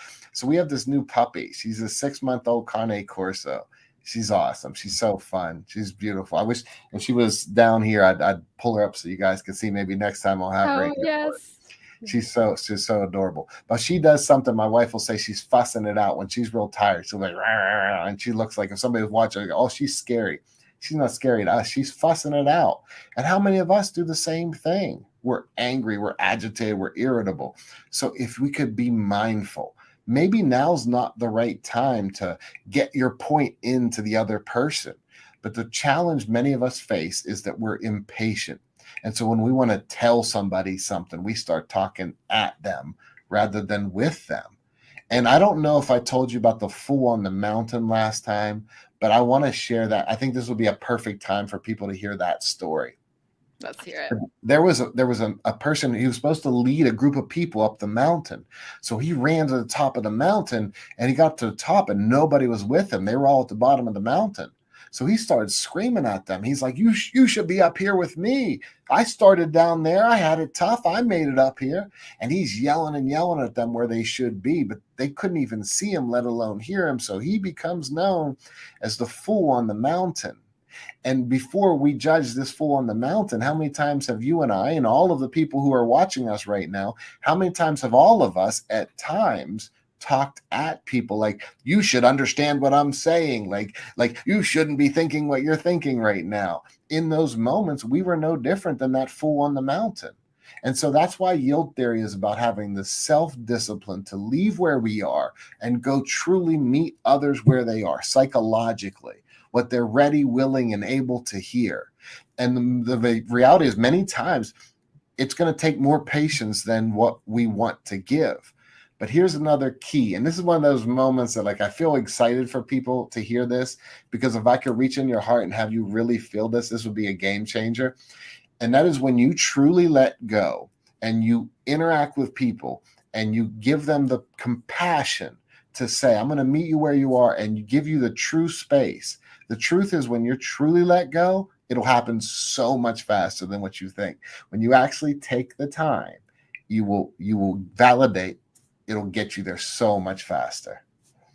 And patience is really the key of everything, I think. And that's why during the times when I journal, I always tell myself, how can I be at a place where I feel like whatever could happen to me, I have patience. I have patience for whatever is going to happen to eventually happen. Like, to take steps to make sure that whatever I want to happen is going to happen. Sorry.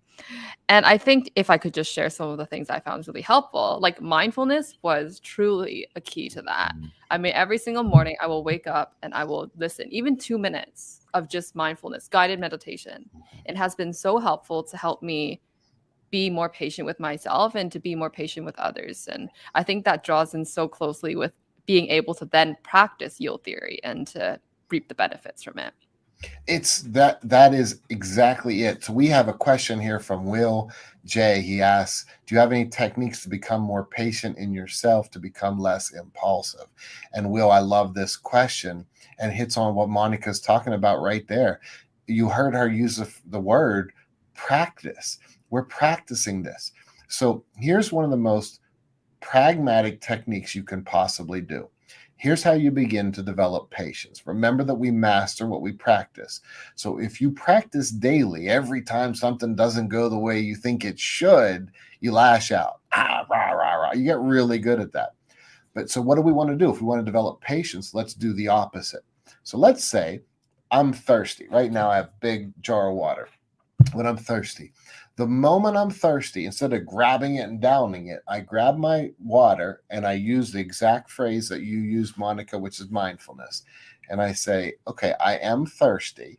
It's not the end of the world. Let me take a moment, take a breath. Now, after taking one breath, now I can drink. The next time I go to take a drink of water, I might take 2 breaths.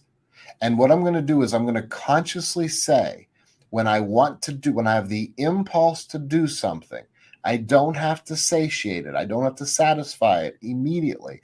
I can take a breath. I can take 2 breaths, 3 to 4. And then I can do this. I can practice this in other areas. That's just the first one that came to my mind. I have water right here. Whatever you want to do, Will, think about whatever you have that you're about to do. Take 1 breath. Now, I'm mindful, because I've done this long enough, that somebody out there watching goes, well, I practiced that. I tried that once. It didn't work. Well, just the way you can't do 1 push-up and think now you're strong, and you can't do 10 push-ups and think, you have to do them consistently over time. And if you do enough push-ups and you do them consistently over time, you will get stronger. That's a fact. That's a physiological fact. And if you quit doing push-ups for a long period of time, you'll lose that strength. So it's something you have to practice. The same is true with mindfulness. If you practiced it once a long time ago, or you heard about mindfulness, or you get excited when you hear other people talk about how they practice it, that's not you practicing it. You have to actually practice it day in, day out. And I promise you, the more you practice it, the better you'll get at it. And one more last thought on this, Will. If you intentionally throughout your day say, I want to get better at patience today. Well, here's a blessing. The world is going to give you tons of opportunities. The universe is going to say, here you go. I'm going to give you a bunch of opportunities today, Will. The people you're around, they're going to make you upset. All kind of opportunities. So now what are you going to do? Intentionally, you're going to say, I'm going to practice patience. Just as sure as I would practice weightlifting, by having those weights, I'm going to have all these troublesome moments. I'm going to practice patience. I love how you brought that up, because when you were saying that, I just thought, like, people go to exercise to feel healthier, like physically. This is just the same. Practicing mindfulness. It's like going for an exercise, but for your brain. I love it. It's like a little, like, it's not like you go exercise and the next day you'll be like having the figure that you always wanted to have. It takes time. And just like that, like at first I would like to say, like, I was kind of, I don't know, not really sure about whether mindfulness would work or not, because I've just heard it's been so commercialized, things like that. But when I actually was open to it, like addressing that initial doubt and being like, okay, I'm willing to challenge my preconceptions and then practice it, not just for a day, but for a month. And then tell myself, after a month, if I don't like it, that's fine. But like actually having that concrete date, I was actually able to really kind of take in all what mindfulness has to offer. And so I'd like to kind of give that advice, if I may, for, you know, everything that was mentioned today. You might have tried it before, but have you actually like really, really believed in it, like, or at least was open to it? Because if you do something, but then your mind is like, oh, I actually don't really believe in it, you're like fighting yourself, and that's not going to work. You know, like that has been one of my learning points in the past few months. So I thought I'd just share that. Yeah, I coined a term called the foot in the water principle. And so I got this from my center when I was in California. I'm not there anymore, but when I was in California, my center was in South Lake Tahoe, California. And so Tahoe is a mountain lake. It's a cold lake. So if somebody wants to say that they swam in Tahoe, they can't just tap their toe in the water and be like, oh, I swam in Tahoe. No, if you want to say you swam, you got to dive all the way in.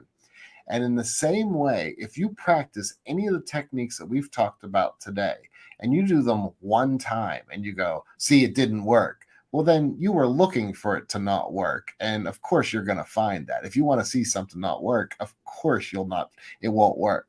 So it's about doing it, like you said, dedicate yourself for a month to something.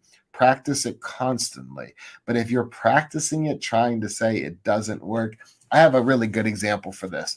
So in martial arts, I did martial arts my whole life. And in martial arts, let's say someone comes to a gym and they're trying to learn what to do if someone pushes you.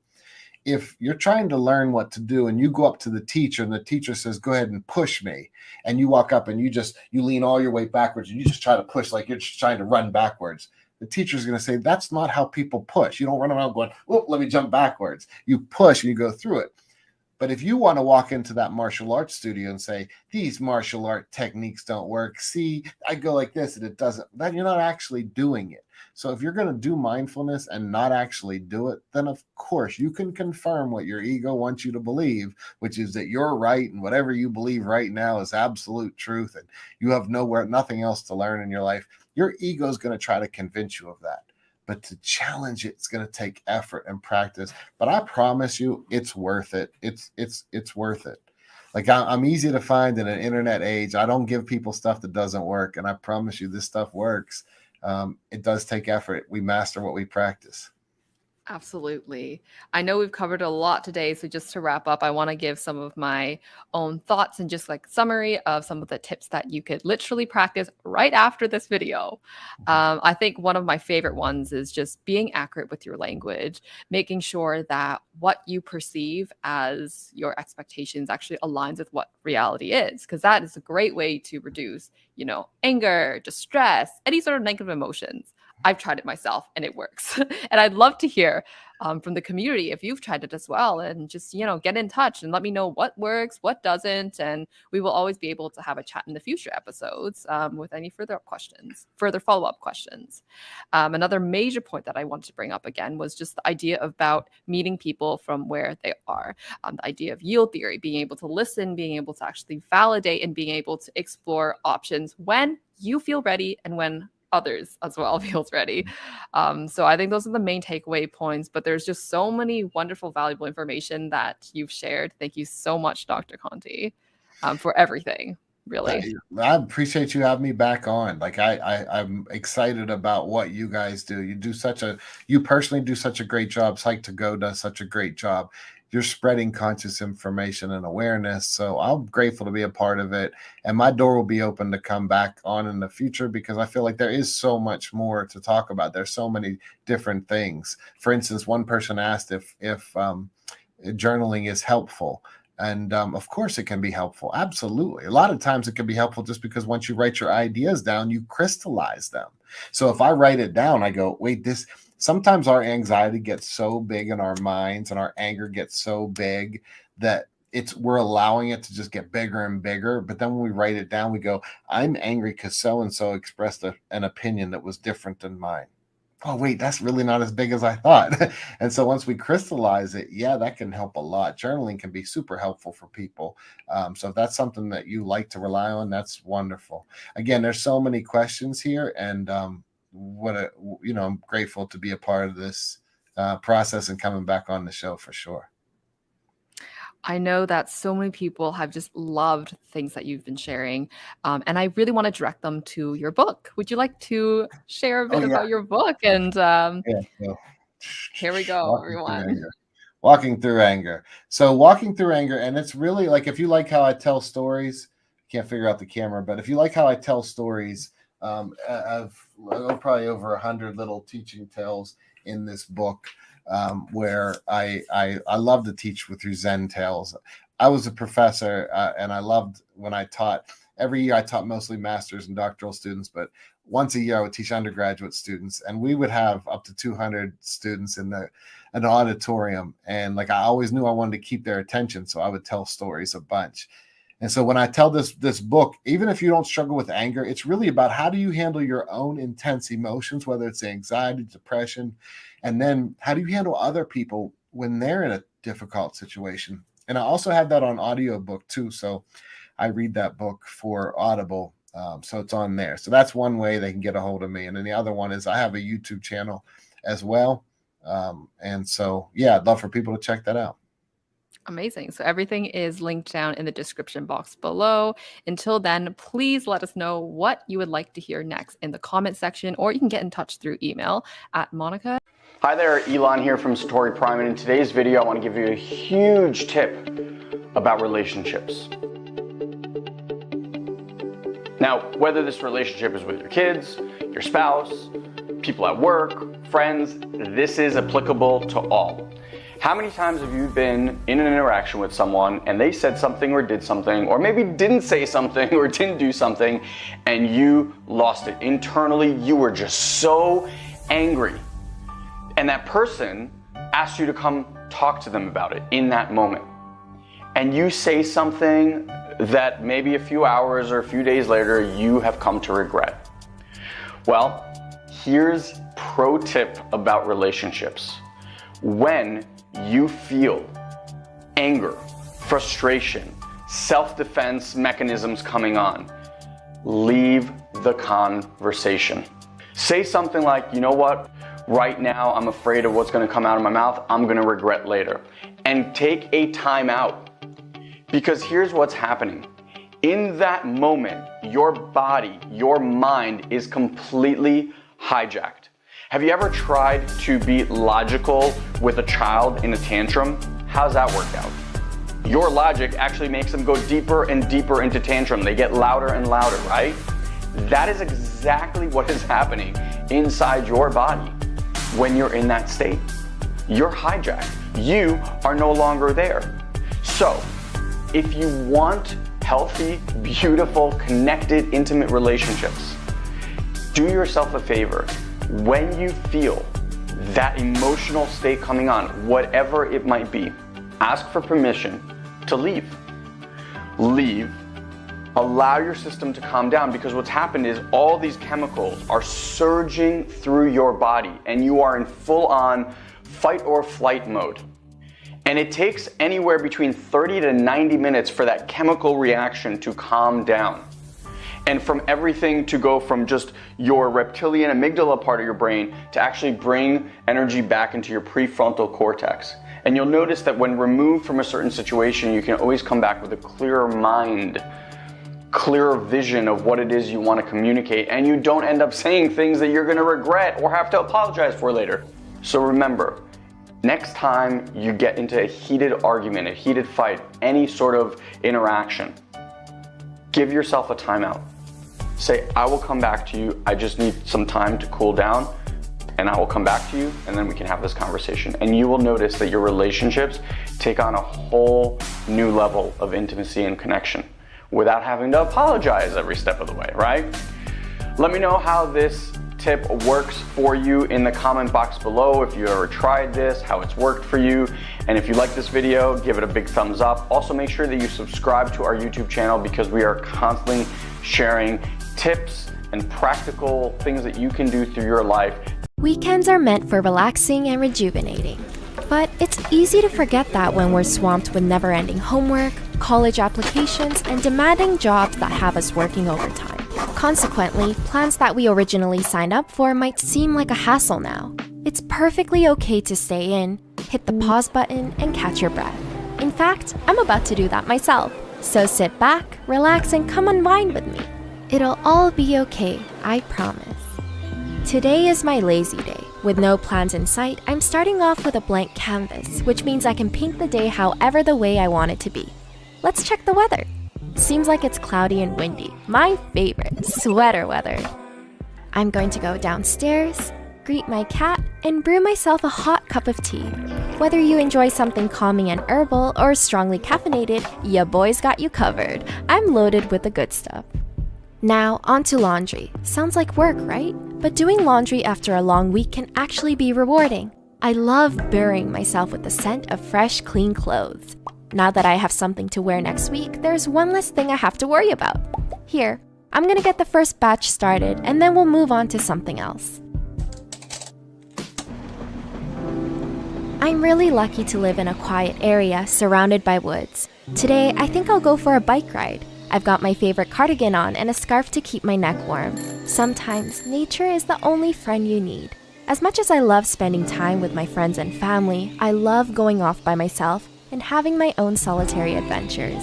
With life these days, it's often quite hard to get some peace and quiet, so when I have the chance, I make the most of it. I've been thinking lately about how much I've let my own anxiety and depression dictate my life. How it stopped me cold from taking certain risks, postponed the time I could have used to work on personal goals, and the way it would keep me up all night. It doesn't have to be that way anymore if I just learn to let go.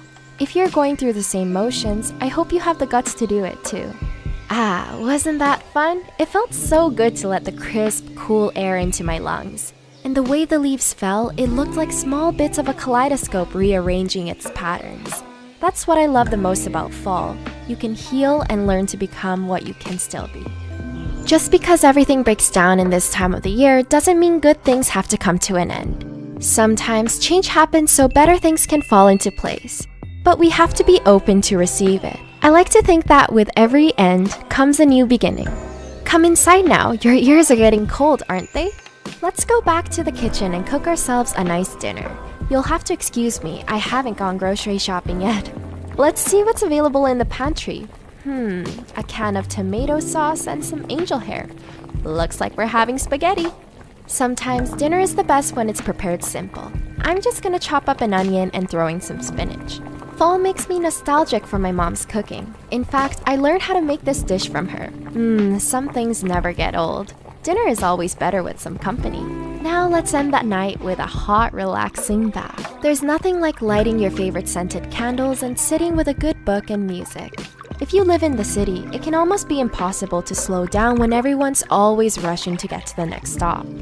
But when you're in a bathtub, you're safe, warm, and away from all the noise. Whatever sense you picked up from riding the train or being at school, you can leave all of that behind you as you soak in these bubbles. Looks like it's time for bed now. My cat knows too. She's been waiting for me. I love the way she snuggles up close to me. Another day has come to an end, but it was everything I needed. Are you feeling better now? Keep these tips in mind the next time you're all wound up.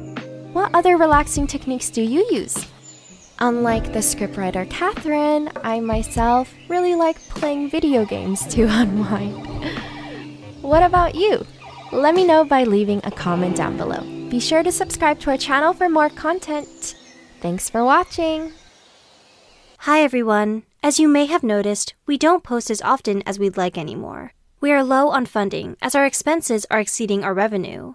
However, we want to keep making more content that help people learn about psychology and mental health. So we want you to be a part of that process. Starting today, we will have a donate button underneath our videos. You've probably seen it in some of your favorite channels already. But if you don't see the button, we've included a link in the video description. Our vision is to keep making psychology more accessible to everyone. We try to keep our videos concise and create open dialogues among the community. As a supporter, you will receive recognition for your support by having a cool Psy icon next to your username when you comment. This helps us recognize it's you and engage you more. On top of this, you will also receive a free copy of our Psych2Go ebook and occasional magazines every quarter. Just email in to myself when you've donated, and I will send you the copies at ty@psych2go.net. However, even if you cannot support us financially, we still totally understand. You can help us out by sharing this video. We still love you and will give you a free ebook if you mail in to let us know. There is no fixed term or shady things like that. You can also cancel your support at any time too, so there's absolutely no risk.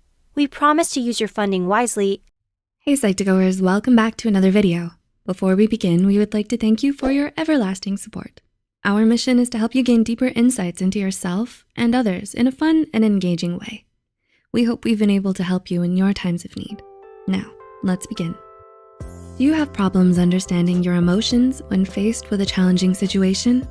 Not knowing how to deal with your emotions can lead to them becoming more intense, persistent, and problematic. While it may grant you some temporary relief, suppressing your feelings and being in denial about them may only lead to painful consequences that keep you disconnected from yourself and from those around you. So, here are 7 signs you may be suppressing your emotions. Number 1, you hate being asked how you feel. Do you get annoyed or upset when people ask about your feelings?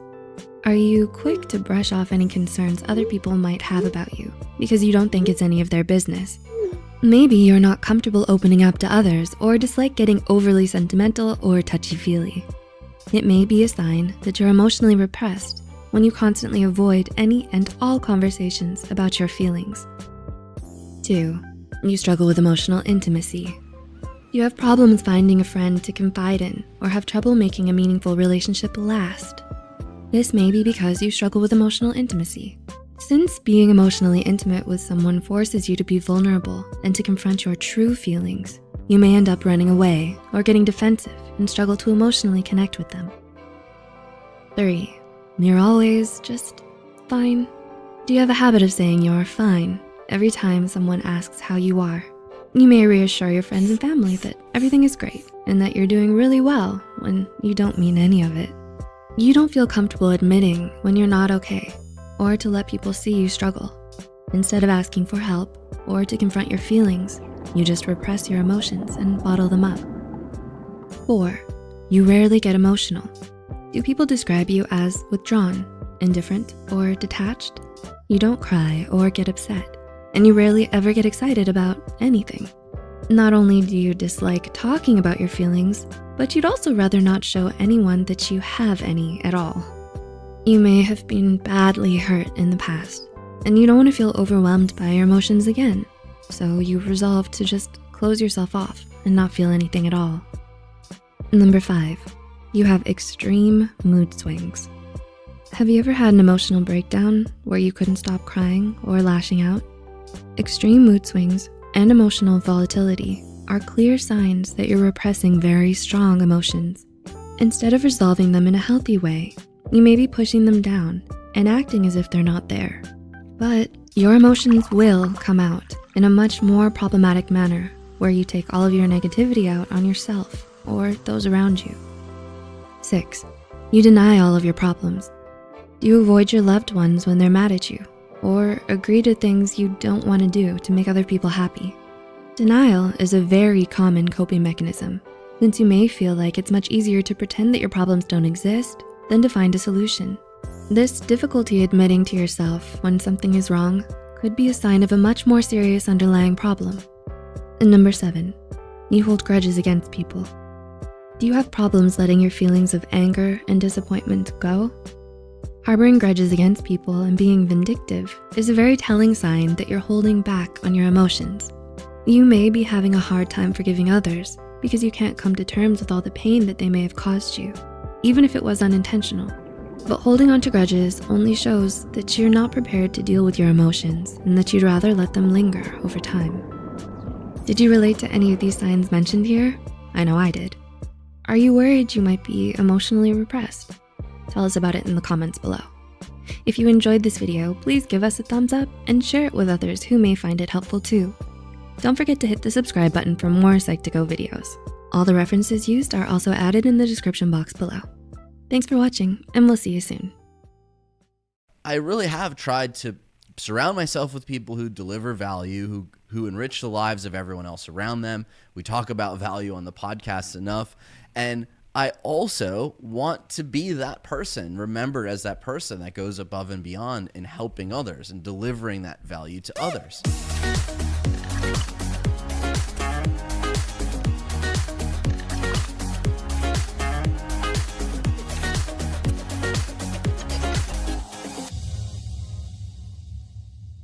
So we're going to kick off our values episode. Now, if you've been a fan of this show for a number of years, I am, and paid attention to anything that Johnny and I said, some of you even write us about all of the notes you've taken, you've heard time and time again how important defining your values are.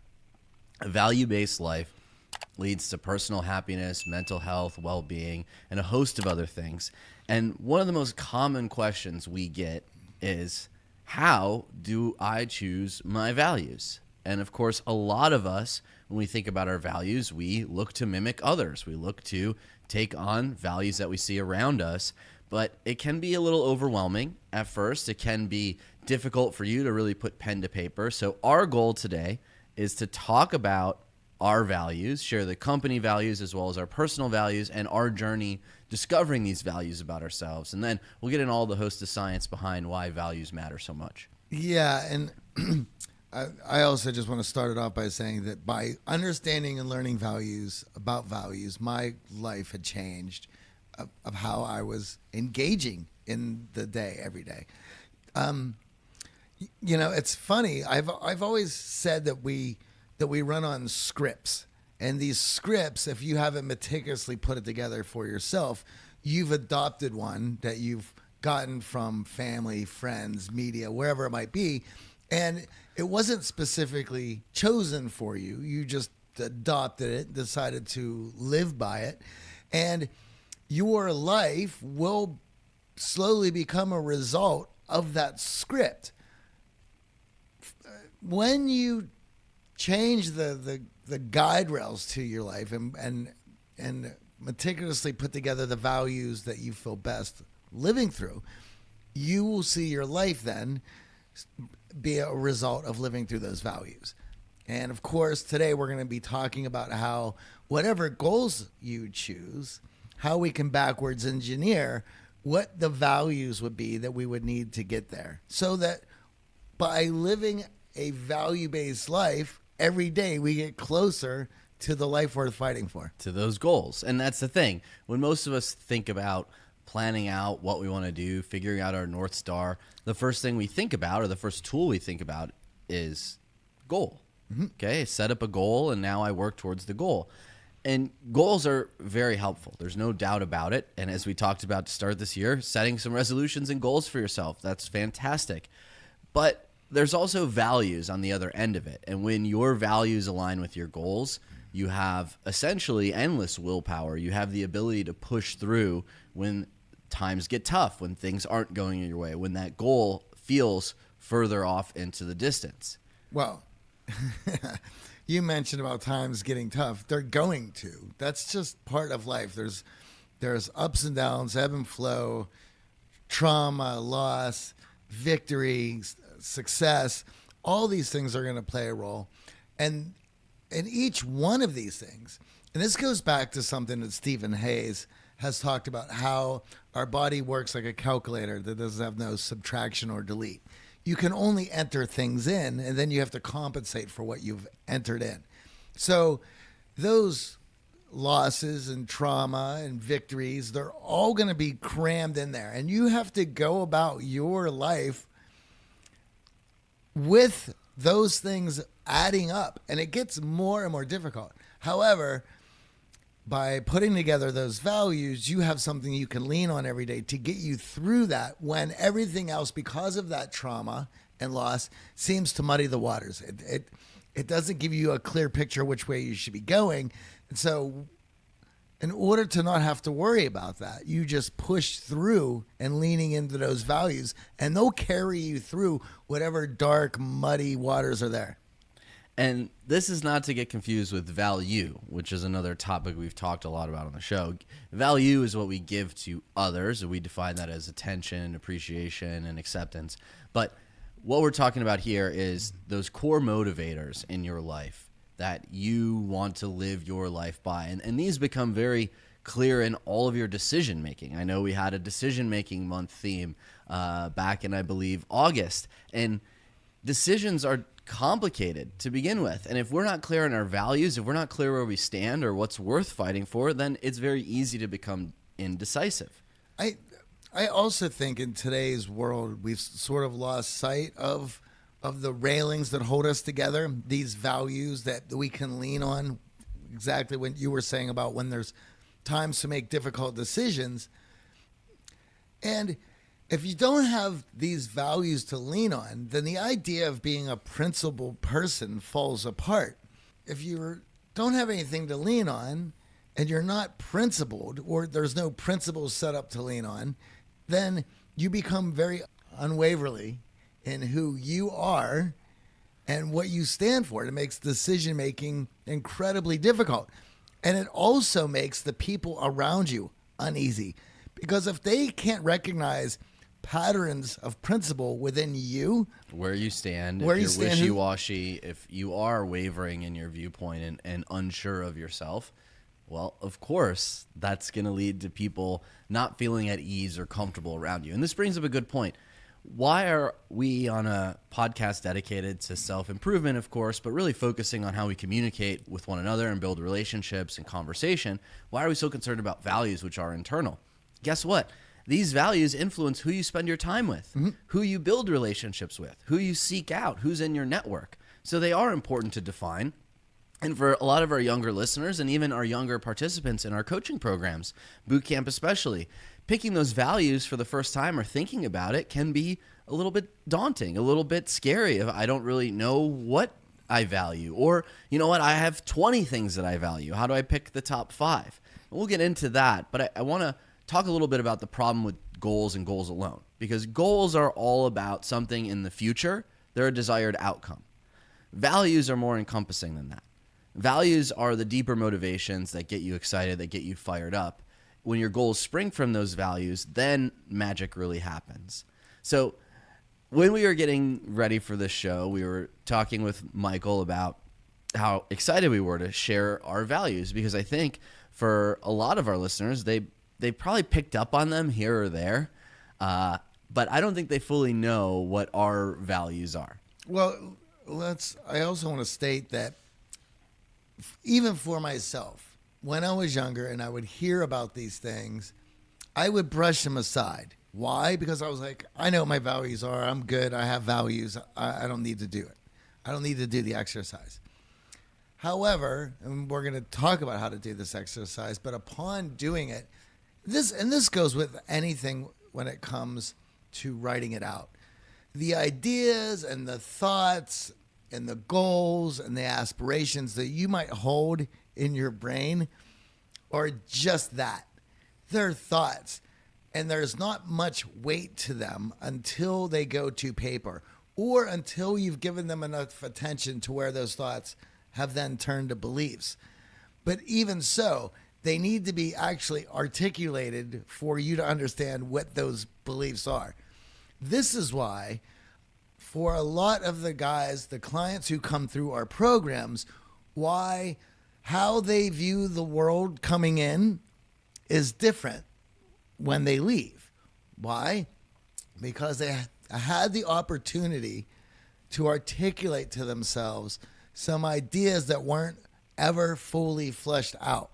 And because of that, they were nebulous. The proper filter or lens, I like to call it, could never be completely built. But once it's articulated, that lens then comes to fruition, and now you're solidly looking through it. And you're not swayed. You're not influenced by things that take you off course. That's the point of value-based living, is that it gives you a level of resilience. Because listen, sometimes you're not going to be able to achieve those goals. Sometimes it's not up to you. There are other factors that go into those goals. And what happens when you don't achieve your goals? Are you set up for success? And that's really where the values come in. And, you know, studies show that very goal-oriented people sometimes have a fragile sense of self. So what that means is when all you're focused on is external outcomes and factors and motivations, when things don't align, when you don't reach those goals, your sense of self is going to collapse. It's going to crumble. It's going to lead to a lot of inner turmoil and stress. But if your values are solid and clear, even missing a goal is not going to shake or rattle you, because those goals are in alignment with those deeper values. And this, to throw it back to something our first guest of the year, Dr. Judy Ho, had brought up, when she brought out her life acronym, and the very first part of that was low self-esteem, shaky self. And as you were just mentioning, if you're focused on that and you don't have the steps that it takes to get there, you can easily get knocked off course because there is no plan. And listen, it's okay for your values to change. You know, when I think about starting this company 13 years ago and throwing myself into coaching, you know, my values at that stage in my life were very much around proving other people wrong, right? So I had doubters, I had people who, and we've talked about this, family members even, who didn't believe in what I was doing or the choices I was making.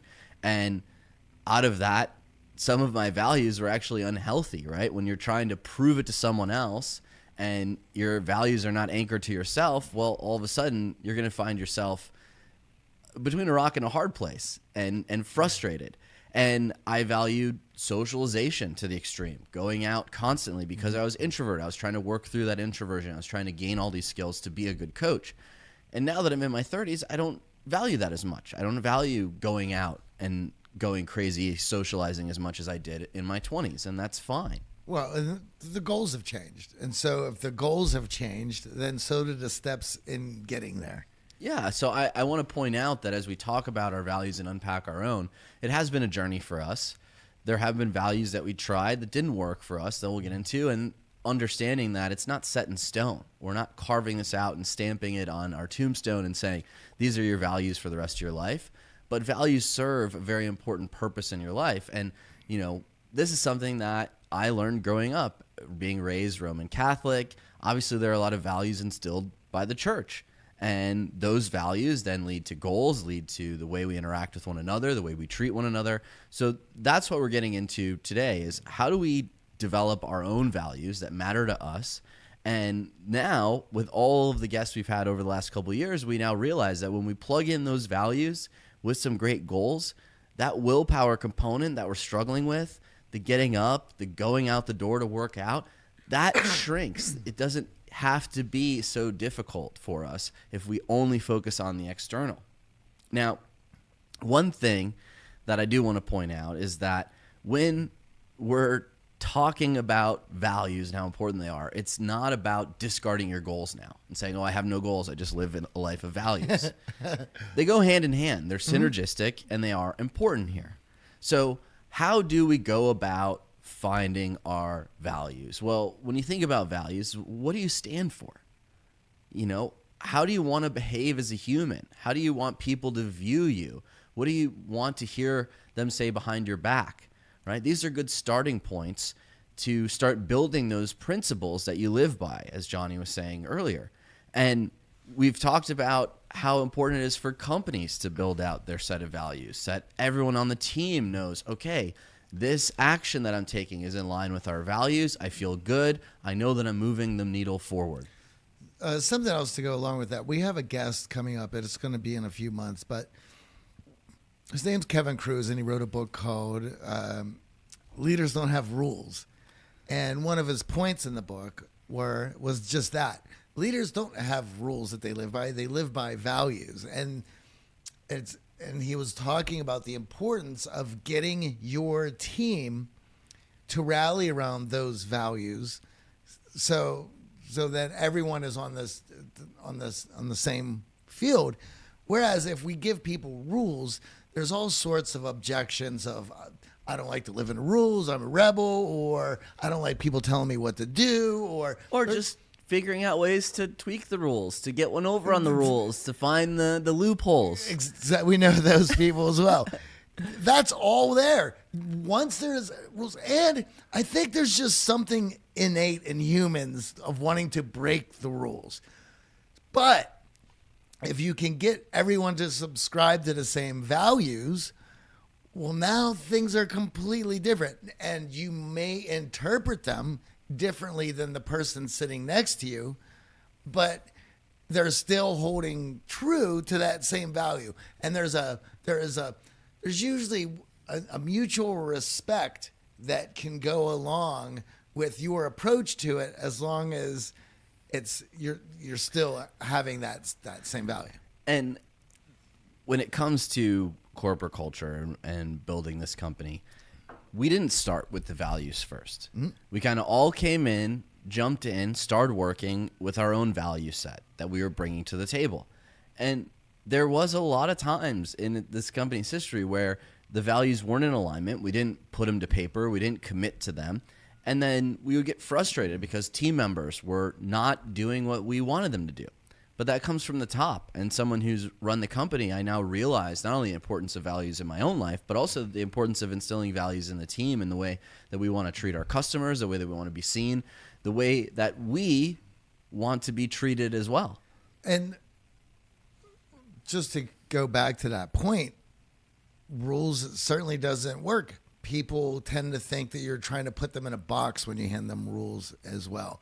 I can even, as someone who sees himself as a creative, the minute I hear rules, that's my first thought. Because what if my creativity has me venturing outside these rules, and now you're neutering me, so to speak, to be able to do what I do? However, if we're rallying around values, that completely changes. Yeah, and let's say, for instance, a value is loyalty, right? So a company's value is loyalty. Well, for Johnny, that might mean following up with customers who just came through in the last month. For another team member, that might be sending a birthday message on Facebook to cheer up our customers. So even having a value of loyalty, each person is going to respond to it differently, but it's a framework to start from. Mm-hmm. So I would like to dig into my values. Yep. And they've been a work in progress, I'm not going to lie. And in talking a lot with Amy over the last 6 years of our relationship, they've evolved over time. But the one, and I think we can all sort of pick up on this from the trajectory of the company, the first and most important value to me has always been deliver value. Sometimes to a fault, right? We hear a lot on the show. The show is so dense. You guys go into these topics. I want to learn more about you. But I really have tried to surround myself with people who deliver value, who enrich the lives of everyone else around them. We talk about value on the podcast enough. And I also want to be that person, remembered as that person that goes above and beyond in helping others and delivering that value to others. Well, that's why it's the first rule in the company, or the first value in the company, above and beyond. And understanding that there are going to be times where it's difficult. And there's certainly been times when Amy's been a little frustrated with me. But that commitment to going above and beyond has allowed us to build a team that not only supports one another, but then supports everyone who comes through our doors. And I view it the same in all of my personal relationships. I want to be there for my fiance. I want to be there for my friends. I want to be there for my family. And when you think of that and the way it works, you can... For me, it's to make sure that the listener of this podcast gets a lot out of it. For me, it is for the person who comes through a program, knows that we are there for their journey, and we are going to be there when you sign up. We're going to be there when you come through, and of course, all the systems that are in place for you when you leave. And you know, I continuously let the guys know that I'm always here. And one of the things that I say is I have time for everybody.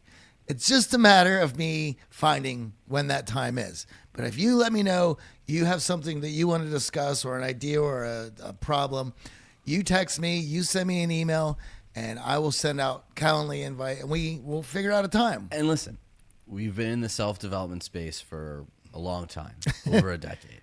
And when we started and we met a number of people doing coaching, social skills coaching, personal development coaching, leadership coaching, and I've met coaches whose viewpoint is we start working together when the check clears and we stop working together when the seminar is over. And that's how they live their life. We have never, as a company, entertained that idea. All of our alumni have our personal phone numbers. We talk to alumni who've come through the program 9, 10, 11 years ago. And I feel that not only is that in line with my value, it becomes very easy for me. It's not a willpower thing. It's not a, oh my God, I have to answer this person. Oh God, I have to help this person out. It's in my ethos. And of course, as someone who's led the company, it's infused into the company's ethos.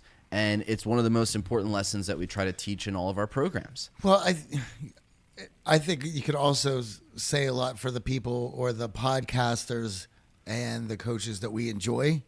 You know, when I think about the podcasters that both of us get a lot from, we see that ethos, if you will, that you to use your words, in their work. And of course it's like, well, of course that's going to be in ours because that's who we're modeling. And it's interesting. I get a lot of emails from people who are starting out in podcasting, people who are fans of the show and want to start podcasting and ask, you know, how do we prep for the show? How do we deliver value in the content? And, you know, we have 3+ pages of notes, science to back it up. We have multiple conversations about anything that we're talking about here recorded for you. And that's been the case for over a decade now of putting in the prep to deliver the value. And this is something that we do for free. This is not something that we're charging for. So that delivering value is not only my own personal value, but I look for that value in others, right? And that's how I stay away from transactional relationships. You know, we laughed about this last week with Violet about, you know, the types of people as you become someone who's an influencer or grow an audience that you tend to attract. And listen, there are a ton of transactional people out there, but being someone who values delivering value for others, I look for that in others and I look to lead my life by that. And that's really one of my core values. And that wasn't very hard for me to find. So that one's been pretty standard. The second one, and this one, you know, has led to some people leaving the company, has led to change on the team.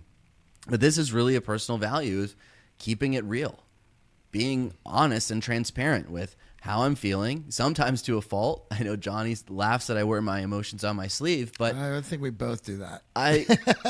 That's the Midwest. At the same time, I would rather be in a situation or an environment where people are being upfront with each other. And I want that in my personal relationships. I want that in my friendships. And of course, I want that in my business partners and the people that I work with.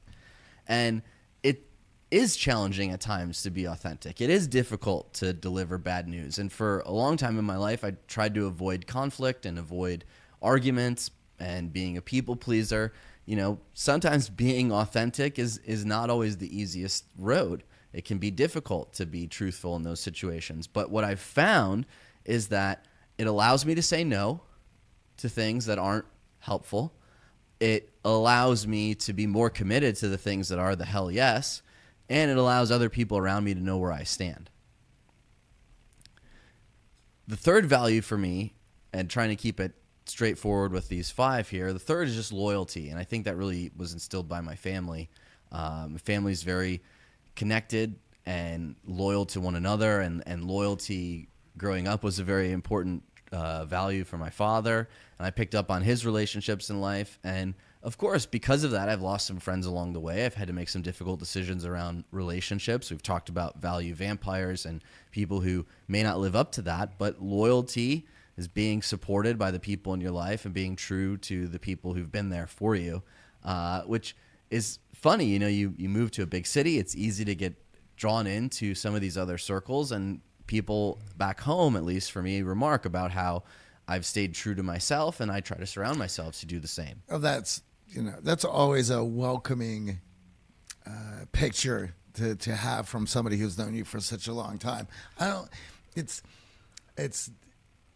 And I know for myself that I really enjoy hearing that, and it's not so often that East Coast friends can make it out here, but when they do, I do try to spend quality time with them, and that is certainly one of the things I love hearing. I don't want to hear this town has changed me. However, there's those people too. Well, they'll see the social media and they'll ask, why are you talking about that? Why is that important now? Yeah. And it's easy to get caught up in some of that, but ultimately, yes, trying to stay true to myself and true to the people certainly back home who've supported me on this journey, not just no offense, Johnny come latelys who get excited about the big numbers and what's going on after the 10 plus years of hard work. The fourth one, and this one we've talked about a lot on the show. In fact, one of our favorite guests hammers this home, David Goggins, and it's discipline. In everything that you want in life, all the success you're looking for is based on your habits, and habits are built through discipline. There's no getting around it. There's no shortcuts. We've had, how many guests now talk about that exact thing? Whether it's getting up early, whether it's always working out, whether it's watching what you eat, whether it's making sure you follow through with your meditation, that discipline instills the successful habits that you need to reach the goals that you have. And there are certainly times where I fall off. There's certainly times where I'm less disciplined than I would like, but it's an aspirational value that I think is really important in my life. Well, and that's one of the things that makes value-based living important and fun, is that it's not something you just turn on and you begin doing. It takes effort, and it takes consistent effort every day. However, you do know what you're doing, so all you have to do is go ahead and get to it. But no one said it's going to be easy. No. No successful person has built their empire or achieved what they wanted on shortcuts and lack of discipline.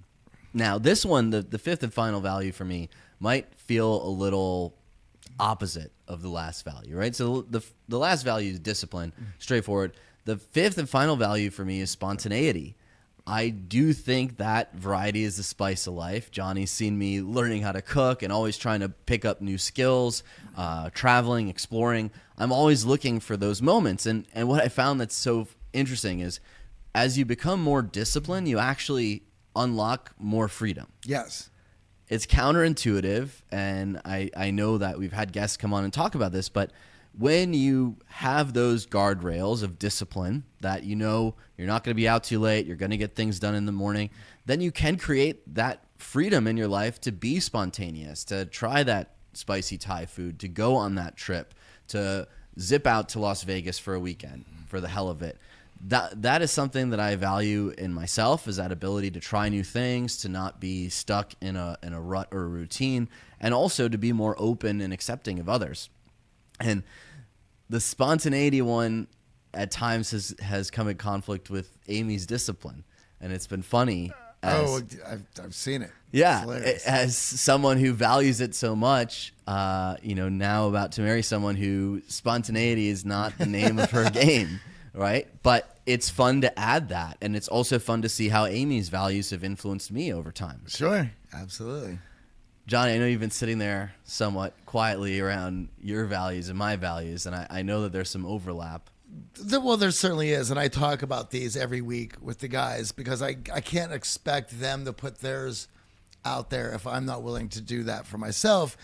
And certainly over the years, they have changed. But the ones that are important to me now, first and foremost, I take health out of the way. And that to me is diet, sleep, exercise. Those three things all make up. Now, that was not always the case.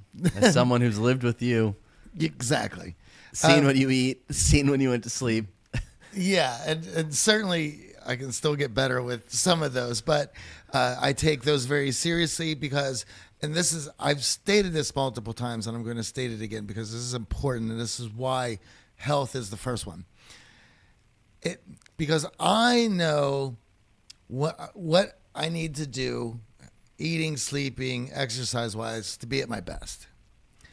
And when I'm at my best, the longer I'm in that zone of my best, the better my life is. And the better my life is, the better other people's lives are who are around me. And so I owe it to myself and to those people because of that to be at my best. And that takes care of that. And that's number one. And I don't think there's anything else I need to say to that other than that very. Yeah, this is not a health and fitness podcast, so we're going to stick to things we're experts in. Yeah. So that's why I take that very seriously. The other ones that come in, creativity is certainly one of them. I want to be able, and it's important for me to engage in things that A, allow me to create, and B, think creatively. And so whatever I need to be able to do those things. So reading, film, music, these things allow those juices to flow. And then from there, I get to create myself.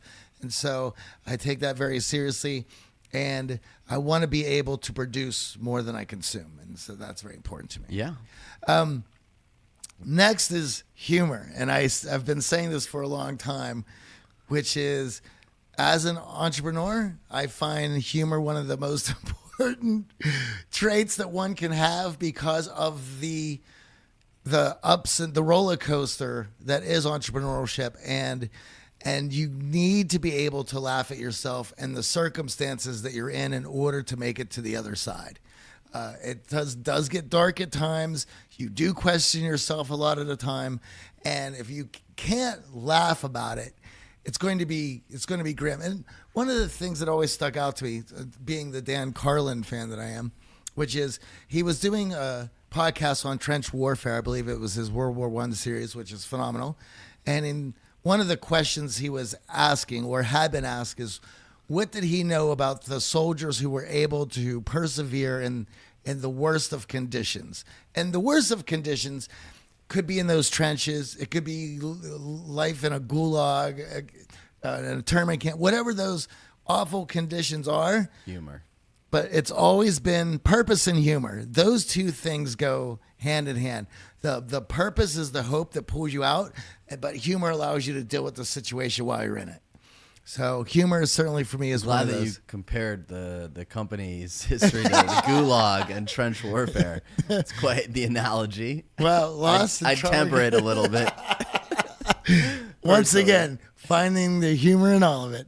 It used to be presence, but now it's moved more into mindfulness as a whole, because for everything that's going on, I need more opportunities to defuse thoughts from emotions. I think that helps with creativity. It also helps with humor to be able to compartmentalize things and see them for what they are. So I think that all plays a role. And lastly, ceaseless learning. So, which also fosters the creativity and the humor. I want to be able to learn every day. Now, out of those 5, it is when I wake up, I'm excited because I know what I'm doing every day. And what's also great about this is looking at your daily calendar. Yeah. And how you're going to arrange and engaging in those 5 values. The other thing that we know about this is through our own research we have a challenge on Facebook, and part of that challenge, number 2, is to put up your values. Yeah, you can join our Facebook group at the challenge, theartofcharm.com/challenge. And this challenge is a fun one for a couple reasons. Yeah. Number 1, it's intimidating. So a lot of people sign up for the challenge. They're like, great, I'm going to work on my social skills. And we hit them with, well, what are your values? And then it's like, oh, man, I haven't thought about that. Or, oh, I want to see your answers. And it can be something that if you're not prepared for, might feel a little overwhelming. But the flip side is when they complete the challenge, there's like this sense of relief of like, oh, now I have clarity, or as my buddy David calls it, a North Star. You have a guiding light, a flashlight as to what direction you should be going in. And the other thing about it that goes along with that is most people can easily put 2, 3, maybe even 4 together. But once you get to 3, and we realize that people had stopped at 3 because they still have this giant list of values, but there's now only 2 spots. the dilemma becomes, well, I don't want to leave something out. Well, it doesn't mean that you're leaving it out. These are just the things that are important that you need to engage in and to get one step or one day closer to your goal. And on top of that, to have a sense of being fulfilled at the end of the day, that you've engaged in what is important to you. And so the best thing about this is, let's say that you've guessed wrong. After 1 week, you stand on Sunday and you review your week. Monday, Tuesday, Wednesday, Thursday, etc. Were you able to engage in your values to the level that you wanted to? If you answered yes to all those, then did you feel fulfilled at the end of the evening? That's a pretty good week. Yes, absolutely. And if you've engaged in those to where you're fulfilled, you've been incredibly productive. That week is going to blow your mind, which only sets up for you to do this again. And so why wouldn't you want to? You've just engaged in everything that gives you a sense of being and purpose. It's that and superhuman productivity that we're all looking for. Everyone. And so you're fired up. But here's the best part. Let's say you're not. Let's say something was missing. Let's say that, I could have been better. Okay. Then you either have to think about, as you set up the new week, what do you feel you were lacking in and that you can gauge in to a better degree, or you change up one of the values that you feel just wasn't doing it for you. And then you give that a shot. And guess what? After a week, when you stand on the next Sunday and you're looking at your week, you'll either know exactly what you're going to be doing and fired up to lay it out again, or you'll know exactly what you need to shuffle around and change. I mean, this changes everything. Now, you bring up some powerful points, and this, again, is the distinction between goals. So you can bring your values into anything you do. Yes. You could bring your values into the way you cook. You could bring your values into the way you do the chores. You could bring your values into your relationship with your friends. Goals are outcome dependent. They are in the future. So you can't live in your goals. You can work towards your goals, but you can live in your values, meaning your values can be present in every moment that you are awake, you are alive, you are in action. And it's completely up to you to live your values. You pick them. You get the choice. And then you get to instill them in others by the way you live your life. And guess what? They're never checked off. They're just that guiding light for you each and every day, every morning, to fire you up, to get you through, to not have to worry about the willpower. A lot of people spend their evenings before going to bed staring at the ceiling and asking themselves what if. And this is where you're in FOMO, as what the kids call it, fear of missing out. Yes, fear of missing out. You're staring at the wall, and you have this, and there's a feeling inside of, I'm not living life the way everybody else is. And it's easy to get in that position when you're looking at social media and everyone else's amazing lives. However, going to bed late at night or whatever time it may be, you don't have to go to bed experiencing FOMO. And we laugh, we talk about this, but you could flip the script and actually go to bed experiencing JOMO, joy of missing out, where you're content, you're fulfilled. There's nothing left on the day. The no is not an issue. The no is not anxious or what am I missing out on? The no is I'm clear on my values, and that's not in line with my values. Rocked them out. So it was a great day, which leads to a great week, a month, and a year. And as we said, with goals always happening in the future, we need our values to keep us on course. Goals sometimes get met, and I would love everyone, perfectionists included, to reach all of their goals, but we know that's not always helpful. That's not always possible. So what happens when you don't reach your goals, right? That's why these values are so important. And Stephen Hayes, who we've had on the show a number of times now, said values work helps to build socially positive emotions like gratitude and appreciation, and the feeling that you're making a meaningful difference in the lives of others. So it may feel self-centered to decide your values, to define your values, but actually it's a service not only to yourself, but to the world around you, to the people you interact with. When you are in alignment with your values, you have these superpowers. You have the initiative, the wherewithal, the excitement, the joy, everything that we're talking about.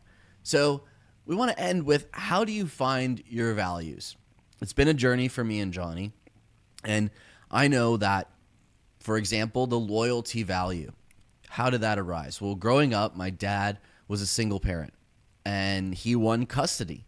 And what I always found remarkable is he was in the Navy and his friends were scattered all over the country. And he remained loyal to all of his friends, all of their relationships, and his friends remained loyal to him. And they were there to support me and my sister when he needed a helping hand. And I'll never forget that value that he instilled in me of staying loyal to the people in your life, because at some point you're going to need each other. And if you're not someone who's loyal, you're going to be left without having that support. And that was a value that was instilled in me and I picked up. Discipline was not something that was instilled in me. I wouldn't say that my dad was very disciplined with his diet or working out or his habits. He was a hard worker, and in order to make ends meet, he was forced to be disciplined for work, but it wasn't something that he really instilled in us. And that led to my sister being a creative. It led to me being spontaneous, but now it's something that I've picked up from others. And truthfully, the guests on the show have really inspired and instilled that in me.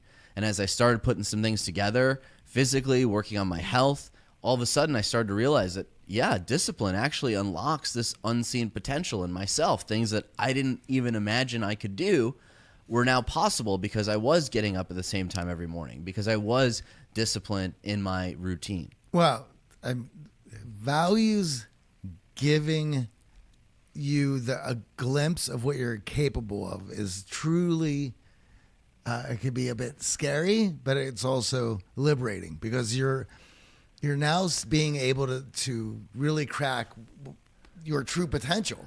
And and that's what I love. So if we were to tell you listening, hey, come out, spend a week with us in LA and we're going to define your values, you'd be like, well, that doesn't sound like much fun. What the heck's that? I want to learn how to talk to people. I want to build better relationships. I want to be able to reach my goals and build allies and wow my boss. Why do I values? That doesn't sound like a valuable exercise to me, an interesting exercise. The fun part is Saturday after the week is over and everyone in the week has started to crystallize around their values. They've started to really look into themselves internally and define what these values are and how they want to live their life. They are so fired up to go back home, to live life through these values, that it unlocks that extra battery, that supercharger in your life that allows you to stay motivated.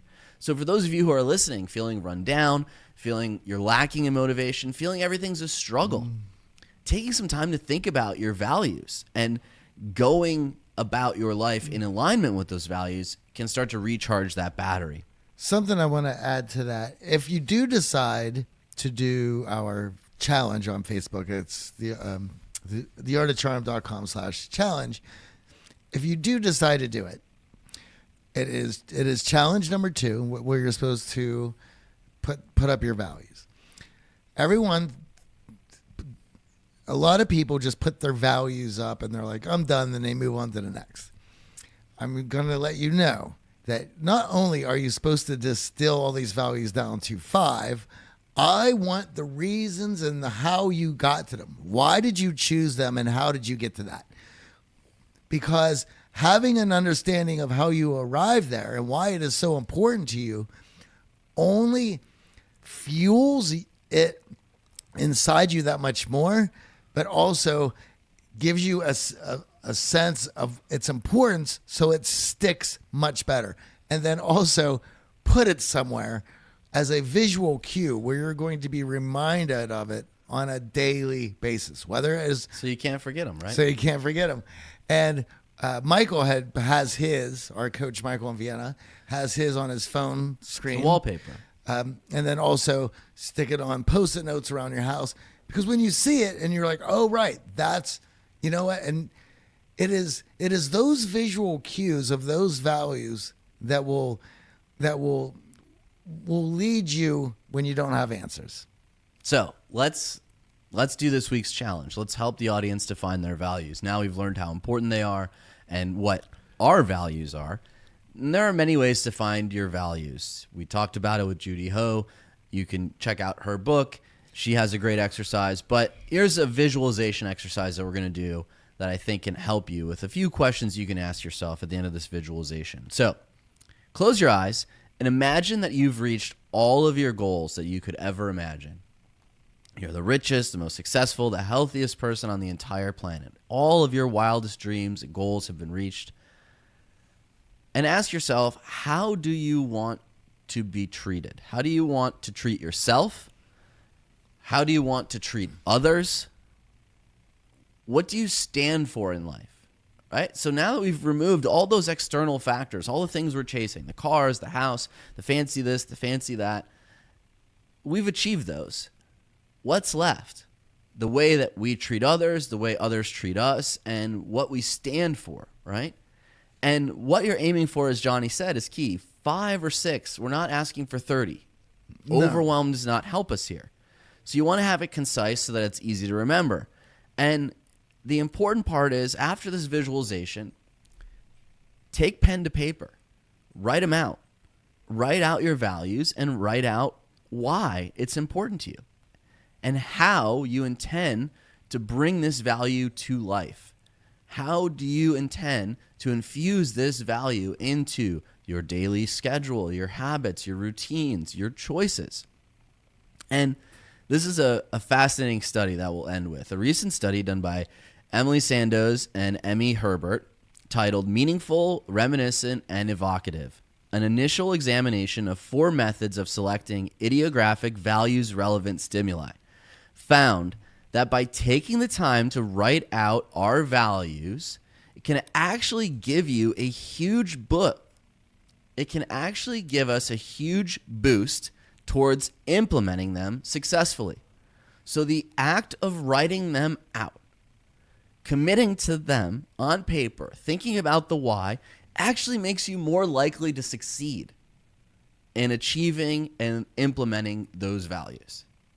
That's powerful stuff. So now that you have your values, write them down and put them somewhere you'll see frequently. Save them as your wallpaper, like Michael. And especially at the beginning, it's important that you're reminded of your values often. As we start to try to build new habits, instill some discipline in our lives, it's important that you're reminded, hey, these are my values. This is what matters to me. And as Johnny said, in those days when he hasn't had an opportunity to tap into creativity, or he's been bogged down in emails and he hasn't had an opportunity to quench his thirst for knowledge, listen to a podcast, read a book, whatever the case may be. That's a rough day. That's a tough day. But when you realize that's part of your values, well, I'm going to make time for it. And I can also say that I know that when I do not engage in them, at the end of the evening, when I'm laying in bed, I'm pissed off. I'm mad. I feel I left points on the board. And at this point in my life and everything that we have going on around us, I don't like to have that feeling. That feeling is awful. And so, and you for working with me as long as you have. Well, as a Lions fan, I know about leaving points on the board. So it's a special meaning for me. Yeah, it's awful.